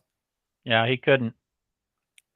He couldn't, and so. And they weren't making this about a supernatural event. They were trying to portray this as realistic, but not realistic. It like you say, it was all over the place. One of the things that bothers me when his son, he wouldn't let him fight in the war, so he went up to the front and switched places with somebody, and then he committed this crazy rescue attempt out in no man's land, and he makes this spectacular recovery of this individual, and he brings him back. He's of course a spy or something, which is really far fetched. Why would a spy be crossing through no man's land of all places? It would be. At any rate, that was the story, and he gets him back, and the spy is dead, but he has the very important information. And before he can tell anybody who he is or what he is, somebody recognizes it. Oh, that's not, and shoots him in the head and kills him, which was just very poor writing, and it was so badly written that it took me out of the movie. I didn't believe because it was completely out of place in the kind of movie this wanted to be. Because before that we had comedic scenes and things like that, and out of nowhere, you get this totally like you say, I can't describe it, but it was a cold-blooded murder. What the audience had to witness with a character that till then was built in and kind of established till then, that we accepted as one of the main characters, where we thought, okay, nice story, it's nice. They don't. Also, when we got this Rasputin scenes before that, the supernatural scenes that they just included, and for me this was a sign. Okay, I don't have to take this so serious. This is just a kind of fun comedy whatsoever. And it could have worked. It could have worked as that. If they hadn't have taken that sharp turn, it might have worked as the other kind of movie. But once you did that, it completely ruined it. You could have done that as a different kind of movie, but you couldn't do all the different elements that they were trying to do at once. And why do we have to have that 2 times in the same movie? Because we had that already in the beginning with the mother that gets shot. That's right. Same thing. So kind of in the beginning, you can do that to that people take your story serious. But then when you set the tone, then you set the tone you want to set. Then you say, oh, okay, this was serious in the beginning, but it is not that now bad. It's just going to be kind of zany and crazy. Yeah. But then you have again this scene like that, and even more horrible. Yeah. It completely ruined it. Yeah, completely. And the story itself. So I can't recommend this movie. Yeah, I really think it it was a failed attempt. I don't even know where they were going with it. What does this movie tell us? What does it wants to? I don't know. It I was don't know. puzzling. Yeah, yeah. I don't get the commentary or the critic or whatever. The other movies, they here part 1 and 2, they at least they tried to say something. The first one was a criticism here on here our dependency on things like smartphones and so on. They can easily used against us, and when somebody is in the right spot, he can use these things to harm the people. At least I got that out of the first movie, and the second one was here. Greg, can you remember what the second one was about? No, I didn't see that one. Yeah, the second one was what it played in Texas or not, or here in the US with this with the American here Kingsman. The where the British Kingsmen come over to the American Kingsman and work together. Oh, right. He We didn't don't see need that that help. because they were all like Texans here with hat and lasso and what you call it, and Maybe the Brits can go over and help y'all Germans out for a while. yeah. Yeah, so okay, but still, I got more out of that than out of this one. This I hadn't seen it. prequel I'll have thing. to check it out. Yeah, this prequel thing was just unnecessary. Okay, Completely. so that Yeah. gets through that. We have the next thing on the list is politics. So Oh we're in our political section. Cub has had some interesting stuff. There's strange stuff going on in Cub's hometown and my hometown. I guess I could mention what's been going on here lately. As I sent you videos on this, we've had all these strange army and police exercises around our city, the city of Houston, where I live. There's like 5 million people or 7 million, whatever. Depends on if you count the illegals. and we've got like 500 square miles, and we got these strange like at 3:00 in the morning, these helicopters, the army helicopters, have been flying all over our neighborhoods, and police helicopters, and people are hearing machine gun fire, and it's been going on for weeks now. And finally, there was no announcement of what's going on, but everybody could hear them. I could hear them thumping by over my house, and you look out, and then you hear all this gunfire, and you're like, what in the hell is going on? And apparently it's some sort of joint exercises between the army and the police. And I've lived here all my life, and this has never happened. I've never heard of any joint exercises. And then they have people sending in videos to the local news deals, and you can see these Black Hawk helicopters and other type of army choppers, landing and taking off, and then the police choppers coming in, and then all this gunfire, and then they all disappear to go do it somewhere else in the city. So it's very strange here. I don't know. Yeah, What do you think of all that, Cub? Yeah, and what is also very strange is that you think you can skip over Boba Fett, and I don't recognize that you Oh, get away. we have Boba Fett and Cobra Kai coming up. Oh, okay. No, I haven't just wanted skipped to them. just wanted to clarify that. No, I haven't skipped them. We were just going through the. It's just how I happened to Uh, write it oh, down. okay. The last two Yeah, things we got are yeah. No, yeah, no, Boba you Fett don't have to and tell. Don't have to tell. Let's Cobra go Kai. But to I had this. politics written down here, and I wanted Yeah, to mention the okay. choppers. And also, you got Hillary Clinton's lawyers being indicted for creating the Trump Russia scandal. Uh, you have a possible war, World War III breaking out in the Ukraine, and Yes, I know, and that's by the way, that's the reason why I'm calling myself the Cup Zone because oh, I cool.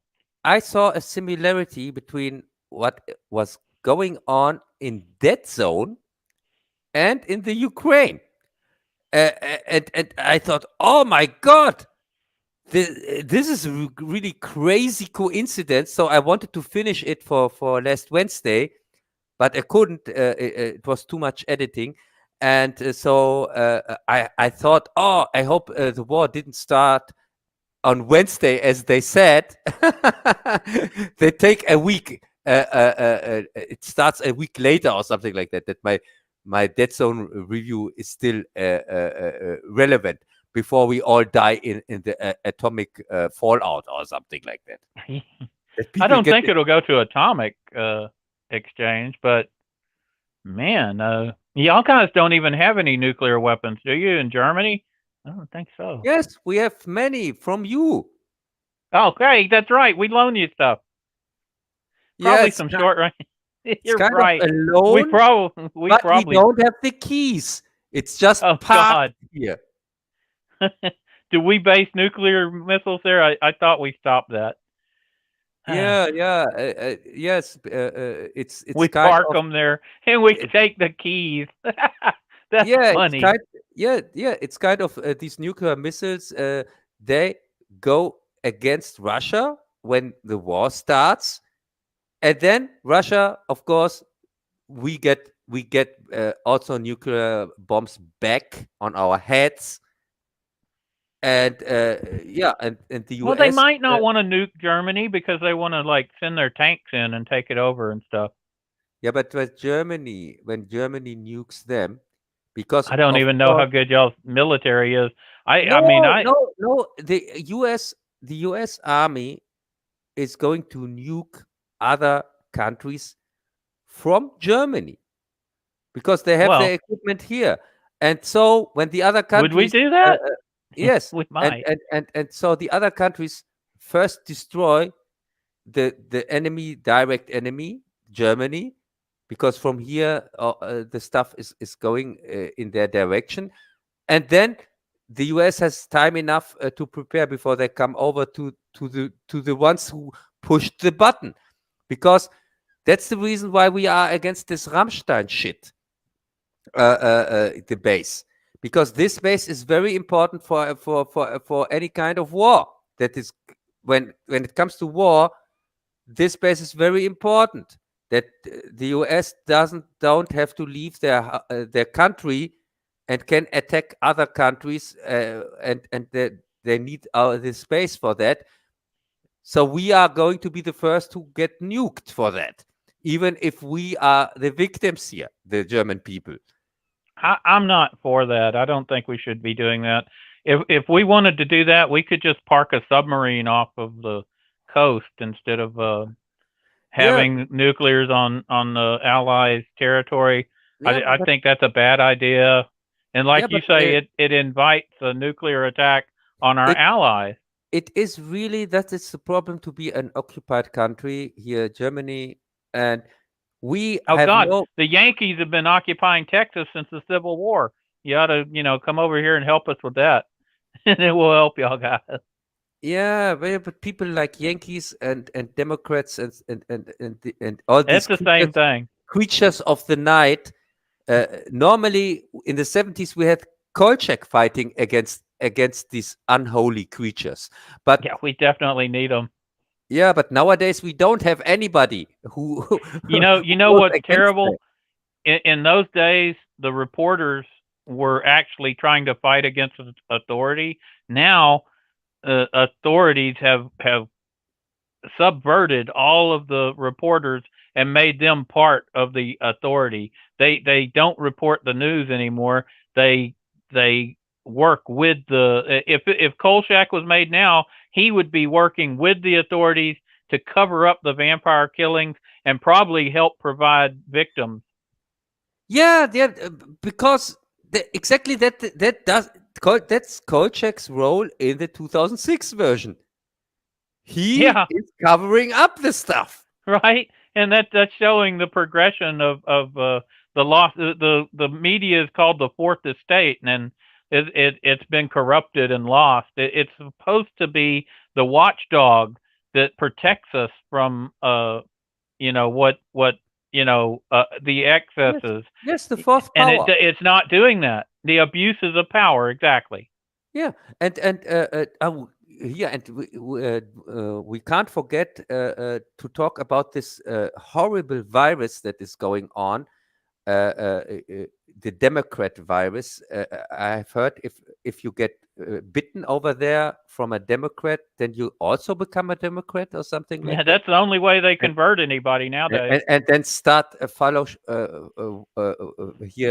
then start pray to a mummy or something like that. Yes. Worship a mummy. Yeah, it's Yeah, really I think that's dangerous. correct. Yeah, it's really dangerous. But what is really interesting is what is going on with Trump and his campaign. So, is it true that Hillary Clinton is facing jail? Well, right now she's remember the Trump Russia scandal where they tried to impeach him, and all these years they had the Mueller probe. Yeah, Well, they have spied on him during his. there's a during he was federal president. prosecutor. Yeah. There's a federal prosecutor investigating all of that, and he has filed indictments against the Hillary Clinton's lawyers and her campaign team. Apparently, they used their influence and they created the entire story. They planted the deal in the Trump servers while he was a candidate and while he was a president. This is a coup attempt by the Democrats, and they're being called on it. And another thing, it's not being reported by anybody but Fox News. I mean, NBC, ABC, CBS, MSNBC. Nobody. They had a thing of it last week. How many minutes had each deal put on it? And it was what is, 0, 0, 0, 0. What Nobody. is going on with CNN? CNN. They're not reporting the story either. They, after all these. But I've heard they have no a new owner. These are federal indictments against Hillary's team. This is, and he's still investigating. Greg, haven't you heard that CNN has now a new owner? In fact, that's true. Warner Brothers has a new owner, and the time Warner. And not only that, they lost their CEO. He got caught with his pants down, literally, with some girl, and he had to resign supposedly. So, but you say till now, even they have a new owner who is a Trump supporter. Till now, they didn't report on it on CNN. Well, they haven't. Supposedly they've got that, but it hadn't trickled down to any changes at CNN yet. Okay, because I'm but waiting. You should see some changes soon, because one of the first things that happened is the head of CNN had to resign, supposedly because of an affair, with some girl, but actually probably he's involved in all this stuff with Hillary Clinton, and there's going to be more indictments. And yes, Hillary could be indicted and brought down, but the thing is, the system is corrupt, and just because you put this in there, the media is not covering it. Just like we talked about, there's no Kolchak now. They literally, this is the biggest story in 100 years, and they're not covering it. So yeah, but your system, when you say your system is corrupt, no, you have no idea what a corrupt system is. Here in Germany, you at least have Fox who reports on some truth, and at least you have a prosecutor who wants to go against. And we have our Bill of Rights, which protects our ability to Yes, speak. but Y'all here have in muzzles Germany- on your mouth. Yeah, here in Germany, we don't have any of that. We have no broadcast station that shares the truth in any form. Also, we have no prosecutor who goes against our corrupt politicians. In fact, we have even a judge who ruled in favor of the government and said that the lockdowns were legal. And he's the last instance. It's the highest judge who got installed back then from Merkel. That is and it's not even. Do y'all have a Supreme Court you can take it to? This is it. It is kind of our highest court, and he is the leader of this court. And he was installed by Merkel. He's not even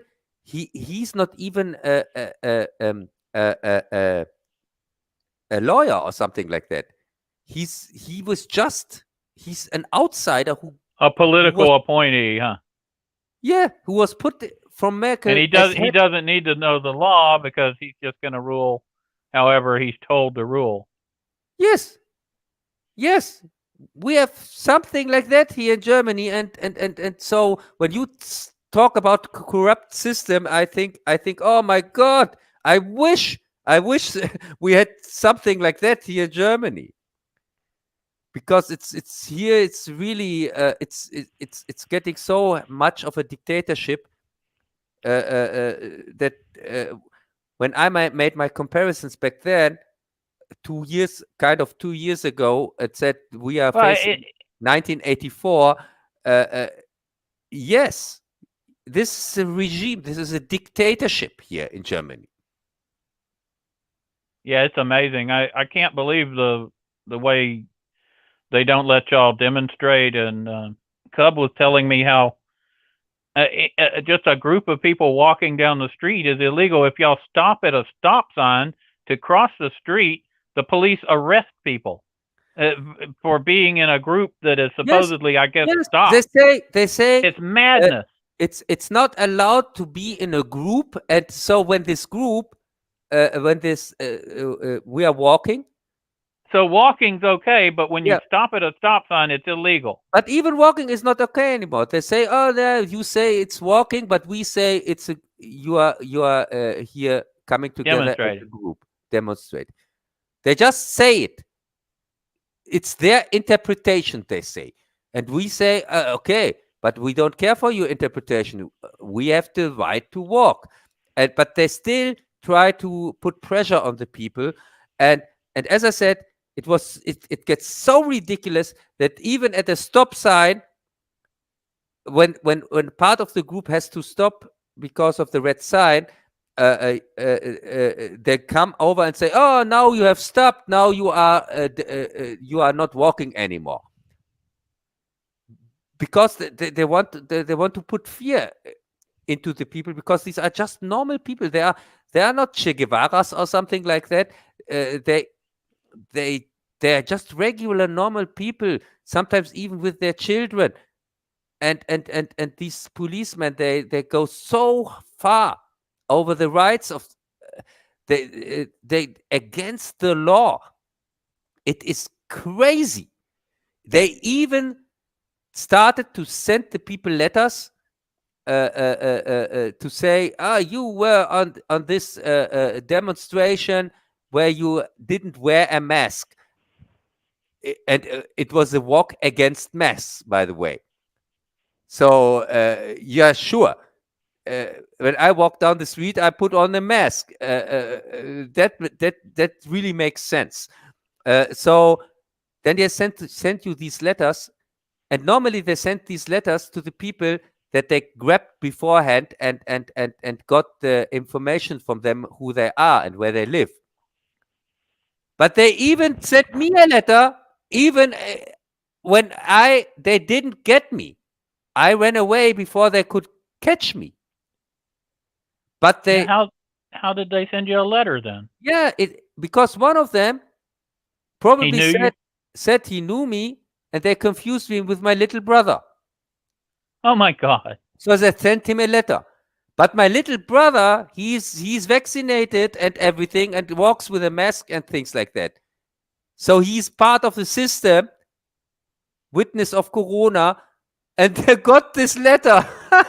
Oh no. I bet that made him a little worried.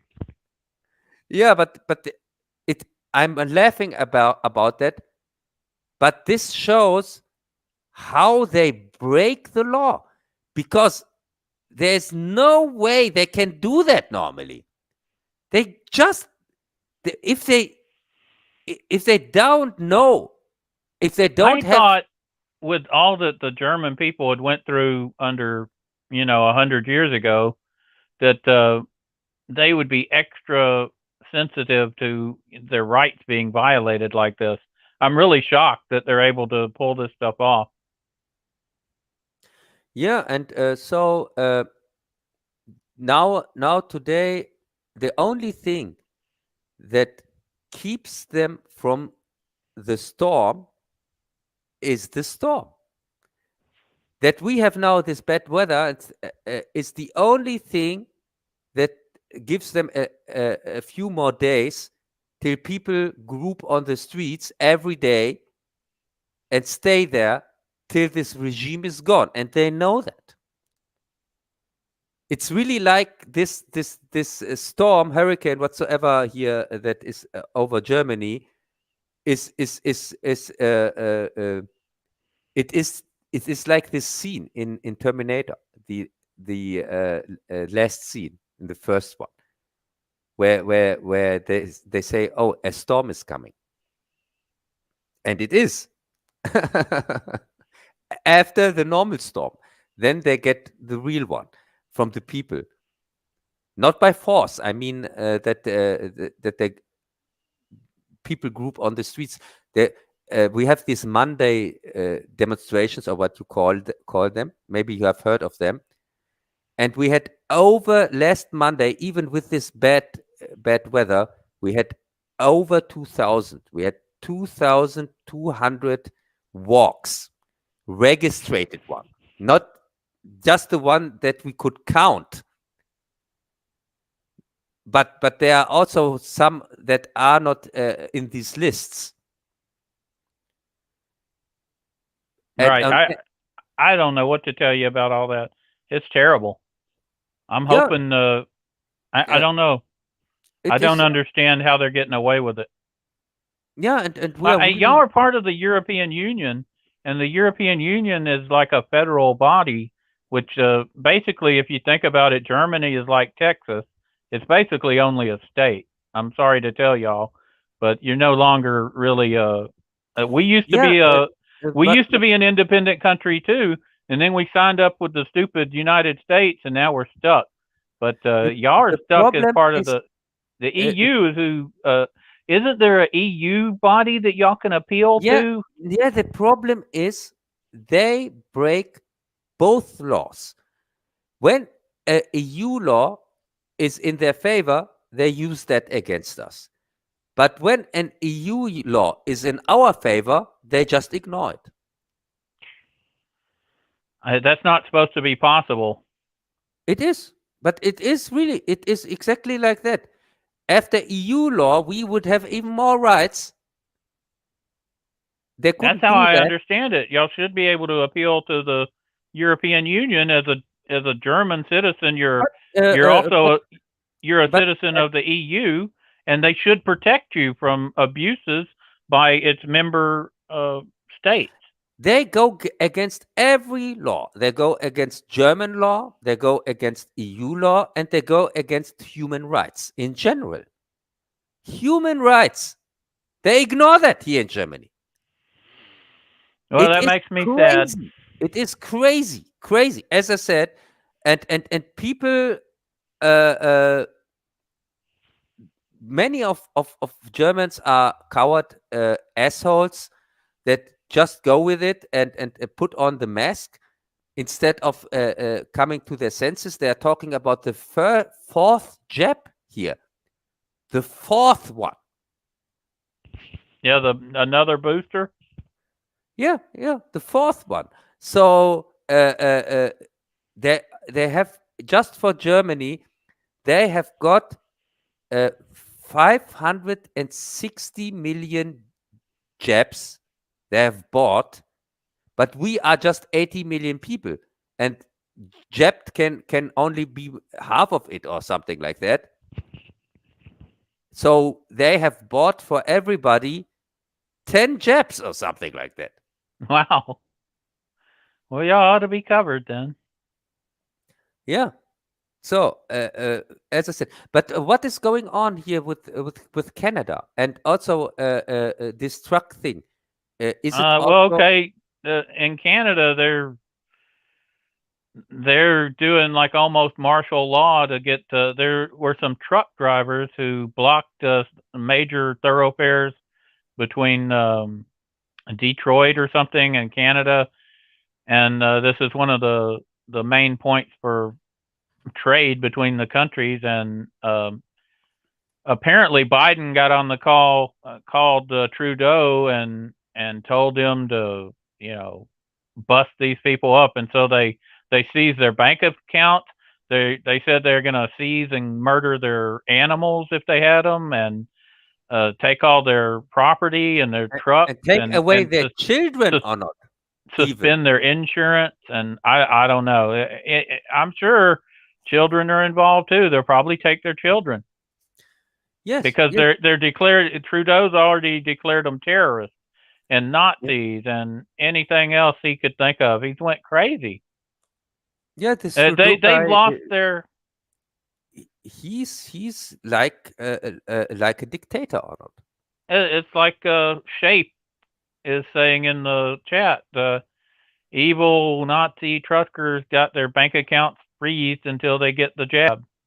Pets, pets are taken away and euthanized. It, it's terrible. I never thought the Canadians would go that route. Yeah, and so, but I've I heard don't that know about the children either, but it sounds like something that, I mean, they've went so this is what far. I've heard. If you're sitting in jail and they think you're a terrorist, will they not take your children?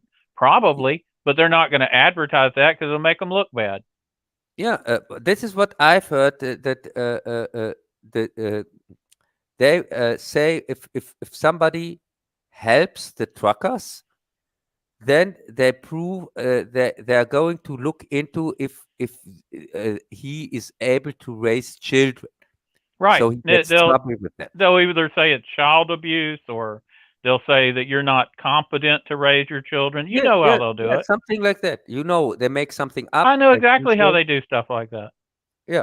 So to scare people away, not helping the truckers, but I have heard that in the US something similar is starting. Also, a truck going in direction here, a convoy going in direction of Washington. I haven't heard that yet. I was spending all my time preparing for the show. Hey, plus I had my birthday thing going on. But I heard a lot about the Canadian thing.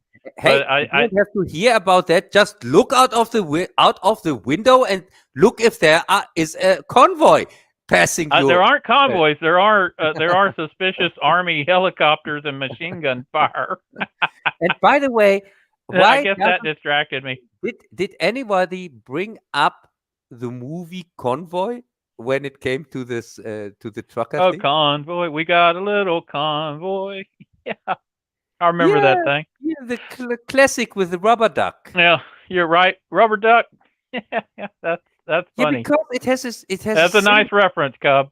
It was a similar thing because rubber duck and the other truckers, they were revolting against the rules that they put on truckers. That's true. And it's kind of similar thing. It is similar. And we can't afford to lose those truckers. They are the lifeblood of the economy. I wonder if something like that could happen over in Europe. You think your truckers could revolt? I was wondering that I have seen nobody or hearing nobody making a reference to that. I thought, oh my God, this was the first thing that came into my mind when I heard about the truckers. I thought, oh, that's like Convoy, Right? like the movie, the classic. No, I didn't hear anybody reference it either. Yeah, it's sad. It's really, and it's so on the nose. It's really so. There has to come a foreigner to tell the Americans about their classics, really, to remind them.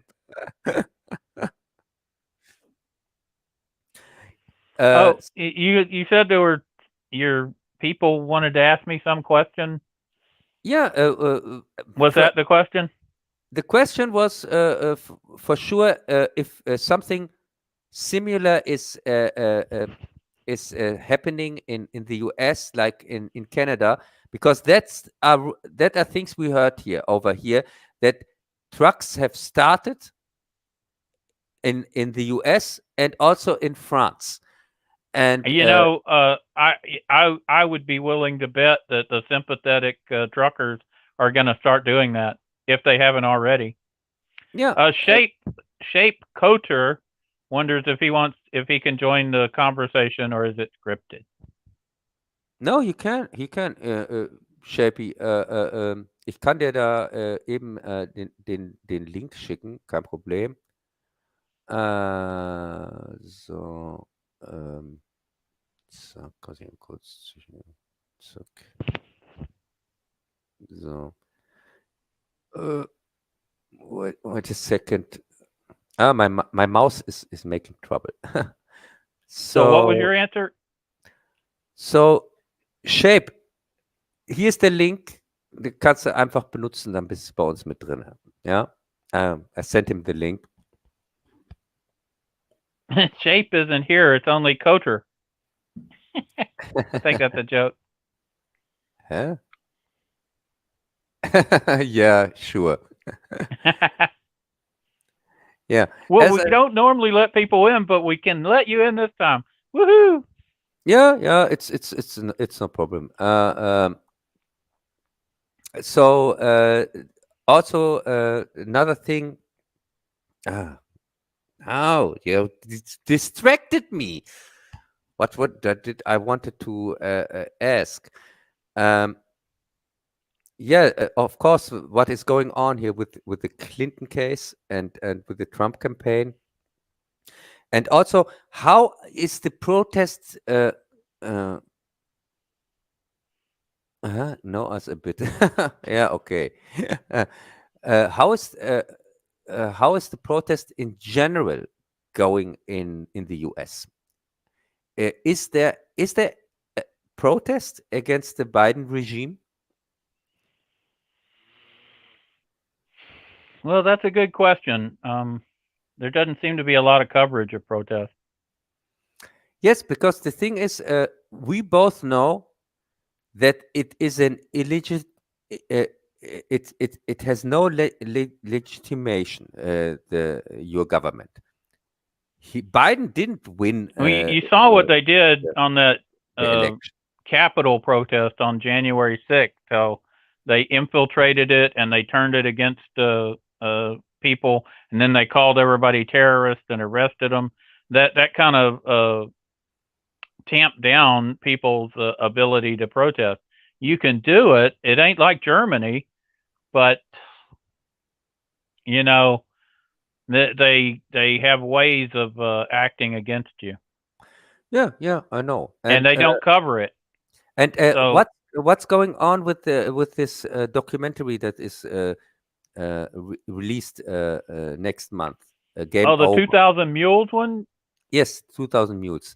What? Okay, that's an interesting documentary. That's about the fraud from the 2020 election, and it shows people being tracked, going and dropping off votes in all these locations using their cell phones and cameras and stuff.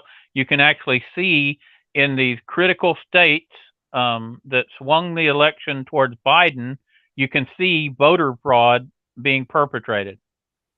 Yeah, and and this fraud thing. Didn't you hear that some of the states already are investigating that and said Yes, they're definitely investigating it. Yeah, and They've been investigating it. what are the results? Did you get any of the results till now that you can say this state They've already proven fraud in several locations, but you know what? I'm not sure. It's still working its way through the system. You know what I mean? Yeah, I know. What are they going to do about it? Can they make the election fraudulent? You know, can they overturn the election? I don't know. Yeah, the thing is, It's like we're Kolchak and we're pointing out that there's a vampire murdering people outside, and you know we're dealing with this entrenched bureaucracy. yeah, the thing is, you are living in a state that is kind of independent, and you don't have these restrictions anymore, or never had them, and things like that. But what is interesting for us are these other states. There seem some of them. Do you want me to zap this whatever this is? Yes, yes, of course. You don't have to ask me. When you think that somebody is a troll, then you can just. But I already took care of it. Okay. Where did this guy come from? I have no idea. So the thing is, did you get anything? What is going on with these Well, states? you're not having a lot of protests here in Texas because we don't have the mask mandates or the Yeah, I vaccine know. mandates, and we're and the places where they do have it is these Yankees, you know, up north and whatnot states where the Democrats are in charge, and you do have some people protesting there, but it doesn't get reported, so I don't really hear much about it. Yeah, and what is with the elections? There are mid-elections or something like that coming up? Yes, the midterm elections are coming up. Our system operates with a president being elected every 4 years, and then the Senate is 100 senators, 2 from each state, and so there's also 435 representatives. So there's 2 houses of Congress and the president. Now every 2 years, the entire House of Representatives comes up for election.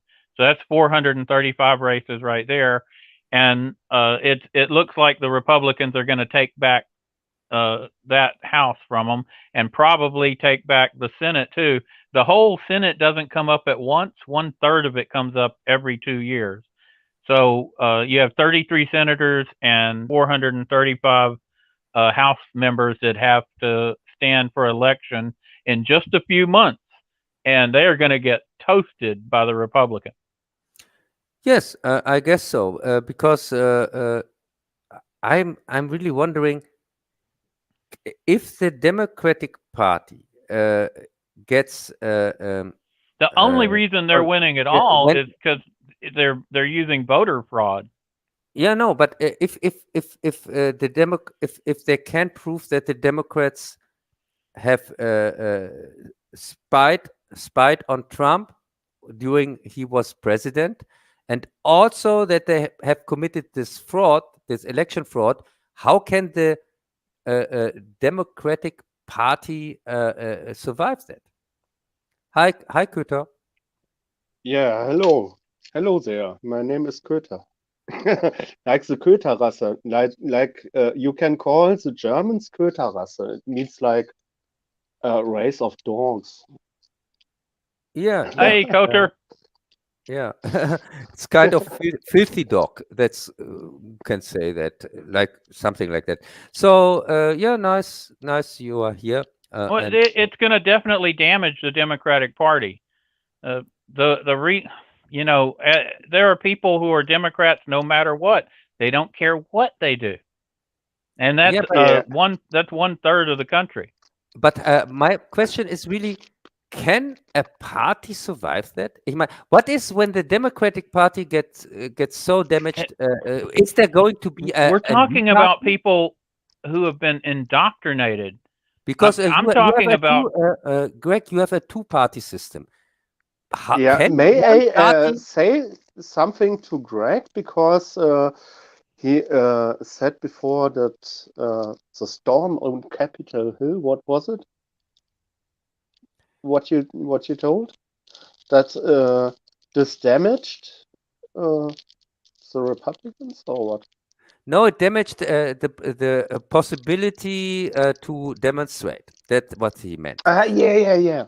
And similar things are happening in Germany too, you know. Yeah, no.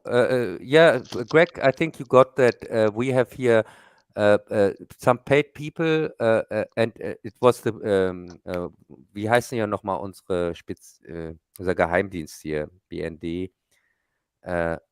BND, Bundesnachrichtendienst. Yeah, our Secret Service Secret Service, okay. hired people to storm our government, if you can remember, during the big protests on 1st of August 2020, so that the journalists only reported from this small group that they put on, in the Nazi the protesters, corner. and then created a fake scene. Yeah, created this fake scene and showed it over and over in the news, and the 1 million people around them that were demonstrating in peace, they completely ignored them. Yeah, that's exactly how they work. They create a false flag, and that's what they did up at the Capitol when on the January 6th supposed incident. That's exactly what happened, and that creates what do you do in that situation? Yeah, but Greg, my question is, you have a two-party system, but when one party gets completely damaged beyond repair, when there's more than two parties. We have the Libertarian Party, and there's others, but they're so small they don't really count. Yeah, and that's my question. Is now the possibility that another the rise of a third party? It could be.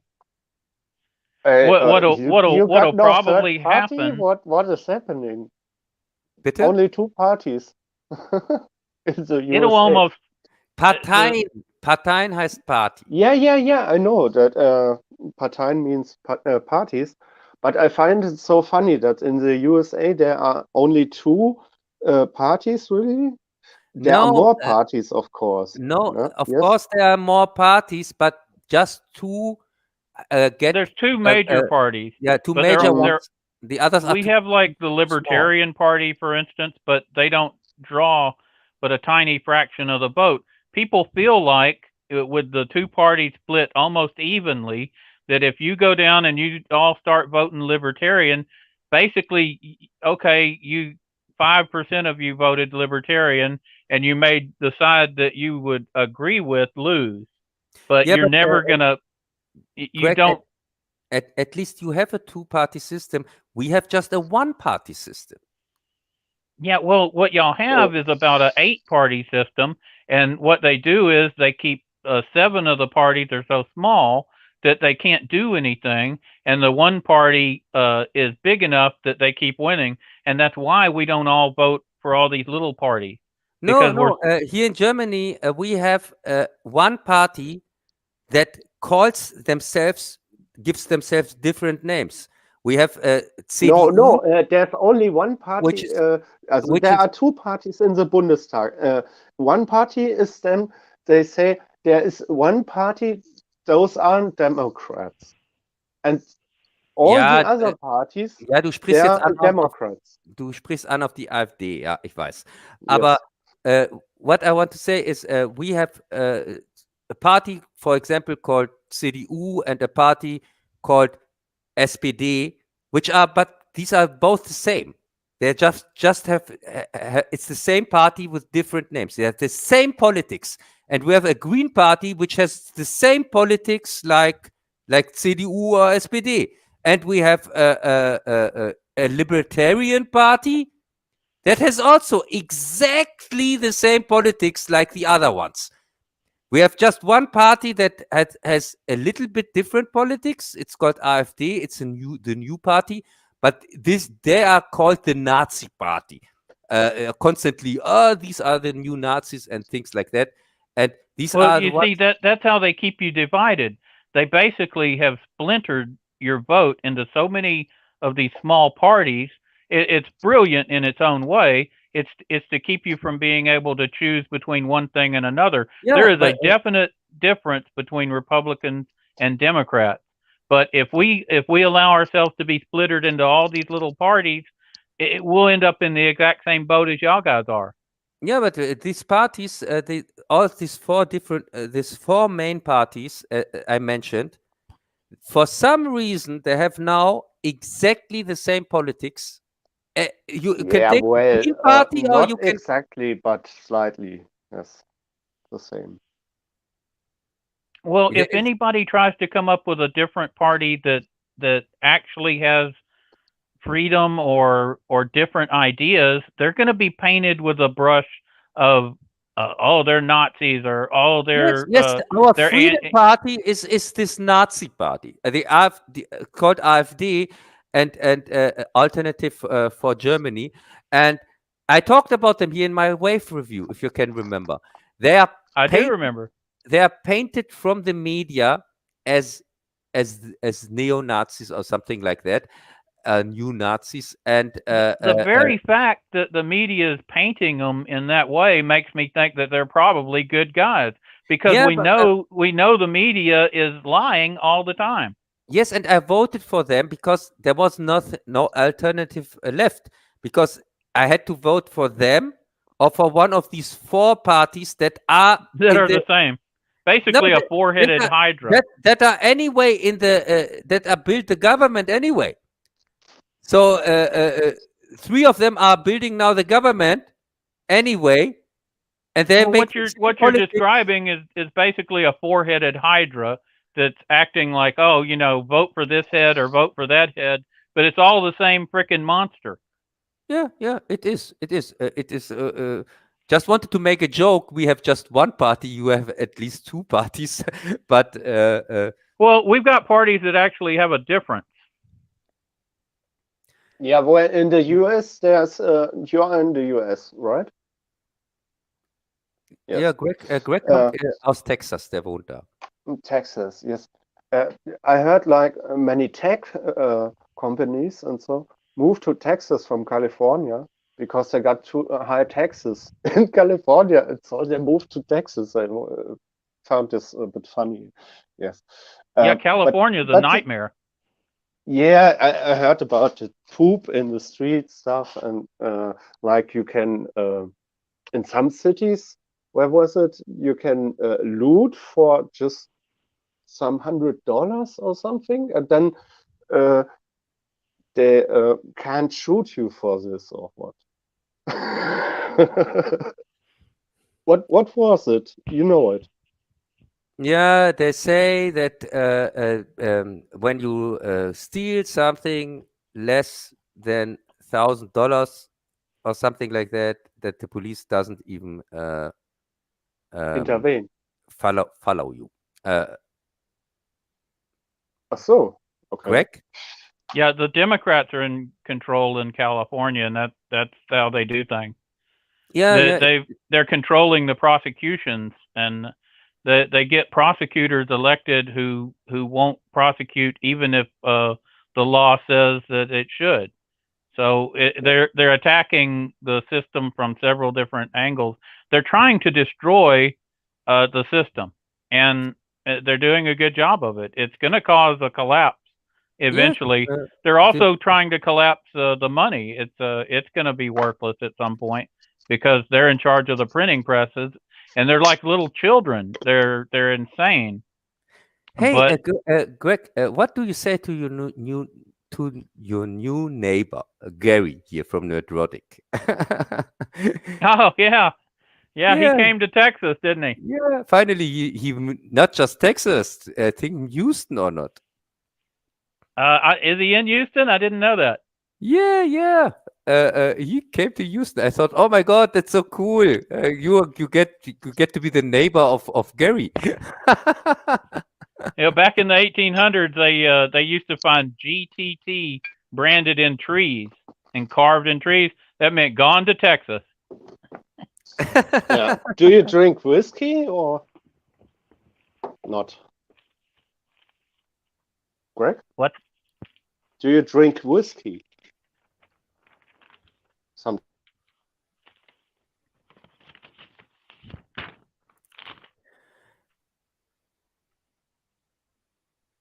Greg? Yeah, I'm here. Yeah, I think he wanted just to know what your favorite drink is.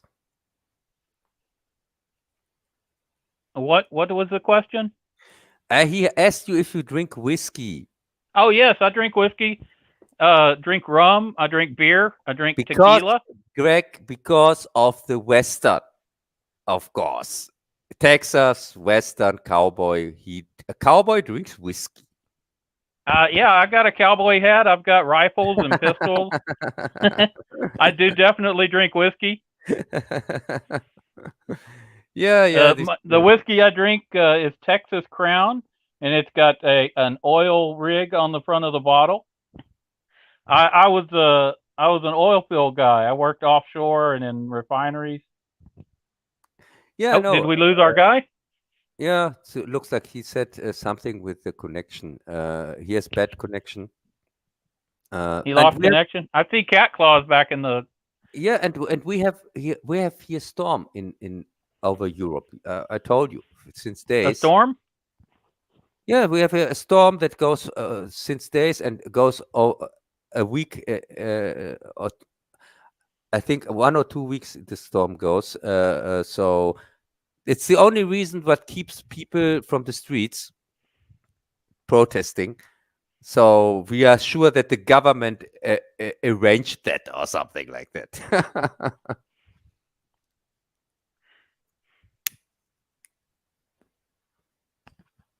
Greg? Oh, I see Jez is back in the. I was answering the chat. Cat showed back in the chat, and so did Jez. Yeah, it's for cool. You don't have to write them. You can talk to them. They can hear you.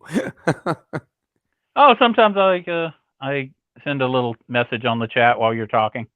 I didn't want to interrupt your words of wisdom, as it were. Yeah, whatever. Ja, schön. Schön, dass ihr wieder da bist. I think our guy's back. Köter.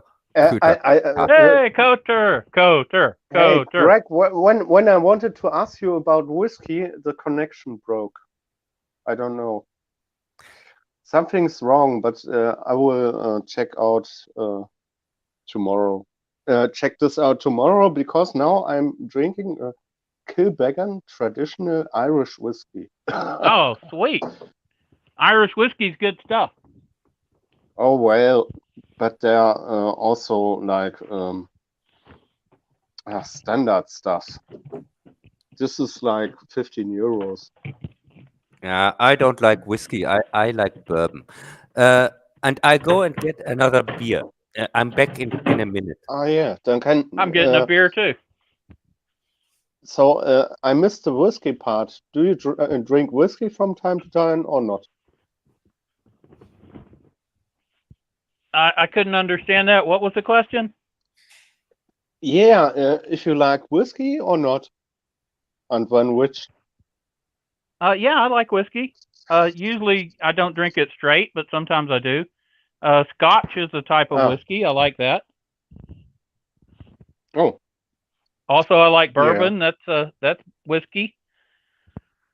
Yeah. My favorite is Texas Crown is a good type of whiskey. I don't think y'all have it over there. No, I can't recall.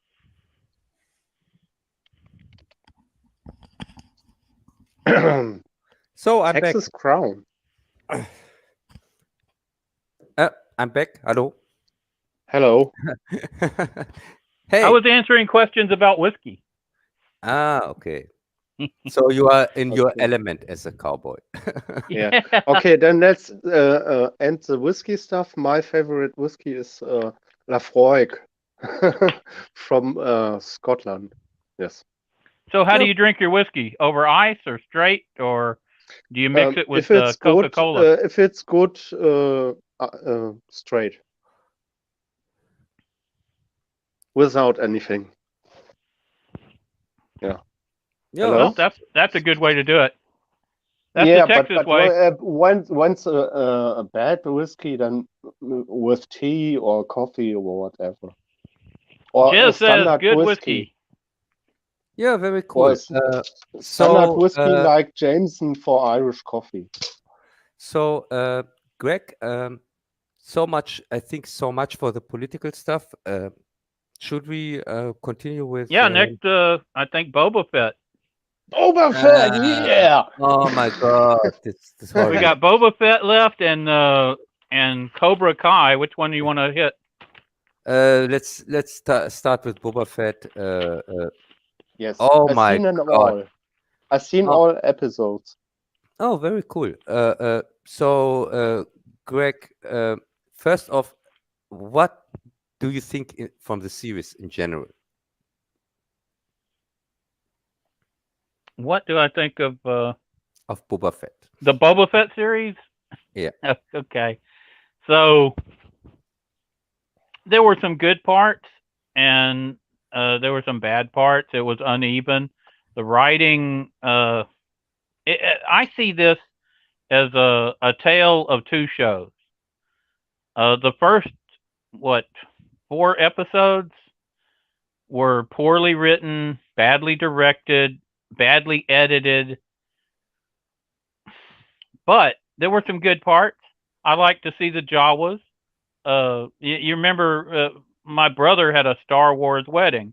He likes this stuff, and I haven't talked to him about Boba Fett yet, but I know he liked seeing Luke and stuff. We haven't done an in-depth discussion, but I know there's parts of it that feel like Star Wars, and even the bad part, it like The Last Jedi, where it breaks canon and it's horrible and woke. first off, And is I mean, is if Boba I Fett was to Star sit, Wars? Is it if I Star was to Wars? sit down, if I was to sit down with the Boba Fett series and edit it out, myself, edit out all the stupid stuff like the mods and this and that, I could end up with an hour and a half movie from the first 4 episodes, maybe 2 hours that's watchable. If you were to sit down with that Last Jedi crap or any of the sequels, I couldn't do anything with that. I couldn't make a 30-minute show out of those 3 freaking movies. Yeah, But with the Boba Fett thing, it didn't. There were bad parts, right? But it yeah, didn't make me mad. but is this really Boba Fett? First off, Boba Fett in the original movie, which is of course Okay, in the original Empire Strikes movies, Back, he only had like 4 or 5 lines. He wasn't Yeah, like a major yes. character. Yes. So first off, but he was a slick guy or not? Yes, and I'm not saying that this is a true to slick the guy, original. and he wasn't an old bold fuck, overweight fuck or not. Yeah, they did all kinds of stuff wrong on this show, So we see this old guy who barely can move, and we are going to believe that that he is an action. Oh, look, Coder's showing us whatever. his Star Wars stuff. Yeah, nice. That's cool. Nice. So Yeah, I just built them from paper. oh, very cool. So this is first off. You can't make an action series when you don't have an action star or not? Oh, did anyone say this was an action series? Yeah, but the only action we get is from the woman. Yeah, that's true. That's true. and also she's also the only one who says what is going to happen and what Boba Fett has to do. She constantly tells him what to do. Yeah, Yeah, I think I said Boba the Fett writing. just I told you the writing he has got a problems. concussion. Right, he's not himself. He's not right in his head. Yeah, probably. So I mean, so, yeah, all the points you're making are valid, Cub. I'm not trying to say yeah, that this is a great series. I'm saying there were parts of it that I liked. I liked the battle on the train. I liked some of the little moments here and there that felt what like is Star up Wars. with this big monster in the last episode? What is it called? Here from Return of the Jedi, the Garnak or what is his name of Oh, his- the monster? Yes. Ja, hier Köter, weißt du, wie das heißt? I think it's like Galak or Galak. something like Yeah, that. yeah, I think Galak they call it. So I didn't get that. So this Galak is kind of Boba's pet or something like that. And he rides it even. And then he when it comes to this fight with this was a strange fight. There came these droids whatsoever, killer machines with It's called shields. Sarlacc. Yeah, Salak. And Rancor. Rancor. You mean the Rancor? Yeah, Rancor. Oh, yes. And so we had this killer droids whatsoever with shields that you can't pass for some reason, because script says so. Not even the black sword could pass it, because this black sword or black here black sword Lightsaber. yeah, black Lightsaber. lightsaber. Yeah, Yes. lightsaber. This black lightsaber doesn't normally. I thought you can cut everything with it or not. Yeah, the dark saber. That's what I thought. It would go right through that screen. But it has its own mind, because they said No, it's got an energy shield.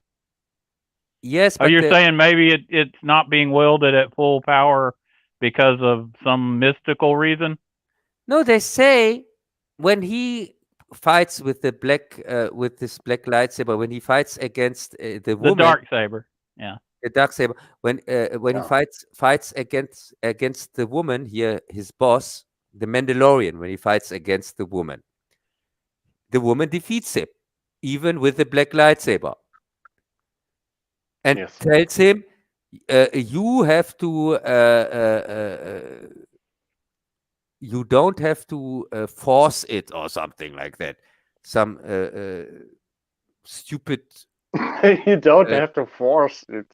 Yeah. So something like that, and that's Well, the apparently he's not able to fully control it. Maybe because he hadn't been properly trained. Maybe you're supposed to have training.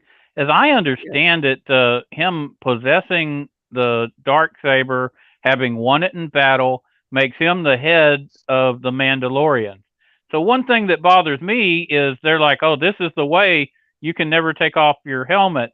Well, can't he just change the rules? I mean, there's only a few of them left. Why couldn't he say, "Yeah, I'm in charge now. We can take off our helmet." Yeah, and also he also took it off, and also that's the reason why he got. I know, but I'm saying he's now officially, having won that in combat, the head of the Mandalorians. What the damn good is it to be the head of them if you can't change that kind of rule? Yeah, but why does still this listens, armor no, chick? But he still But it's his listens religion. to the woman that commands him. He has still the female Mandalorian boss that tells him what he has to do. That's right, but why is that? She doesn't have any power. She's just an armorer. She's telling him the rules, but he possesses the dark saber. He should be able to alter those rules. So if that had been me when she said, "Oh, this is the way," I'd say, "No, that was the way. I'm in charge now. I won the dark saber in combat. Now we can take off our freaking helmet. That's the way. This is the way. I'm the way. Maybe, Kiss yeah. my ass.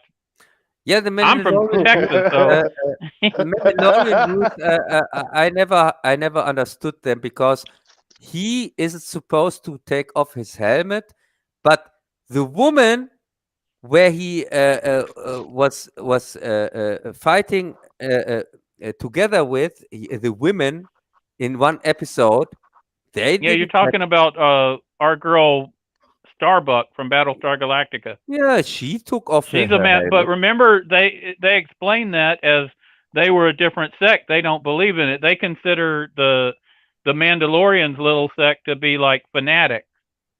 Okay. So what I'm saying is these fanatics, even if he was one, now he's won that. That doesn't mean that everybody has to obey. They should obey him, and he should change the rule. That's all I'm saying. Because Yeah, he's yeah. already taken the damn helmet off, so he might as well change the rule. There's only a few of them left anyway, so it doesn't make any sense. That's so funny, Greg, because I didn't even think of it. And maybe it's the same with the Mandalorian. He got lost in this conflict with his religion, like, oh no, and I think this will happen in the next episodes, that the Mandalorian takes a turn. Don't you think so?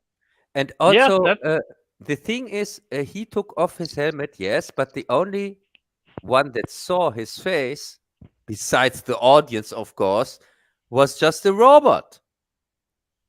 yeah, but they didn't ask that. They asked, had you taken it off? So, yeah. Yes. I'm just saying he needs to change that rule. And yeah, I agree, Kotor. No, he needs to change the question. He needs to say, change it in, had anybody seen your face? And then he could say no. Yeah, that's true.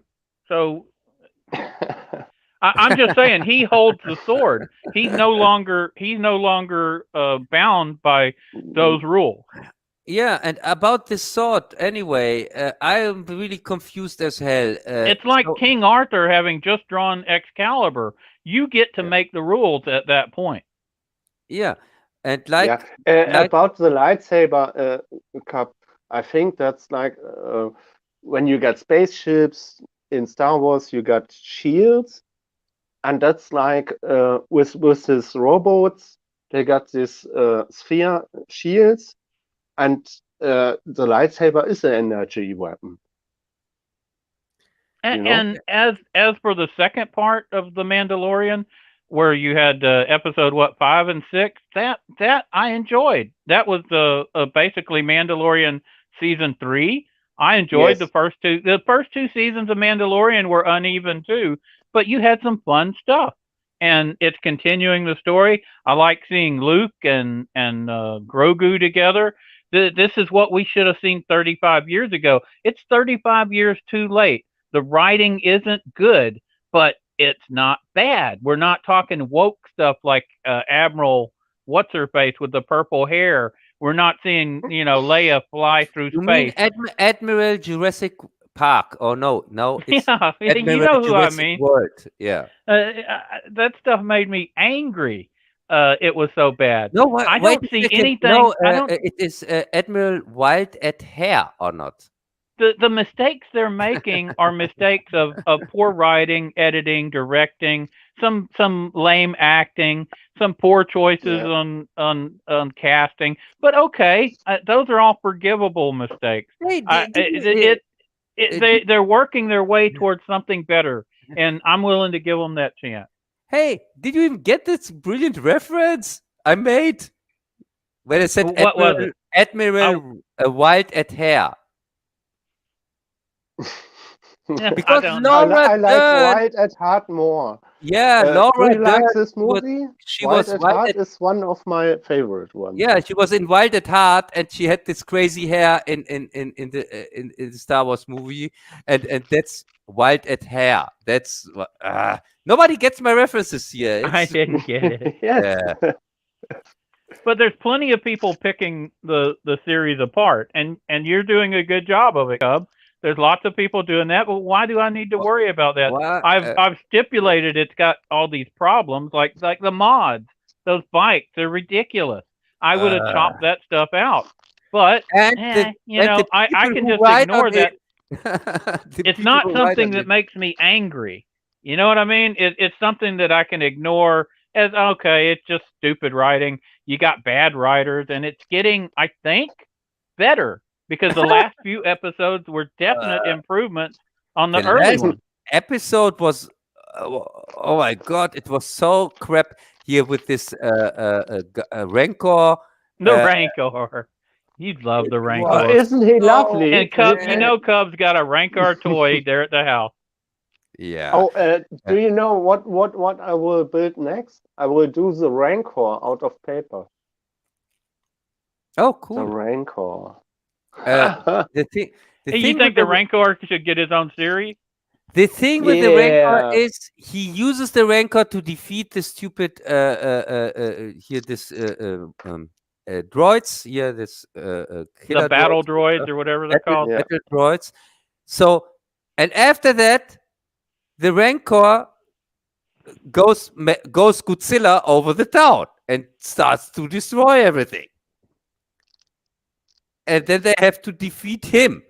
Okay, if you want me to point out some flaws, the fact that they decided to do the battle in the town to protect the people, that was one of the mod people who came up with that, the little girl, and she's like, oh, we gotta, they only got like 6 or 10 people or 8 people, and they're supposed to defend this huge town from a massive attack, and that's supposed to make it safer for the people in the town. All that did was get a lot of people killed, and that's because you got people. You let this little girl decide your strategy when they've got a palace. They've got but the hut. the palace is highly protected and it is like a fort or something like that. That would Yes, have it's a make fort. sense to fight from there. That's where you should fight from, and it's not protecting the people. How good did they do at protecting the people? What exactly was their plan? They just stood out there in the street and got picked off. Yeah, It was and ridiculous. who was protecting their palace during they were protecting the town? Nobody. Yeah. I guess the Rancor. The Rancor was still at the palace, so I guess he was like a big guard dog. Okay. but who introduced the mods? And is it some Klaus Schwab shit again, or what is it? Huh? Transhumanists. Okay. Yeah. They were just cheap Borg wannabes whatsoever. Put some crap in their face and here the one with the eye and things like that. It was but that's transhumanism. yeah. And this was placed in this show, yeah. Okay. Okay, but yeah, it was placed in this show, but I really didn't care about that because the show was so bad and it was so cheap done. It didn't even look convincing and it didn't make any sense. And also, what are these supposed to be? Kids or adults? Yeah, there comes my suspension, or what is it in English? Mein Verdacht? Suspicion. Suspicion, pardon. And that they want to introduce new cool, many genders, many skin colors and stuff, and Yes, of course. and of mixed transhumanize.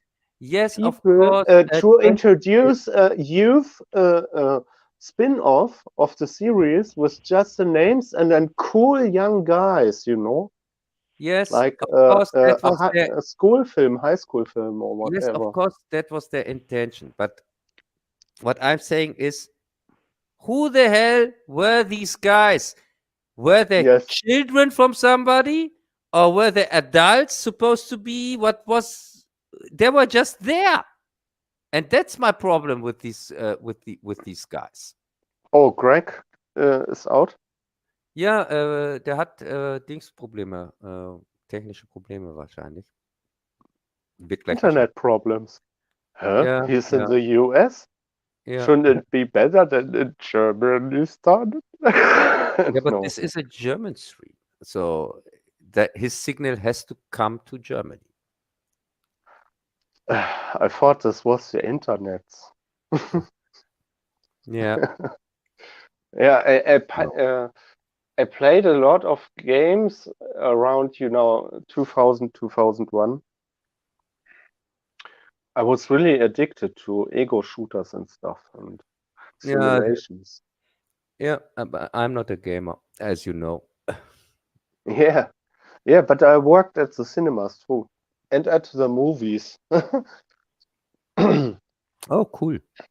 Yes, so I know some little Which things. time in which time period you were working there? Yeah, in the 90s, and then in the first, in the last century.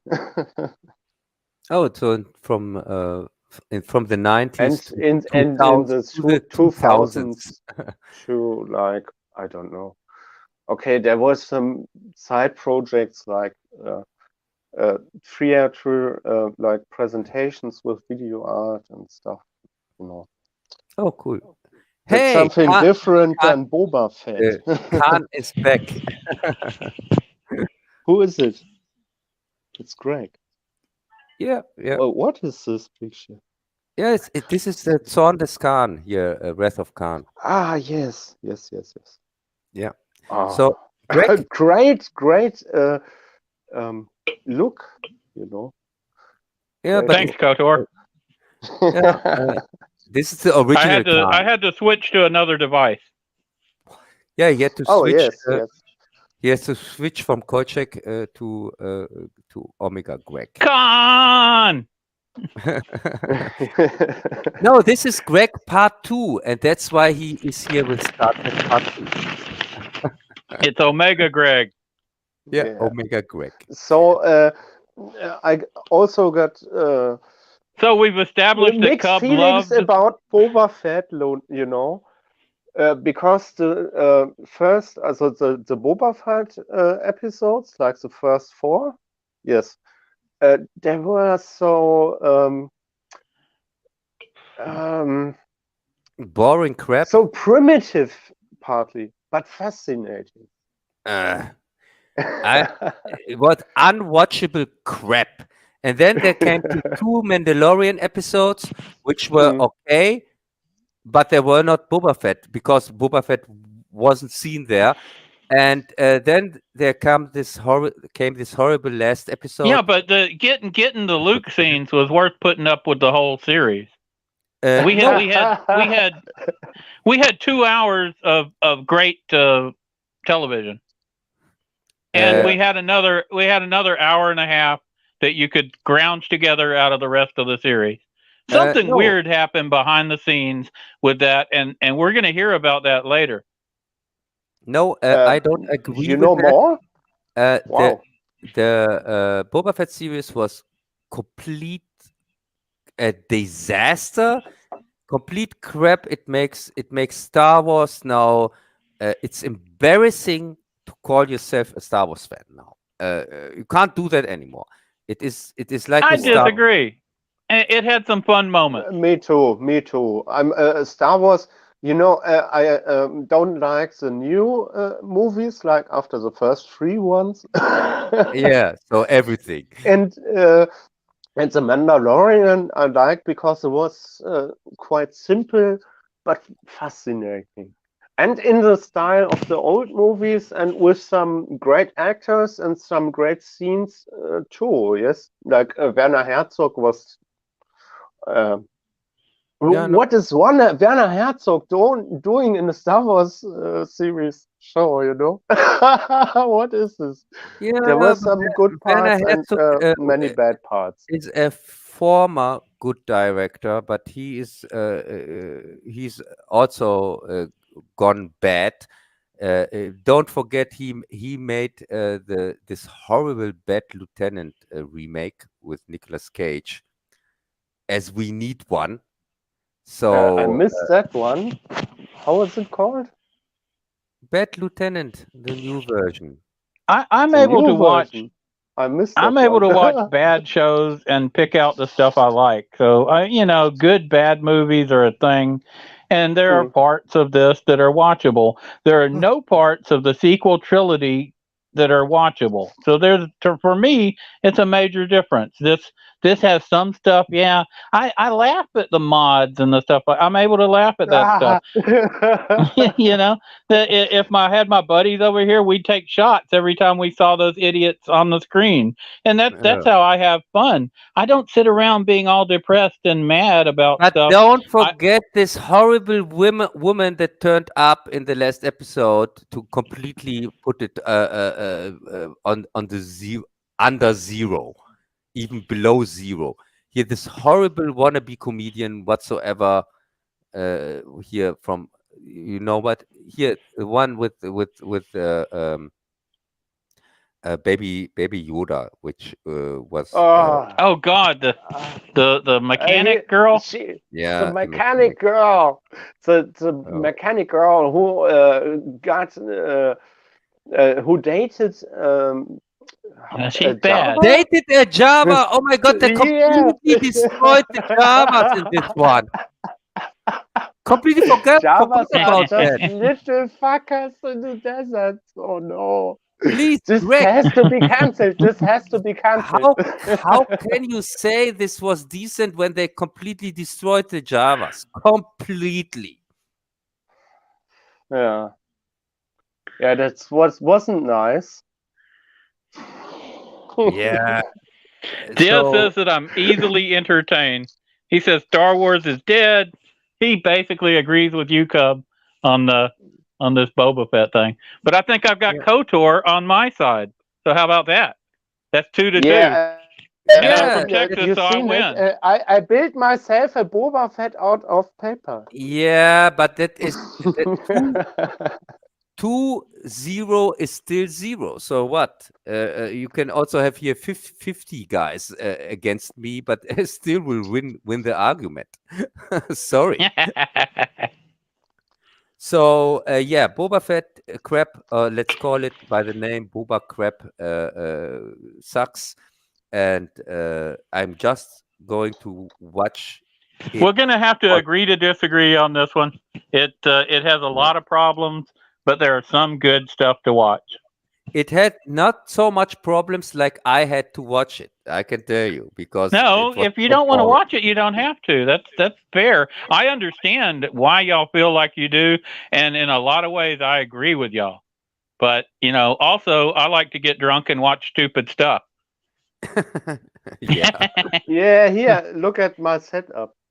I got my graphics tablet, not in use at the moment. I got the Kill Bagan. Yeah, you see, he's building Mandalorians I got, out of cardboard, and he's got like- some sort of Kentucky whiskey or something. No, Yeah, it's nice. Irish. No, it's whiskey. Irish whiskey. Oh well. Yeah, nice.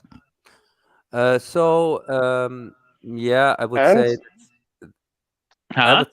that's enough for Boba that's Fett from crap. Germany. Nice. And this is a stormtrooper out of paper. Yeah, hollow. okay. Vita Cola. Vita Cola. See, he's mixing his cola with the. Oh, there you go. And this is Boba Fett. You know, Really? Boba Fett. This got is his Boba back. Fett? There you go. Quality. This is Boba Fett, yeah. There's Boba Fett. Yeah, Boba Fett. Okay, so the last thing on the agenda is Cobra Kai. Yeah. So, is there much to say about Cobra We've Kai? been going over 5 hours. Yeah. Okay. So I would Poor say Cub. Cobra Kai, the last season was okay. They brought in a new bad guy, and here one from Karate Kid. sweet or not? Well, I had Cobra Kai and Cat Claw Academy team up with the hopeless quest to defeat Bazzil's dragons. But that only works. That only works if Bazzil and Cat are here. I'm not sure she's even left in the chat. But okay, my summary for this is Johnny and Danny team up to defeat Cobra Kai. The cross training is interesting. The bullying of the young black kid by Daniel's son is a twist on his original storyline from the movies. Yeah, and this I never really cared for the karate movies or any karate movies, but I watched them occasionally. This series is different. It has excellent character development, and even the karate stuff is kind of interesting because of the character development. Let's talk a little bit about this so-called character development. Right. First off, we have here some who's supposed to be the good guy and the bad guy kind of switches in every season. I have the feeling with the kids, because we had this kid here with this hair, that hair that sticks out. He has also a deformation on his lip or something like that, if you know what I mean. Yes. Yeah, and Oh, this the kid, one with the mohawk. yeah, with the mohawk. This kid switches constantly. He does. And you're right. They do switch back and forth, and it does get old. Yeah, and really, I'm talking in general over the course of all the seasons. I did. The thing I liked about this particular season, I thought having the two academies mixed together and teaching the different kids of the different styles, and then finally admitting that the other styles had merit, was a positive development. Yeah, okay. It has some things that I liked, and but what annoys me more and more is are these soap opera elements in it, and also the fighting gets less and less, and also it doesn't look as good as it started. It seems like I don't know. It's getting more and more formulaic, or what you call it, because formulaic. But there was formulaic. but it was a difference having them cross train, and there was one other difference. You had the head of Cobra Kai, that Crest the dojo, the old guy that was originally what Johnny's dojo or whatever. He goes back and he gets the Vietnam vet from his youth, and he brings him in, and the guy ends up betraying him and setting him up to go to prison, and taking over his academy. Yes, that was something different. Talking about switching, there's another switch now. In the last season, this guy was evil beyond belief here. This old guy here that took over Cobra Kai. Right, and he's really mellowed, hasn't he? And now they try to make him redeem him, kind of. And now he's not the bad guy. Now it is this other guy that he brought in, the one here from. That's exactly right. So it's really the switching constantly. I don't know. They do that. They do switch constantly. You're right about that. I would think that it would be better to stick to something instead of. Oh, could this thing be a lot better? Hell yeah. Yeah, and instead, I just think they just make the story up like they went along, because is it supposed to be that way? it doesn't come off like that. It really maybe they want to um, God. No, I'm missing the words. So Oh, there's all kinds of problems with it, but it is one of the better or more interesting television shows on TV. I mean, I like Resident Alien better. It's funnier, and it is getting old. It's the same thing over and over, but they did manage to switch it up some. I thought this was going to be like the final season, but it looks like it's not. It's probably going to keep going. yeah, Hey, Coder's back. yeah, He's back in the chat. And I would say, I'm going to watch the next one, and let's see where this thing goes, in which direction. But I'm looking less and less forward to it, I have to say. Yeah, that's a fair assessment. I think it's already ran a natural death, but they're kind of resuscitated it and kept it alive. It should have been over by now, but it was too popular, so they kept it going. Wouldn't you say that's fair?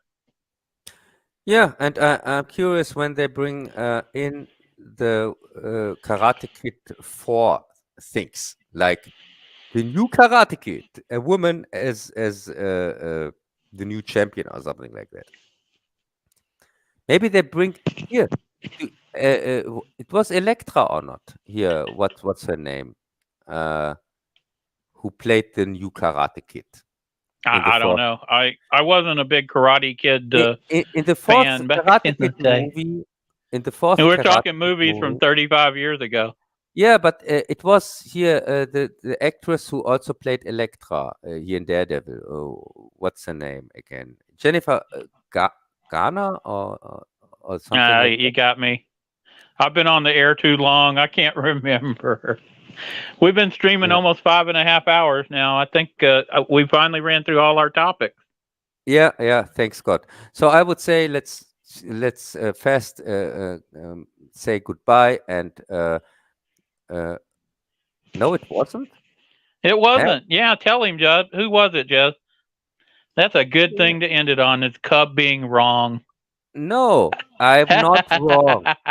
The new Karate Kid was the same one like Elektra. I'm pretty sure. I don't think Jez has ever stayed with us to the end of a show.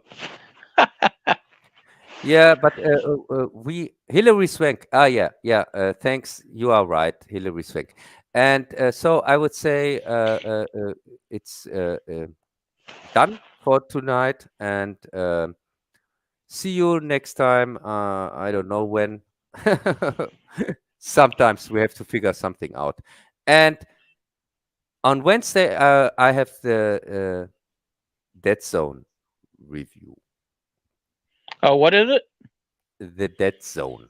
So that's that's all I would say.